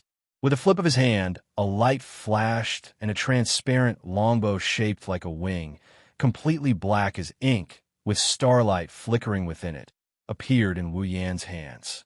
Wu Yin raised it up. Draw the bow. When Wu Yin made this move, the brilliance between heaven and earth, like bees that saw bees, turned into shaped starlight, suffused with a faint silver glow, and madly gathered towards Wu Yan's hands. The moment heaven and earth lost their color, Awaza's aura that originally filled every corner of this space was suddenly torn apart like paper and was replaced by the terrifying aura emitted from the elegant longbow in Wu Yan's hands. Alistair's face that had remained unchanged for 10,000 years finally began to fluctuate slowly. Although the range was very small, it was simply inconceivable for this face that had never shown any clear emotions before. As for Iwas, there was still no trace of him at the scene. Only behind Alistair's culture tank, a faint figure flashed there. The aura around his body was extremely dense. Starlight as bright as the Milky Way gradually gathered on the transparent, elegant longbow. As more and more starlight was added, a glittering silver arrow appeared on the bow of Meteor Knight and in Wu Yan's hands. An extreme sense of danger rushed into Alistair's heart.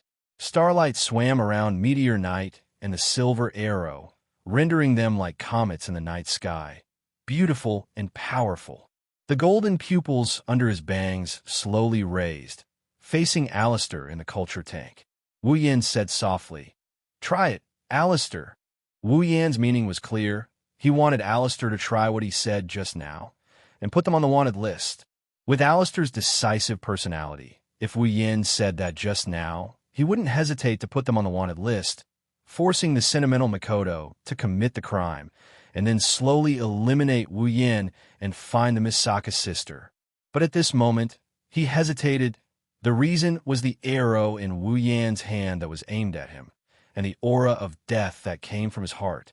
The situation was completely reversed. The one who was threatening him became the one being threatened, and the person who was threatened became the target of the threat. Moreover, the threat was successful. Alistair's eyes flickered. How many years has it been since he felt death so close to him? To think that there would be a day when he would be threatened by someone. You better think it through. While Alistair was hesitating, Awaz used some unknown method to let his voice ring in Alistair's mind. Alistair's eyes narrowed, and he thought to himself, could it be that even you don't have the confidence to block that Bao's attack? Awaz was silent for a moment, as if he was thinking, and then he said, I have the confidence to block that Bao's attack, but I don't have the confidence to not get hurt. Alistair's heart shook, and he couldn't respond for a long time. Awaz seemed to know that under Alistair's calm exterior, his heart was shaken, so he said directly in his mind, that Bao is extremely dangerous. It gives me the feeling that even the legendary Angel Slayer sword is on the same level. Plus, he has an inexplicable defense on his body. I have no way to stop him. If I get hit by his attack, getting hurt would only be a light injury. As for you, I can't protect you. This time, Alistair was completely silent. Seeing Alistair's silence, Wu Yan's eyes flashed with anger, and the arrow in his hand pulled back again, and the arrow in his hand was fully drawn. Feeling Wu Yan's actions, the death aura in his heart became thicker, and Alistair couldn't stay silent anymore. Don't force me. If someone who knew Alistair heard this, their jaw would hit the floor, but Wu Yan understood Alistair's meaning. He still hasn't given up on his plan, even if death is so close to him. In other words, if I really force him, he wouldn't mind dying together with me. Wu Yan gritted his teeth. He wanted to release the arrow several times, but he couldn't make up his mind to let go. He really didn't think that under the threat of death, Alistair still hasn't given up on his ambition. Is his plan that important? If possible, Wu Yan really doesn't want to come to this point, because if Academy City loses Alistair, then it will definitely welcome the army of the magic faction in an instant. To put it bluntly, the entire Academy City is supported by Alistair alone, and if Alistair dies, then it will be the end of Academy City. At that time, Mikoto, Kuriko, Wihuru, Ruko, and the others, even if Wu Yan can take them away from this world, but to watch Academy City's population of 3 million, 80% of the students and children die because of his actions, Wu Yan really can't do anything. At this time, Wu Yan couldn't help but think of Tsuchimikato Motohira's words. If possible, it's better to not have a falling out with Alistair. But the sisters suddenly, Wu Yan had a flash of inspiration. Alistair only wants the AIM field that originally only existed in Academy City to be able to cover the whole world, not the sisters themselves. If he can make AIM spread to the whole world, then he and Alistair won't have a direct conflict of interest. As for how to make AIM's field spread to the whole world, he has the system item, so what's there to worry about? Field Amplifier, a special tool for virtual fields. It can expand an invisible field infinitely according to the multiplier requirement. 100,000 item points. After finding what he needed, Wu Yan took a deep breath and put down Meteor Shower. Following Wu Yan's action, the silver arrow turned into a sky full of stars and disappeared. Seeing Wu Yan suddenly put down that terrifying bow, Alistair's eyes flashed. He didn't expect Wu Yan to do this. Did he compromise? Alistair. Wu Yan looked at Alistair and said in a deep voice, You want me to give up the sisters? That's impossible. Alistair didn't say anything after hearing that. With Wu Yan's resistance, he would be surprised if he suddenly agreed to give up the sisters. He knew that Wu Yan must have something else to say. Coldly looking at Alistair and the golden figure behind him, Wu Yan said indifferently, Isn't your goal to spread the AIM field in Academy City to the whole world? I have a way. Wu Yan felt the aura around Alistair change when he said that, but his face didn't change at all. Wu Yan admired his calmness. Alistair stared at Wu Yan for a while. With a flip of his hand, Wu Yan put Meteor Shower back into his space ring. His golden eyes turned back to wine red as he stared at Alistair. Both sides fell into silence again. After a while, Alistair said, If you can really do it. Hearing this, Wu Yan smiled. He knew that he won again. After an unknown amount of time, Xiao Biao Danshi appeared again. She looked at Alistair with fear, then at Wu Yan with an even more fearful gaze. She cautiously and conscientiously led Wu Yan out. With Wu Yan's departure, The space fell into silence once more. That unchanging figure looked at the field amplification device not far away, and he started mumbling to himself. An unknown pressure, a terrifying weapon, and a miraculous tool. What kind of existence are you?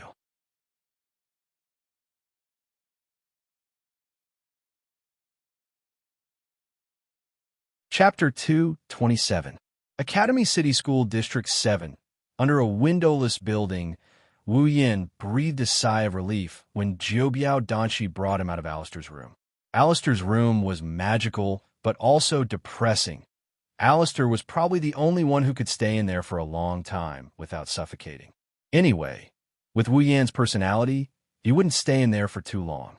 I'm really bored to death. Wu Yin sighed, looking at the cowering Jiubiao Danshi. He sighed again. He's being hated by a girl. Wu Yin rolled his eyes and rubbed his chin. He suddenly reached out and caressed Jiubiao Danshi's face. Shocked, she subconsciously tried to dodge, but Wu Yan's hand that was caressing her face had already pinched her delicate chin, making it impossible for her to escape. Looking at Jiubiao Danshi's pretty face, Wu Yin chuckled and lifted her chin. His face slowly moved closer to hers. You seem afraid of me, Wu Yin said softly. His face was only a finger's distance away from Jiubiao Danshi's face. He could even see the sweat on her nose. Jiubiao Danshi's eyes flickered. She met Wu Yan's wine-red eyes and turned her head away unnaturally. No. Wu Yin moved closer, just a little bit more, and their lips would touch.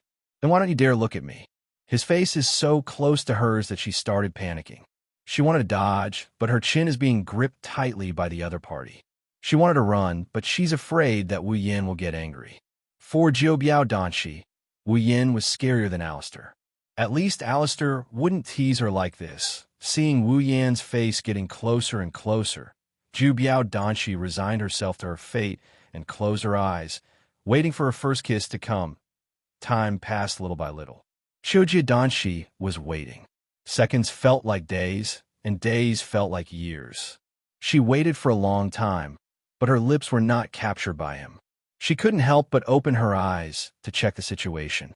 She saw Wu Yan's wine-red eyes filled with laughter. Why are you closing your eyes? Wu Yan held back his laughter and asked Jiubiao Danshi teasingly. He seemed to be asking the obvious. Jiubiao Danshi froze and stuttered. What do I want to do? When he heard Jiubiao Danshi's stuttering words, Wu Yan smiled deepened and the corners of his mouth lifted. Jiubiao Danshi didn't realize that Wu Yan was teasing her. She was a complete idiot. She awkwardly looked away, not daring to look at Wu Yan again. Seeing this, Wu Yan couldn't help but chuckle. He nodded in satisfaction, as if he's happy that he's the one who created this situation. He loosened his grip on Jiubiao Danshi's chin. Jiubiao Danshi couldn't help but breathe a sigh of relief. She teleported away, without looking back. Recalling the overbearing yet cowardly Kaneki in the original work, as well as the little girly Kaneki that he teased just now, Wu Yin felt a sense of accomplishment.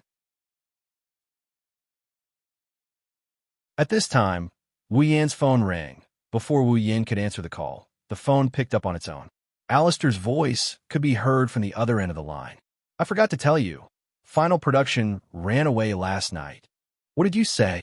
Wu Yin was shocked. He wasn't shocked that final opus ran away. He was shocked by what happened after she ran away. As expected, Alistair quickly pointed out Wu Yan's worries. Final production was taken away by the person in charge of the Absolute Aptitude Evolution Project, AO. Wu Yan's heart sank. He picked up the phone and asked in a low voice, "Where's Accelerator?" Oh, Alistair seemed surprised when Wu Yin mentioned Accelerator. He was surprised that Wu Yin knew that Accelerator was related to this project.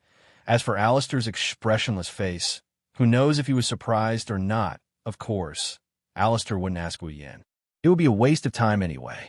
He could only bury his doubts in his heart. Accelerator has already caught up with him. I got it.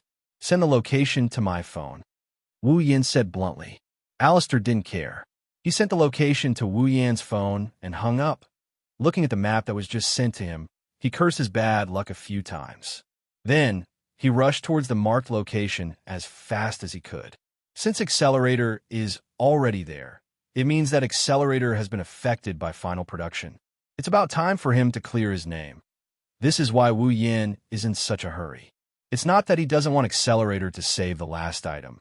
It's because if Accelerator tries to save the last item, the same thing that happened in the original work will happen again. Final production was injected with the virus, and Accelerator used his own ability to detoxify the virus. Then, Amai AO ambushed him and turned him into a retarded version of Accelerator. But this time, there was no Misaka network to connect him to his sisters. Unless Wu Yin released all of his sisters, Accelerator would have to lie in bed for the rest of his life. Wu Yin wouldn't allow that to happen. On the other side, faster, faster, faster. Amai Ao looked at Makoto, who was sitting next to him. She had her eyes closed and was panting. She looked like she was in pain. Final production was writing something on her laptop. Amai Ao's face was covered in cold sweat. He shouted anxiously, hang in there until the virus is activated." Amai Ao seemed very anxious, as he did not know that the words he just uttered were enough to make some people chop him into pieces. But soon, his anxiety turned into fear.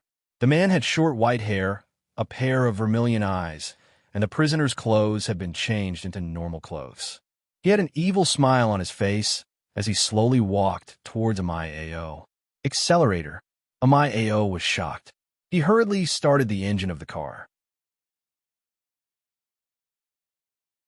When Accelerator thought that he was going to escape, he did not expect that the other party would directly crash into him. Accelerator laughed, as if he was mocking something. He stood there motionless. Soon, Amai Ao's car crashed into Accelerator's thin body. After a strange sound, the expected collision did not happen. Accelerator was still standing on the same spot. Instead, it was Amai Ao's car that was twisted into a ball, as if it had crashed into an iron wall. Accelerator smiled disdainfully as he looked at Io Aoi in the car. "How should I deal with you then?" Hearing this, Amai Ao's expression changed drastically, and he hurriedly got out of the car. However, Accelerator stepped on the front of the car lightly, and his movement was stopped. Accelerator couldn't be bothered to look at Amai Ao anymore. He turned to look at Last Work, and when he saw that she was safe and sound, he let out a sigh of relief. However, when he saw her gasping for breath, he frowned again. Accelerator picked up his phone and said something to someone. However, as time passed, a trace of worry flashed across Accelerator's usually cold and indifferent face suddenly. As if she was having a seizure, the computer trembled violently. Then, a string of incomprehensible gibberish came out of her mouth. On the computer screen of Amai Ao's computer, a large number of red boxes started flashing. Accelerator clenched his teeth and placed a hand on Last Work's forehead. Then he closed his eyes, and a gun was pointed at Accelerator's forehead from the other side of the car.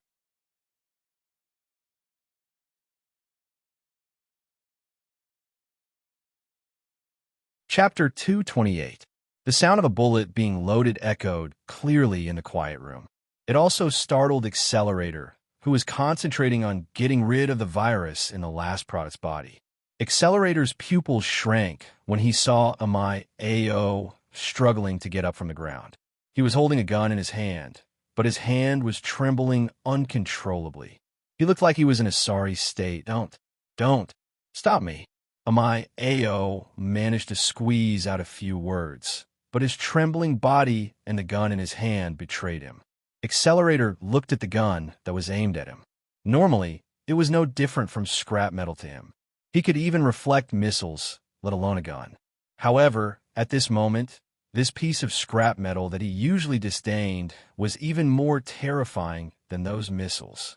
Accelerator, who was helping the last product to get rid of the virus, had already transferred all his computing power to this precise task.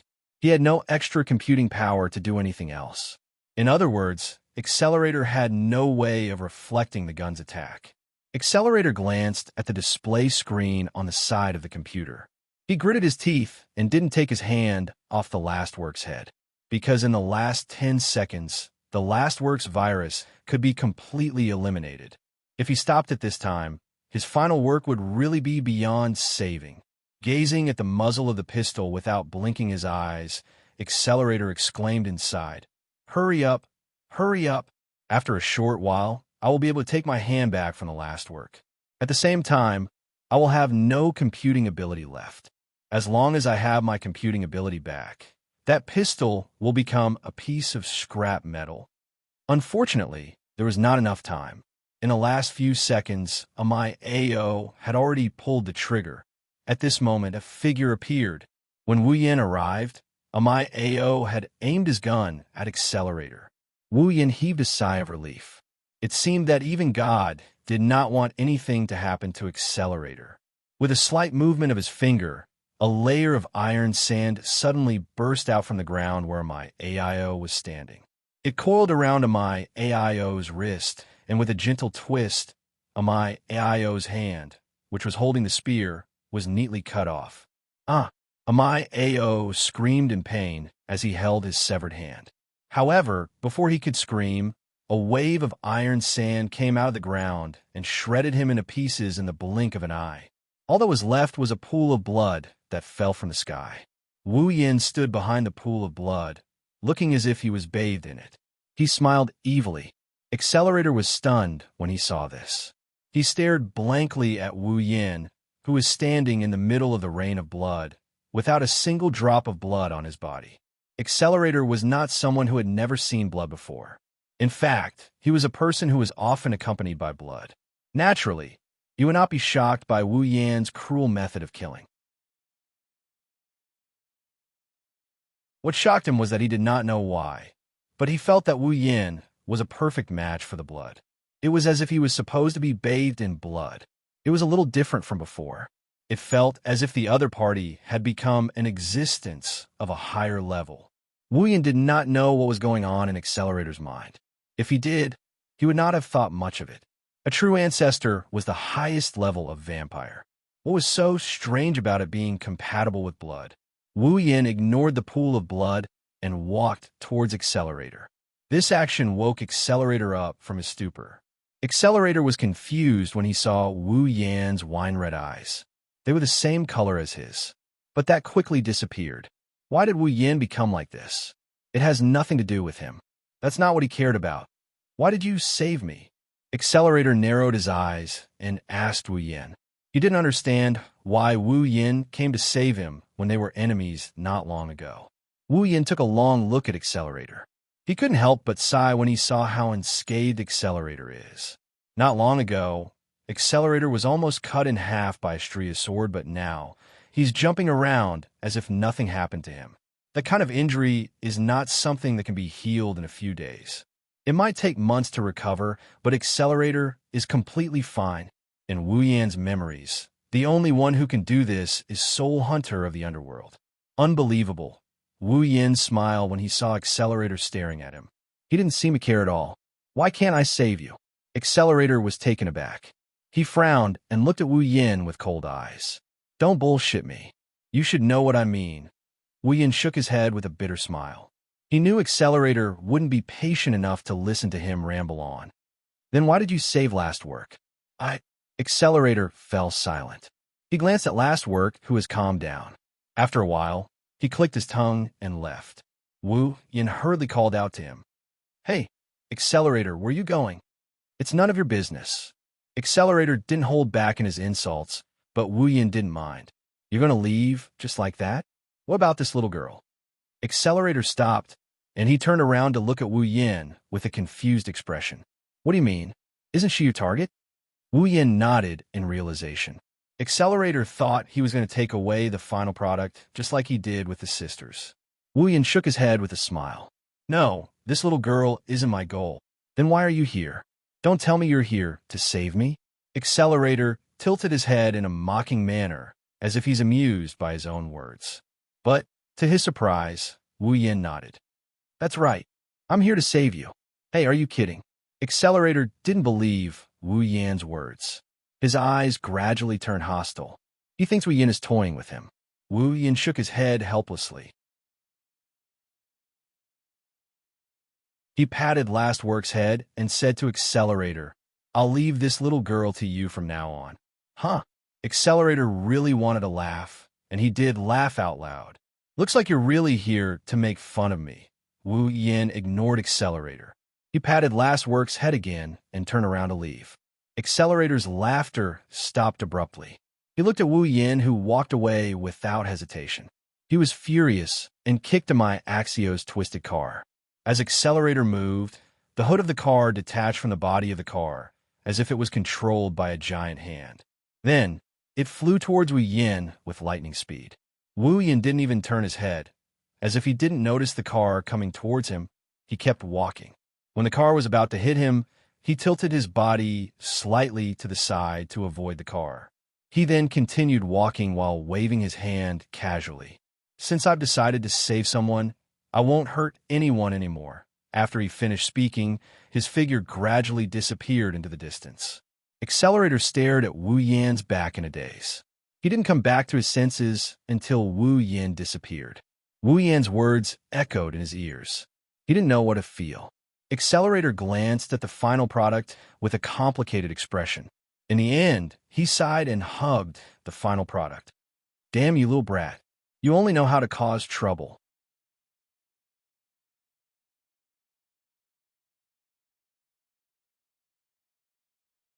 Chapter 229.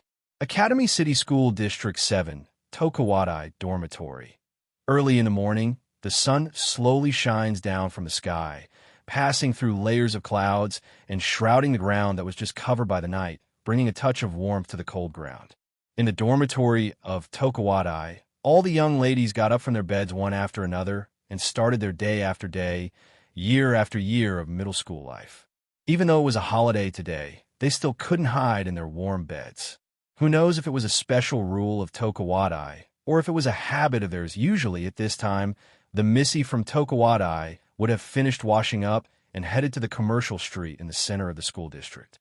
But today, there was no sign of the young ladies who were preparing to go out on the streets at the entrance of the Tokawadai dormitory.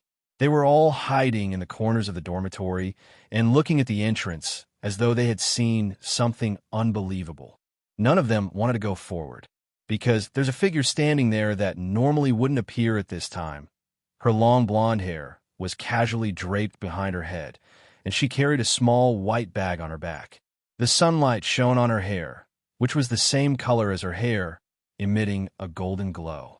She wore a pair of white gloves on her hands and a pair of white stockings on her feet. Her star-shaped eyes stared in one direction, as if she was waiting for something. She was wearing the uniform of Tokawadai, which was the same as the other young ladies. However, when she wore it, she had a different kind of charm. This was because the owner of the uniform had a great heart that the other girls in Tokawadai did not have. It's Shokuho Misaki herself. Shokuho Misaki is standing in front of Tokawadai's dormitory door early in the morning, waiting. The Missy from Tokawadai didn't choose to go out because they saw their queen at the door.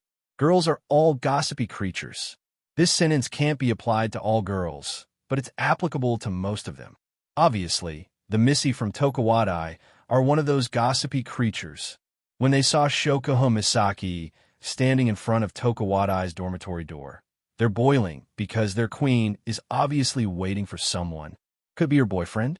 Her Majesty the Queen is going on a date with her boyfriend. Once this idea popped up, it instantly went out of control and spread like wildfire. Within a short 5 minutes, it had spread throughout the entire Tokawadai dormitory and attracted everyone. Ever since Mikoto became the second, her influence in Tokawadai became even greater. At this time, Shokuho Misaki's influence didn't decrease in the slightest. Many Tokawadai's young ladies also deeply admired Shokuho Misaki from the bottom of their hearts. So, now that Shokuho Misaki has a boyfriend, the commotion in Tokawadai will definitely not be any less than the last time she went out on a date. At this time, they didn't know that the person Shokuho Misaki was waiting for was the same person she went on a date with last time. At a certain moment, Shokuho Misaki's eyes suddenly lit up as she looked in a certain direction.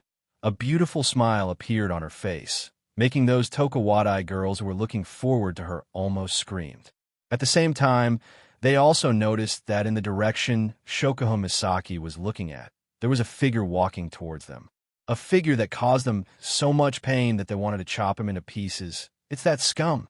One of the misses from Tokuwadai couldn't help but exclaim. Following her exclamation, the other misses from Tokuwadai were all stunned as they stared at Wu Yin, who was approaching Shokuho Misaki. What's going on? How can it be that scum? At this moment, all the Tokuwadai girls, without exception, were crazily roaring this sentence in their hearts. Ever since the last Midsummer Festival, Wu Yin publicly announced that their Misaka-sama is a member of his Crystal Palace. The title Scum has spread throughout the Tokuwadai along with Shiroi Kuriko's secret plot. None of them didn't want to chop Wu Yin into pieces because Mikoto is the trump card of their Tokuwadai, the third of the 7 LV5 Tokuwadai girls in Academy City. Every Tokuwadai girl has a deep yearning for Mikoto, just like how they yearn for Shokuho Misaki. But on that day, their hearts were broken. Their Misaka-sama was taken in by a powerless hooligan. Moreover, he was taken into Crystal Palace. From that day onwards, every single girl in Tokuwadai started hating Wu Yin. And after Mikoto defeated Kikin Taidaku and became the second Tokuwadai girl in Academy City, the hatred in their hearts couldn't be suppressed. Now, even another object of their yearning has fallen into his arms. At this moment, the anger in their hearts suddenly rose. It's not like they didn't know about Shokuho Misaki's date with Wu Yin. However, Wu Yin's declaration at the Crystal Palace during the Midsummer Festival made the Oni-san of Tokuwadai believe that their Koho-sama would never share a man with another woman. Thus, they didn't think of Wu Yin as a possible suspect. So, when Wu Yin appeared, the Tokuwadai girls, other than disbelief, their monstrous resentment also solidified and broke through the clouds. Wu Yin, who was about to greet Shokuho Misaki, suddenly shuddered. A chill crept up his spine, causing Wu Yan's body to tremble again and again. Ever since he became a true ancestor, under the influence of the noble true ancestor bloodline, even I couldn't give Wu Yin this kind of warning. But now, Wu Yin actually shuddered. For a moment, Wu Yin thought he was being watched by the god of this world, that is, Jehovah.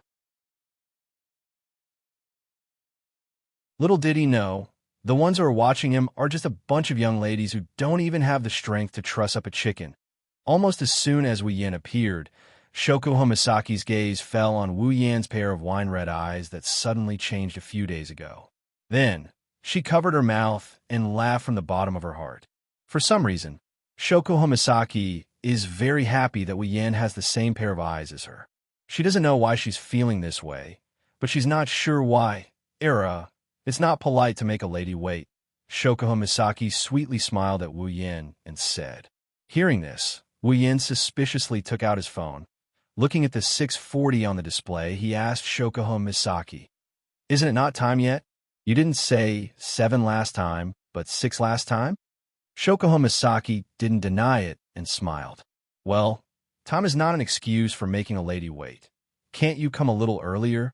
Wu Yan's mouth twitched. Looking at Shokuho Misaki's sweet smile, all the energy in his body dissipated. He had arrived 20 minutes earlier than her. Since it's impossible to reason with a woman, Wu Yin raised both his hands like a hoodlum. "Fine, it's my fault, okay?" Shokuho Misaki nodded in satisfaction, took 2 steps forward, and hugged Wu Yan's hands. "Date, I'm looking forward to it." Feeling Jisama rubbing her ample bosoms against his arm, Wu Yin secretly cheered in his heart. However, he maintained a helpless smile on his face. "I really don't know why you're so eager to go on a date with me. Well, don't mind the details." With that, the two of them walked off into the distance. In the Tokuwadai dormitory, the Oni-san who were hiding in the shadows watched as Wu Yin and Shokuho Misaki got further and further away. Dark aura enveloped them as they grinned eerily. Then, they formed a group and chased after the two who got further and further away. Among them, there was a Tokuwadai girl with short brown hair and a petite figure with 2 pink ponytails.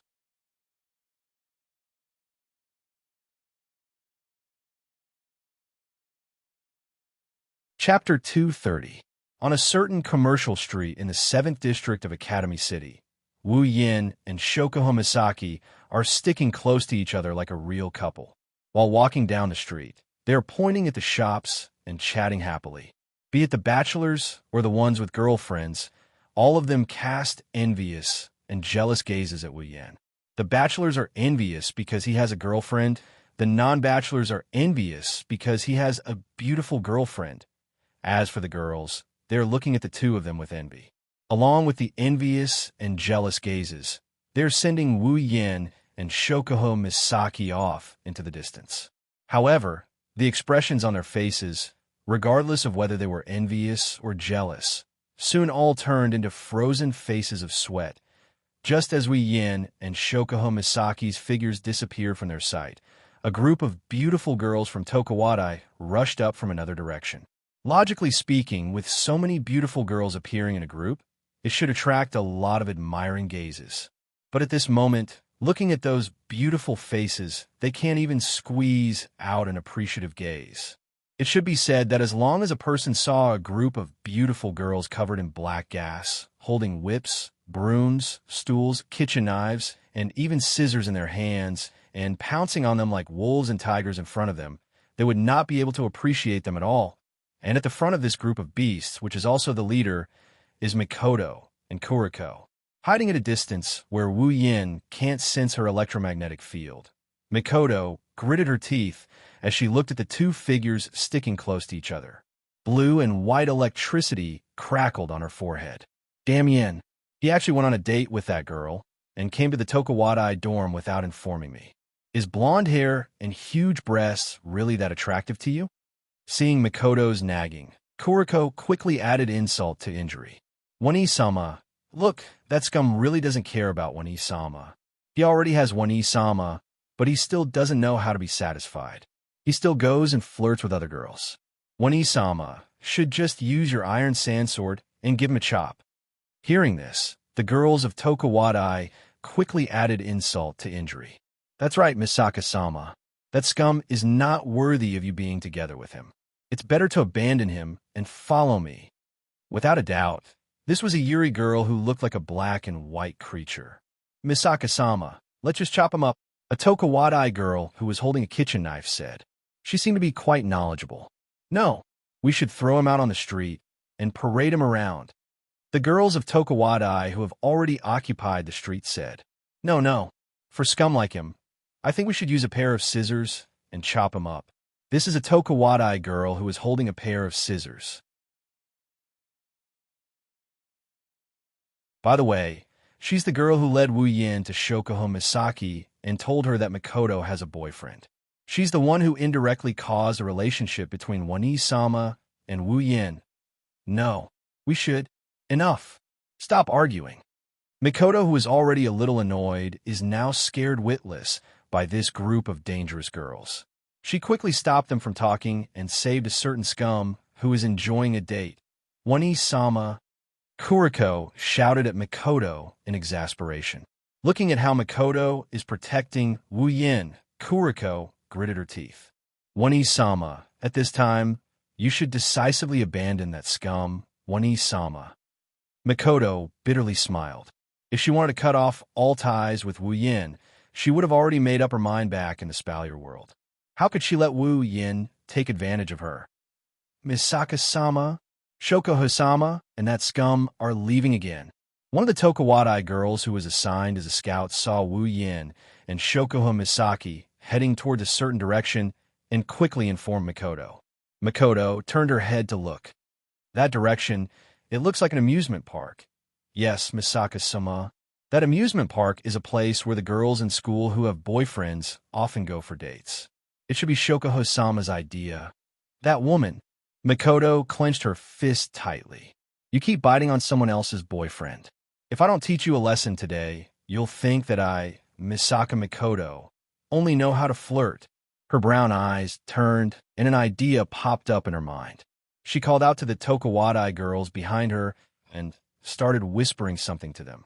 Then, she asked them to pass on a message. On the other side, Wu Yin and Shoko Misaki have already entered the amusement park where the girls of Tokuwadai often go for dates.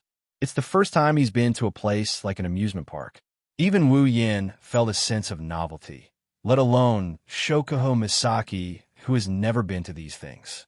Looking at the roller coaster not far away, Shokuho Misaki's eyes sparkled. She tugged at Wu Yan's sleeve and said with a hint of anticipation, "Hey, Lil Yin, let's go play that." Hearing Shokuho Misaki's words, Wu Yin teased her. "What's wrong? Our Queen-sama also likes this kind of childish stuff?"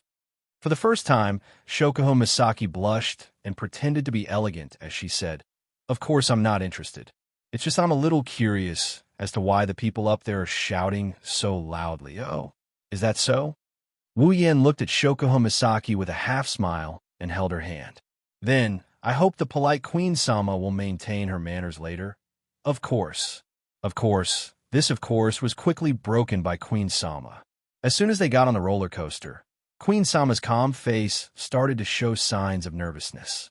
She's an exercise idiot to begin with. Looking at the twists and turns of the road, which is as high as a cliff and as low as the sea level, she started to regret it. "Hey, little Yin, why don't we go play something else?" Ju-sama couldn't help but turn her head around when the car was about to depart. She chuckled guiltily at Wu Yin. Era. Wu Yin covered his mouth with the back of his hand and smiled very elegantly. Shokuho Misaki's face turned red as she said angrily, "Don't copy me." As Shokuho Misaki's angry voice sounded, the roller coaster started to move upwards. Queen-sama was shocked and tried to stand up, but Wu Yin held her back. Wu Yin chuckled. "Queen-sama, the best part is yet to come. You, This was the voice of Her Highness Queen, who was shouting that screaming equals rude just now, screaming on the roller coaster. When the roller coaster finished, Wu Yin, who was holding Queen-sama, was now being held by Queen-sama like a pillar. Her limbs were strangely removed from the safety belt and railings and were wrapped around Wu Yan's body. Ju-sama's petite face turned a little pale. Her starry eyes were brimming with tears, giving her a pitiful look. Upon seeing this, not only did Wu Yin not console her, he even snickered, causing Ju-sama to glare at him. "Hurry up and get off." Queen-sama just wanted to leave this roller coaster that made her lose face. However, it seems like someone doesn't want her to leave. Mikoto, Kuriko, and a group of girls from Tokuwadai were standing on a fake mountain in the amusement park. They were looking at Wu Yin and Shokuho Misaki on the roller coaster with a strange smile on their faces. "You want to leave? It's not time yet." Mikoto raised her electric hand and pressed it on the ground. Suddenly, blue and white electricity spread out like a spider web and touched the roller coaster's controller. At the same time, the roller coaster that had stopped trembled. Shokuho Misaki and Wu Yin, who were about to get off the roller coaster, fell back onto their seats. "What's going on? What's wrong with the roller coaster?" Shokuho Misaki suddenly felt an alarm in her heart, telling her that something bad is about to happen. But before she could react, the roller coaster accelerated and went back to where it came from at 3 times its original speed. You're tuning in to the Eternal Immortal Ballad YouTube channel. Don't forget to subscribe and join us on this journey to catch the most captivating stories.